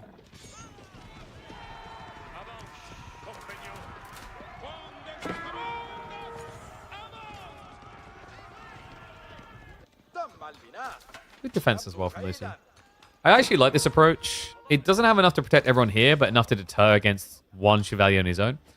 And the importance is this allows him to put everything into his opponent's face. So Lancers are just going to be flooding across to the enemy's territory. Remember, sometimes attacking is just much easier to force mistakes than defending. The highest level, defending better, sure. But like when you attack, it feels like if you're a perfectionist, sure. Defending will be an advantage, but no one's a perfectionist. Every time you have to defend, it opens up an opportunity to lose something. Especially when you have this much economy just leaking out the tree lines. Second wave of Lancers now arriving. Lucifron. I'm going to force them away. We have got Stone Gathering slowly coming in, so Lucifron is not rushing his breed.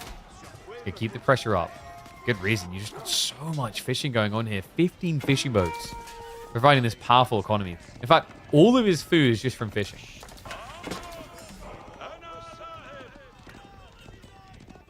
I like this. By playing this way, it doubles down the idea that Mirad has to be static. Because if you build Chevalier Concret against this, you're just going to lose.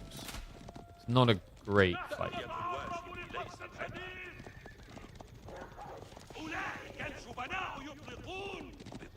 Why have we... I just realized we still don't have the theme coming up. That's weird.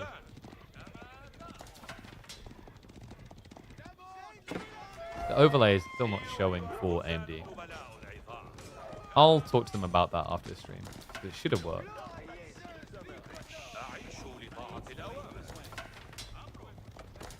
It's like I can test run it like that. It's just not actively working. It's weird. I like advantage for this front as well. So what's the plan? I guess Mirad is just trying to get enough space, a little bit of bream room, so he can set up maybe some walls, and then his spear crossbow can start pushing out. Just feels like Lucifron is denting him in with raw knights non-stop. And this is a strategy that can remain more and more effective as the game goes on, because of course you're going to have to move further out of the base to gather more resources. So the walls eventually become mandatory with this strategy, I think. Lucy. Okay, golf clappers, man. This is the counterplay to everything Mirad's doing. The crossbows, the spearmen, they're all going to hate spears. And remember, this isn't just any spears, it's boot camp spears. I think something that's underrated about boot camp, like we just see it as an organic, obvious element of Abbasis because it's so cheap. When you say it's 75% as good as the tankiness of Elite Army tactics and Imperial plus tech, it really paints the picture about how good this tech is.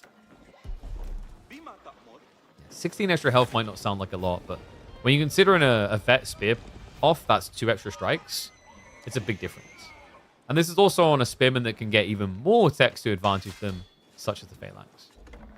We are getting that keep drop, so this is going to be a surge. I think this is Imperial Age from Lucifron. Yeah, kind of a crazy timing, because he's also still gathering extra stones, so he could castle drop into TC drop. And with fresh food stuff, that's very cheap. This is wacky.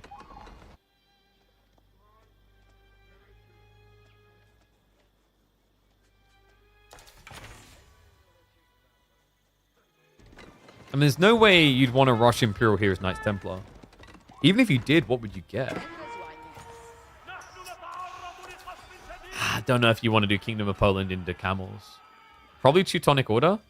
Republic of Venice would be weird because Condottiero, I mean, you're not usually worrying about gunpowder units of Abbassids. Even if you were, there's too many other things, variables to worry about. Lancer Raid in the back. Like more units to be found. He has started producing into Genoese and crossbows, which makes sense against spears. The interesting thing, though, is Lucifron is pivoting down to archers. I mean, answers everything as well.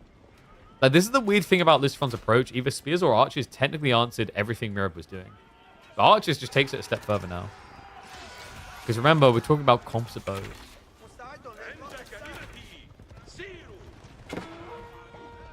Fine, sir. Is it time to imp yet? I think it's weird because it's so achievable, but you also just feel odd imp rushing as Abbassids. You know, there's certain civs that get a big edge out of doing that, but the thing that you have to know about Abbassids, more so than like any other civ in Age of Empires 4, they don't get immediate upsides.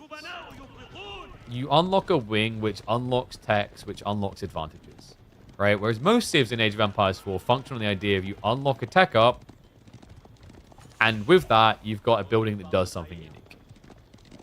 These two civs are different. It's also why we don't often see KT rushing through. They'll get you access to new units and cool ideas, but they haven't got like a red palace that secures the grid. Or a Burgrave that gives you this rush point of getting units out to defend. But it is going to be a race, and I think Myriad's aware of it. Culture Wing's already been triggered by Lucifron. Myriad, with the current pacing, should be able to eclipse that with his own tech. Relic spawns ended up pretty good for him in the end. Myriad gets 3 of the 5 relics on the map.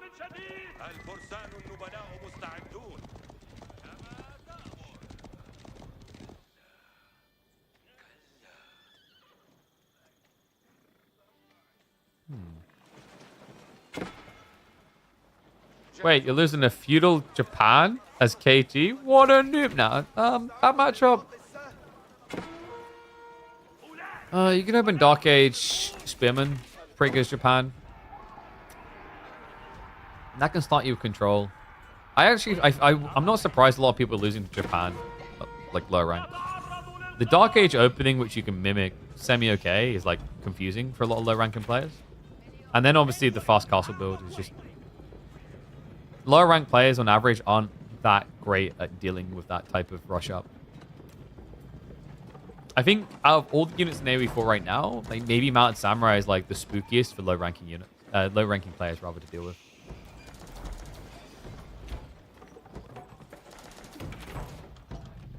Does she have archers and feudal for KT?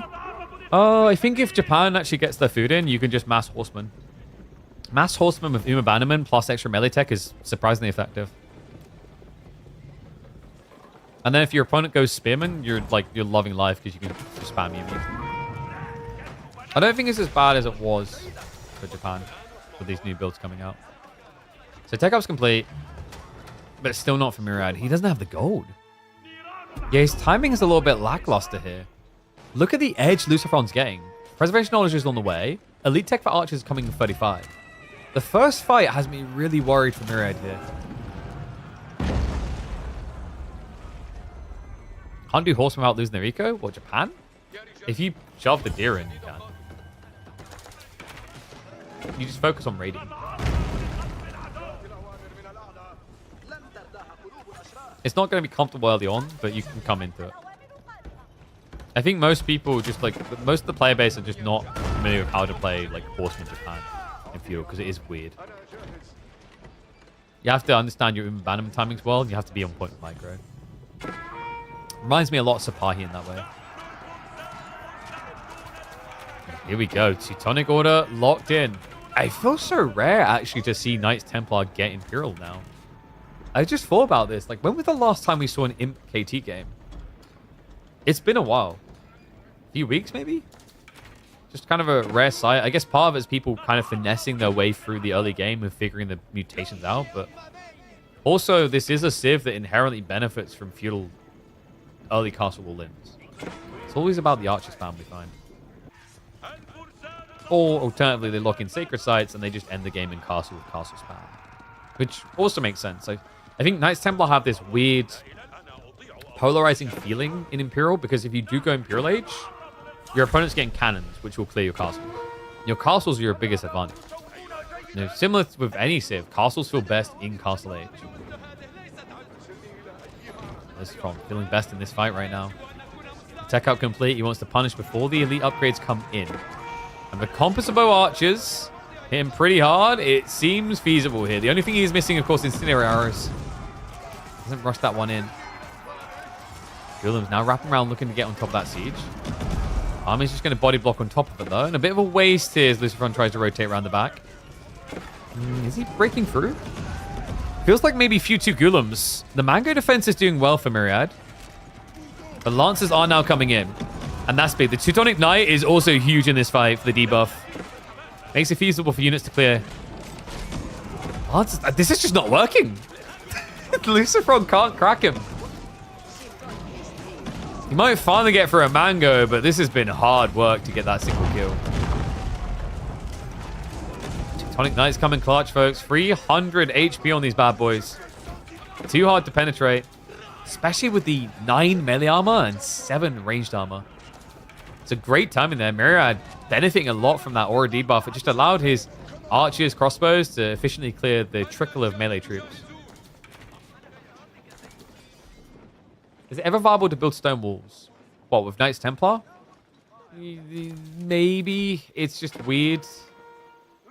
I feel like people could just build them when they build the fortresses. Because if you're going to build a fortress, you've got a villager there. The reason, guys, is if you build walls near fortresses, each of them gets arrow slits. But I think the conundrum for people is the build time, the cost investment. You'd just rather build more forts. Because a fortress is actually going to threaten enemies diving you. But like an extra arrow slit is not usually that threatening to heavily armored units.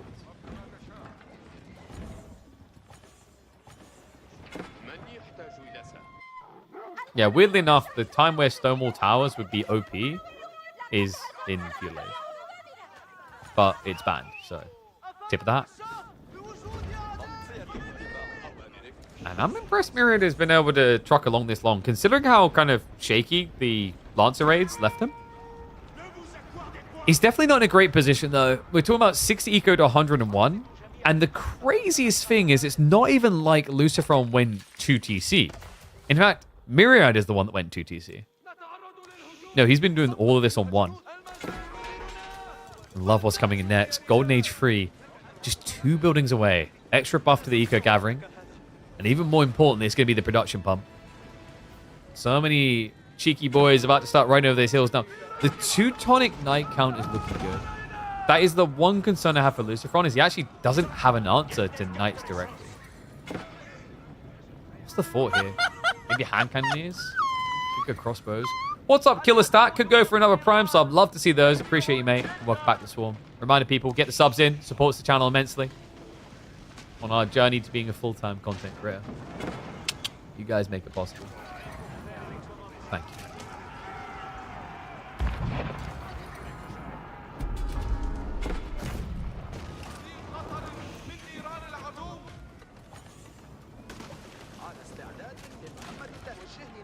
Probably starting to clear the boats.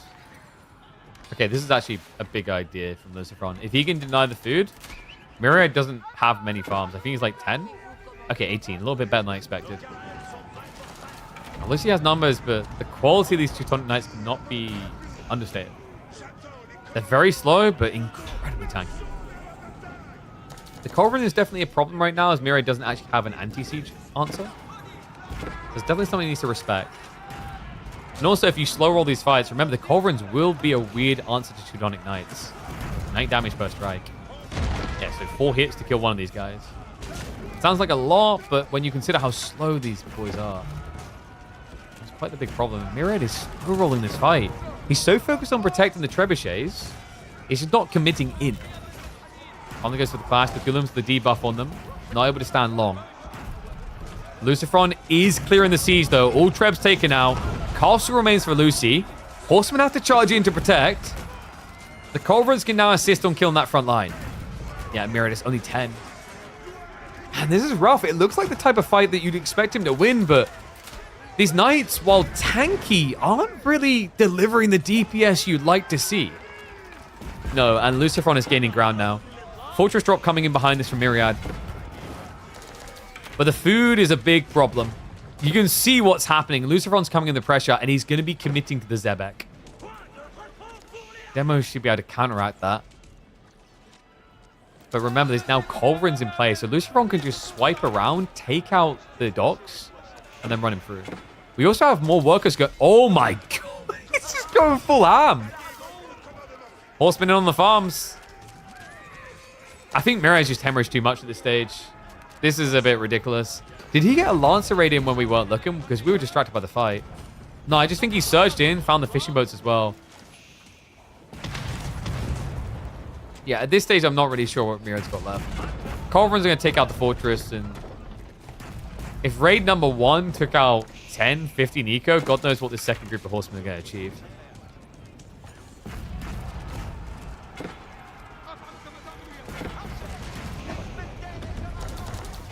Mirai's going to try to make a valiant last stand. But last time he had, what, 14 Teutonics? This just looks depressing. I'm impressed at actually how quickly Lucifron was clearing this, considering he didn't really have that many crossbows in the initial fight. This time it makes more sense. It's 23 crossbows and scaling. I mean, what is a little bit crazy? He doesn't even have incendiaries, but yeah, it looks so clean and easy. GG gets called, and we are 1 away from an easy sweep in favor of Lucy. Not looking good, I'm afraid. So G2, that is going to be an Abba Knights Templar matchup, left side win.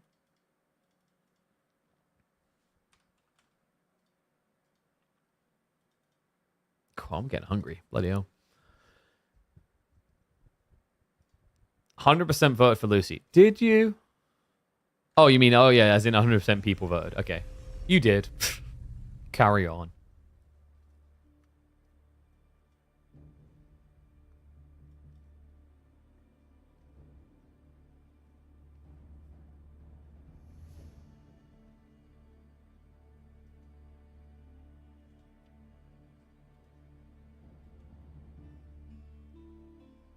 Okay, there we go. Wait, you can't vote if you're modded? I didn't know that. Oh, well, actually, in fairness, that does make sense, right? Because otherwise you'd be like, oh no, my bet was wrong. Revokes the bet. Okay, why is the camera blurry again? God damn it, it keeps doing this. It shouldn't be blurry like that.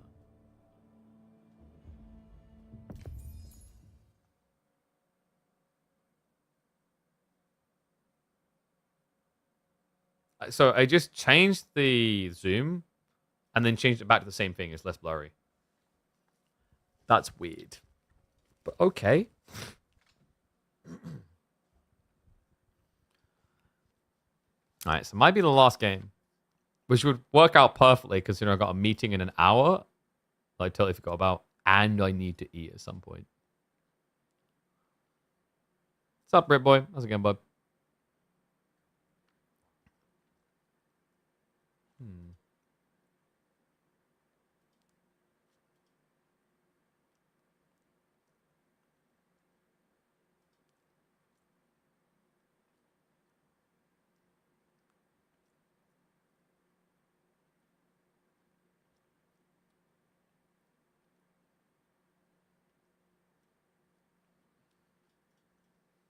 Sorry, I just need to send a message across. Dude, the amount of things I'm being pinged about on a Friday is kind of crazy.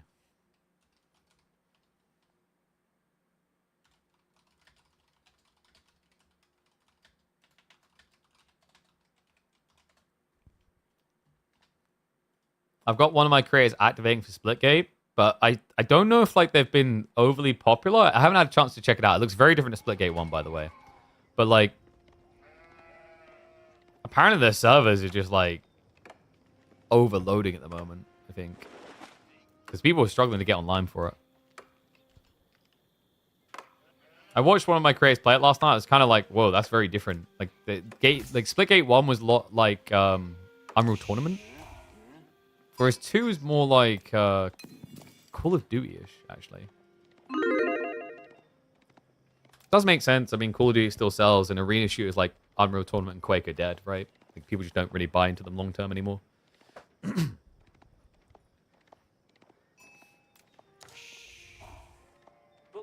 Well, potentially last game of the first qualifier for Myriad here. He faces Elimination against Luceron. That's right. We're going to go into Carmel for a Chinese showdown in G number 3. Interesting matchup, actually. I felt like Sushi had the edge for a while, courtesy of things like the Mountain Academy with better economy and also the better cavalry via Dali horses. But I've seen China look surprisingly effective on this particular map due to the taxation. Carmel gives you very little gold. So if you're able to milk extra from elsewhere via things like Imperial Academy for the taxmen and also getting extra taxmen early, can actually give you the edge to keep your economy safer for longer than the Sushi. The road building game? I haven't heard of that. Wait, what? Bro, you know what I need? I need Europa Universalis 5 already. I also need to finish Clair Obscure. I am now 47 hours in. I could have probably finished it if I committed to the main story by now, but I've just been hoovered into all the side quests. I freaking love that game so much. I really hope they make a sequel.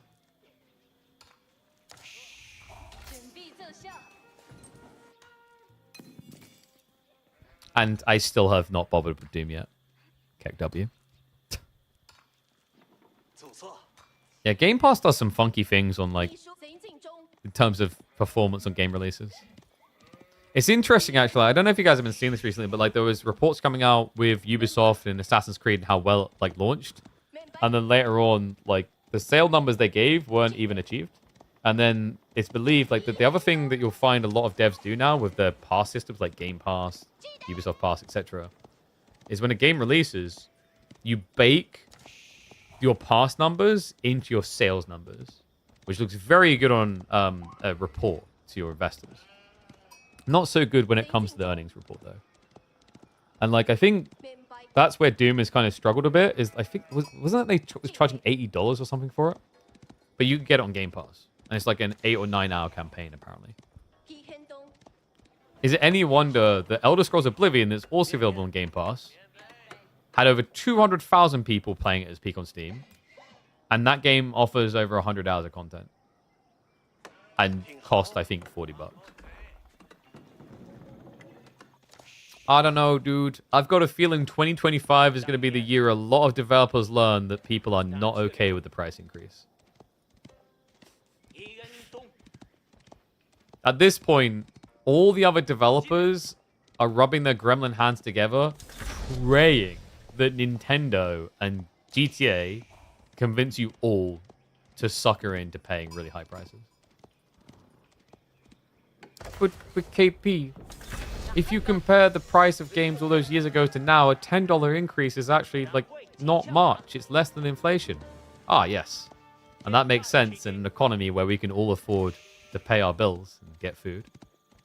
Wait a second. Yeah, I think it was at the Borderlands CEO the other day. I can't remember the statement he made, but it pretty much read like that Pokimane clip where she just calls people poor boys.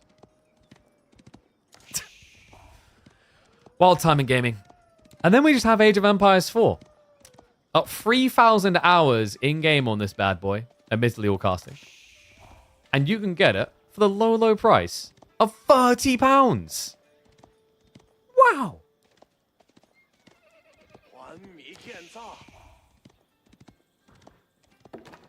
Okay, so age up's complete. I think we are just getting standard pro scouts on both sides. Nothing too surprising here. Lucifron is a little bit slower on his timing, though. Curious. Is he pro scouting? If he is, this is a very slow pro scout. He's got 2 on the gold, but remember, he's going to get taxation here, so it will quickly escalate. He just needs to drop off. Interesting that he plays block instead. Your rent went up 10%, your pay went up 4%. Eventually, I will also be living paycheck to paycheck. Jesus. I mean, this is the fundamental issue. Like, sometimes I feel like we're a finance channel. But one of the big things the world doesn't want to hear is we need a recession. We are technically already experiencing recession symptoms. And we've even had small recessions.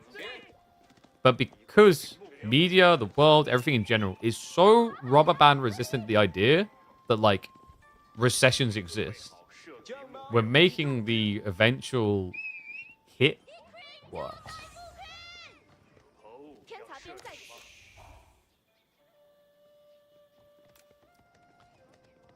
Yeah. I guess also, like, the other thing to think about is, although we have conflicts around the world, compared to the history of the world, we live in the most peaceful time, if that makes sense. And that's another warped element. Like, it's a grim joke, but war is real good population control. Think about it here. You go up to 200, you go down to 100 again. What happened? We fought. Now, why does that matter? Well, like, if no fighting is going on, not enough housing, not enough food, not enough anything. It's freaking dark when you have to say it like that, but yeah.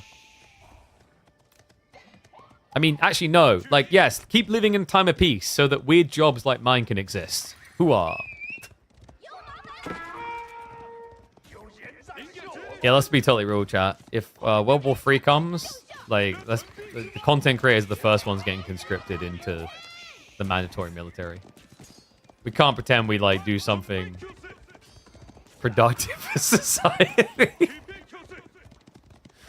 Yeah, dog. Like, man, I really need to be there, casting these Age of Empires 4 games, so that there's something for the heroes to come to. Oh yeah, I can do live narration of the war.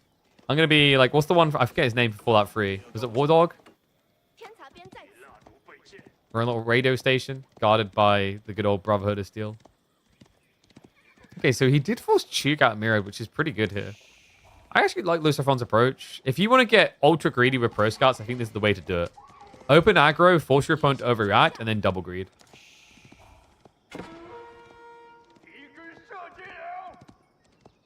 Calling for a new world war. I didn't call for a new world war. I said the reason we have a lot of these problems is because of the fact that we no longer have these world wars, big wars, etc.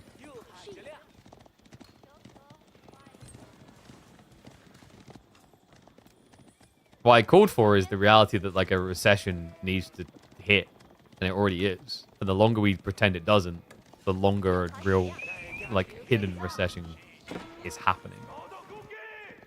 How did you get towards me calling for a war from that? That's true, actually. Like, you know what? Now that I think about it, us content creators are actually going to be the most valuable resource with World War III. Because obviously we'll use drones to control humanoid figures in these wars. And we've got more experience than all those other rookies that are in the army. Checkmate. It's going to get very confusing when on the battlefield we just have, like, robots teabagging robots for no reason, but can't complain. I've been safe from conscription. I just said you're going to sit there teabagging someone else, and then I see World War III will be so impersonal. No. If someone's teabagging me, it's personal. We got Mountain Academy on the way. Miriam is just trying to teabag on Lucifron here. With the more efficiency you get off of taxation gaining food. In Pure Pass, I love this reaction. It lets you know your opponent is taking any risk with his economy. And it also is going to give you so much vision around your base to know early on if you're being raided. because the tech up comes through first Myriad, he will have a slight edge in terms of Lancer production here. KP's hoarding all the money? What are you on about? I don't have that much money. Look at, like, how can I have that much money when you've got, like, a Prime icon next to your name, but you're not subbed to my channel? I clearly don't have the money. That's the problem.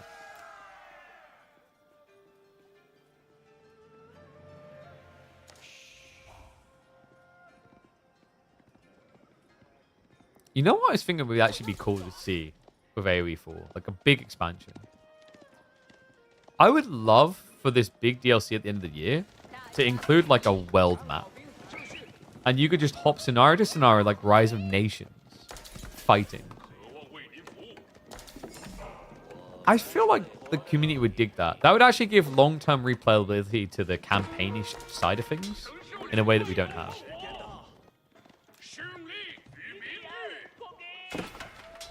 That'd be so cool.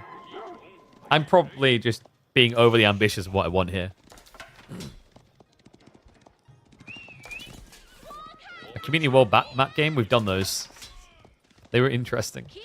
We won't have time today, though. So Lucifer's doing something interesting, by the way. He's not really obliging the Lancer off. He's building spears in prep. So the reason he's got a few knights here is to raid. The real goal is for him to just take it on the chin from Myriad and then counterattack. That's interesting because the other week we had Myriad on this map, in this matchup, blame his loss on the fact that he didn't just ape build Lancers. So this is like an interesting flip situation where Lucifer's kind of doing what Myriad done. Let end the same way though. I mean, the spear count already looks pretty damn good. He's going to be chasing after the relic. Yeah, and knows he has to run away because that wall low triggers. It's not worth the risk. World map FFA where you have to set up your TC near where your actual country is. Well, I wish there was a way to actually, like, distribute locations manually for those type of experiences. Something I highlighted about Empire Wars that would have been quite intriguing is if you had the ability to place all your starting buildings, so you had a strategy, like a drafting element for the start of the game, where for 30 seconds you placed all your things. That would be quite interesting. But I don't think the systems exist for AoE 4 to do that. This is a lot of spears, by the way. Myriad seems to be more interested in just trying to get towards Yuan. But you need relics first. He's at least going to get 2. Not the greatest of situations. The other one does get denied out.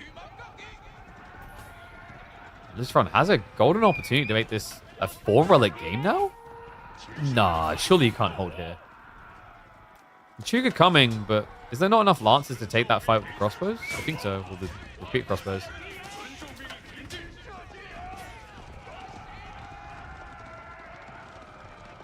What's the APM difference between these players? 69. How would I know? Let me just use my backdoor into their PCs and we'll find out. Whoa, Myriad! What's all that porn? Okay, no, like, I checked it. He's 120 APM. Lucifer's at 264. Yeah. Actually, Myriad is quite a high APM player. Not that far off of Lucifer.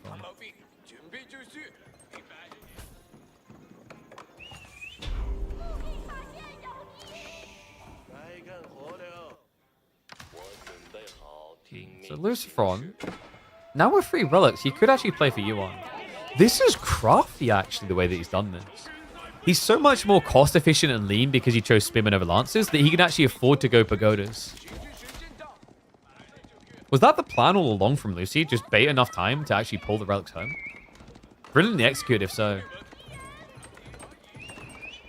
And remember, your Yuan is so much better than Shushi's.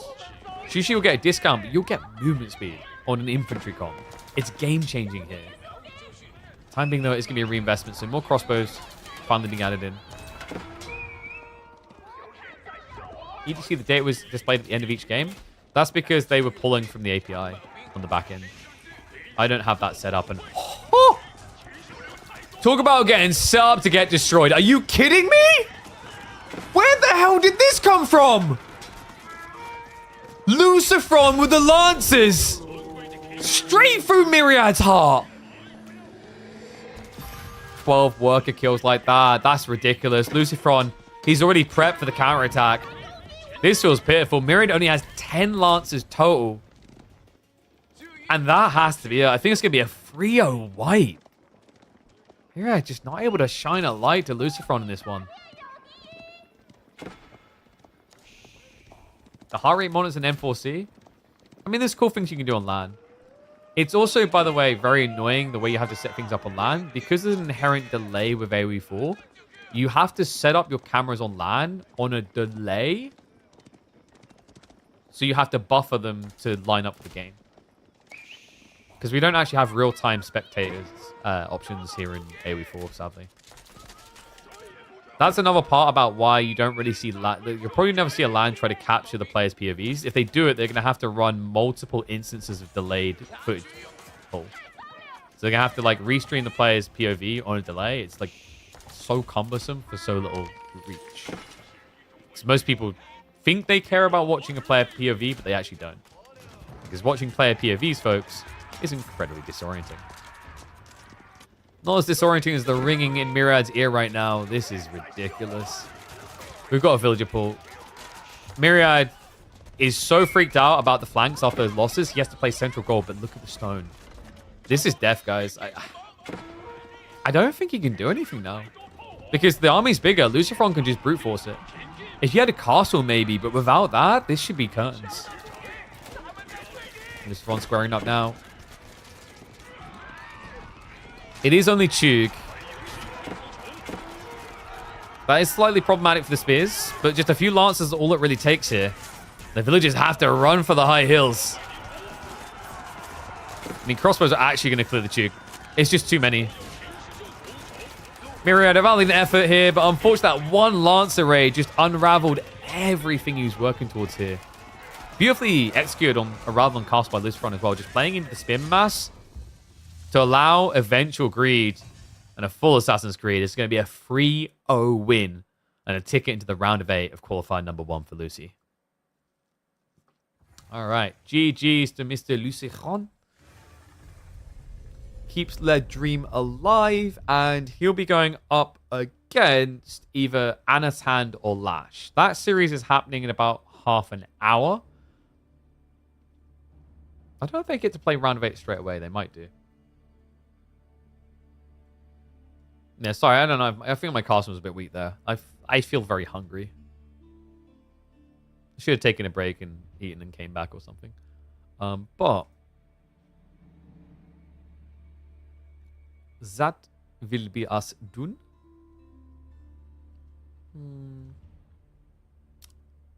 Alright, I'm going to find something to raid. YouTube and Twitch, actually. We'll be back on Monday. Maybe we go live on Sunday. Make sure you've got notifications on, but the goal will be Monday return. And I think next weekend we'll look to do some weekend casted games. Thank you very much, guys. You have a good weekend, and I'll see you all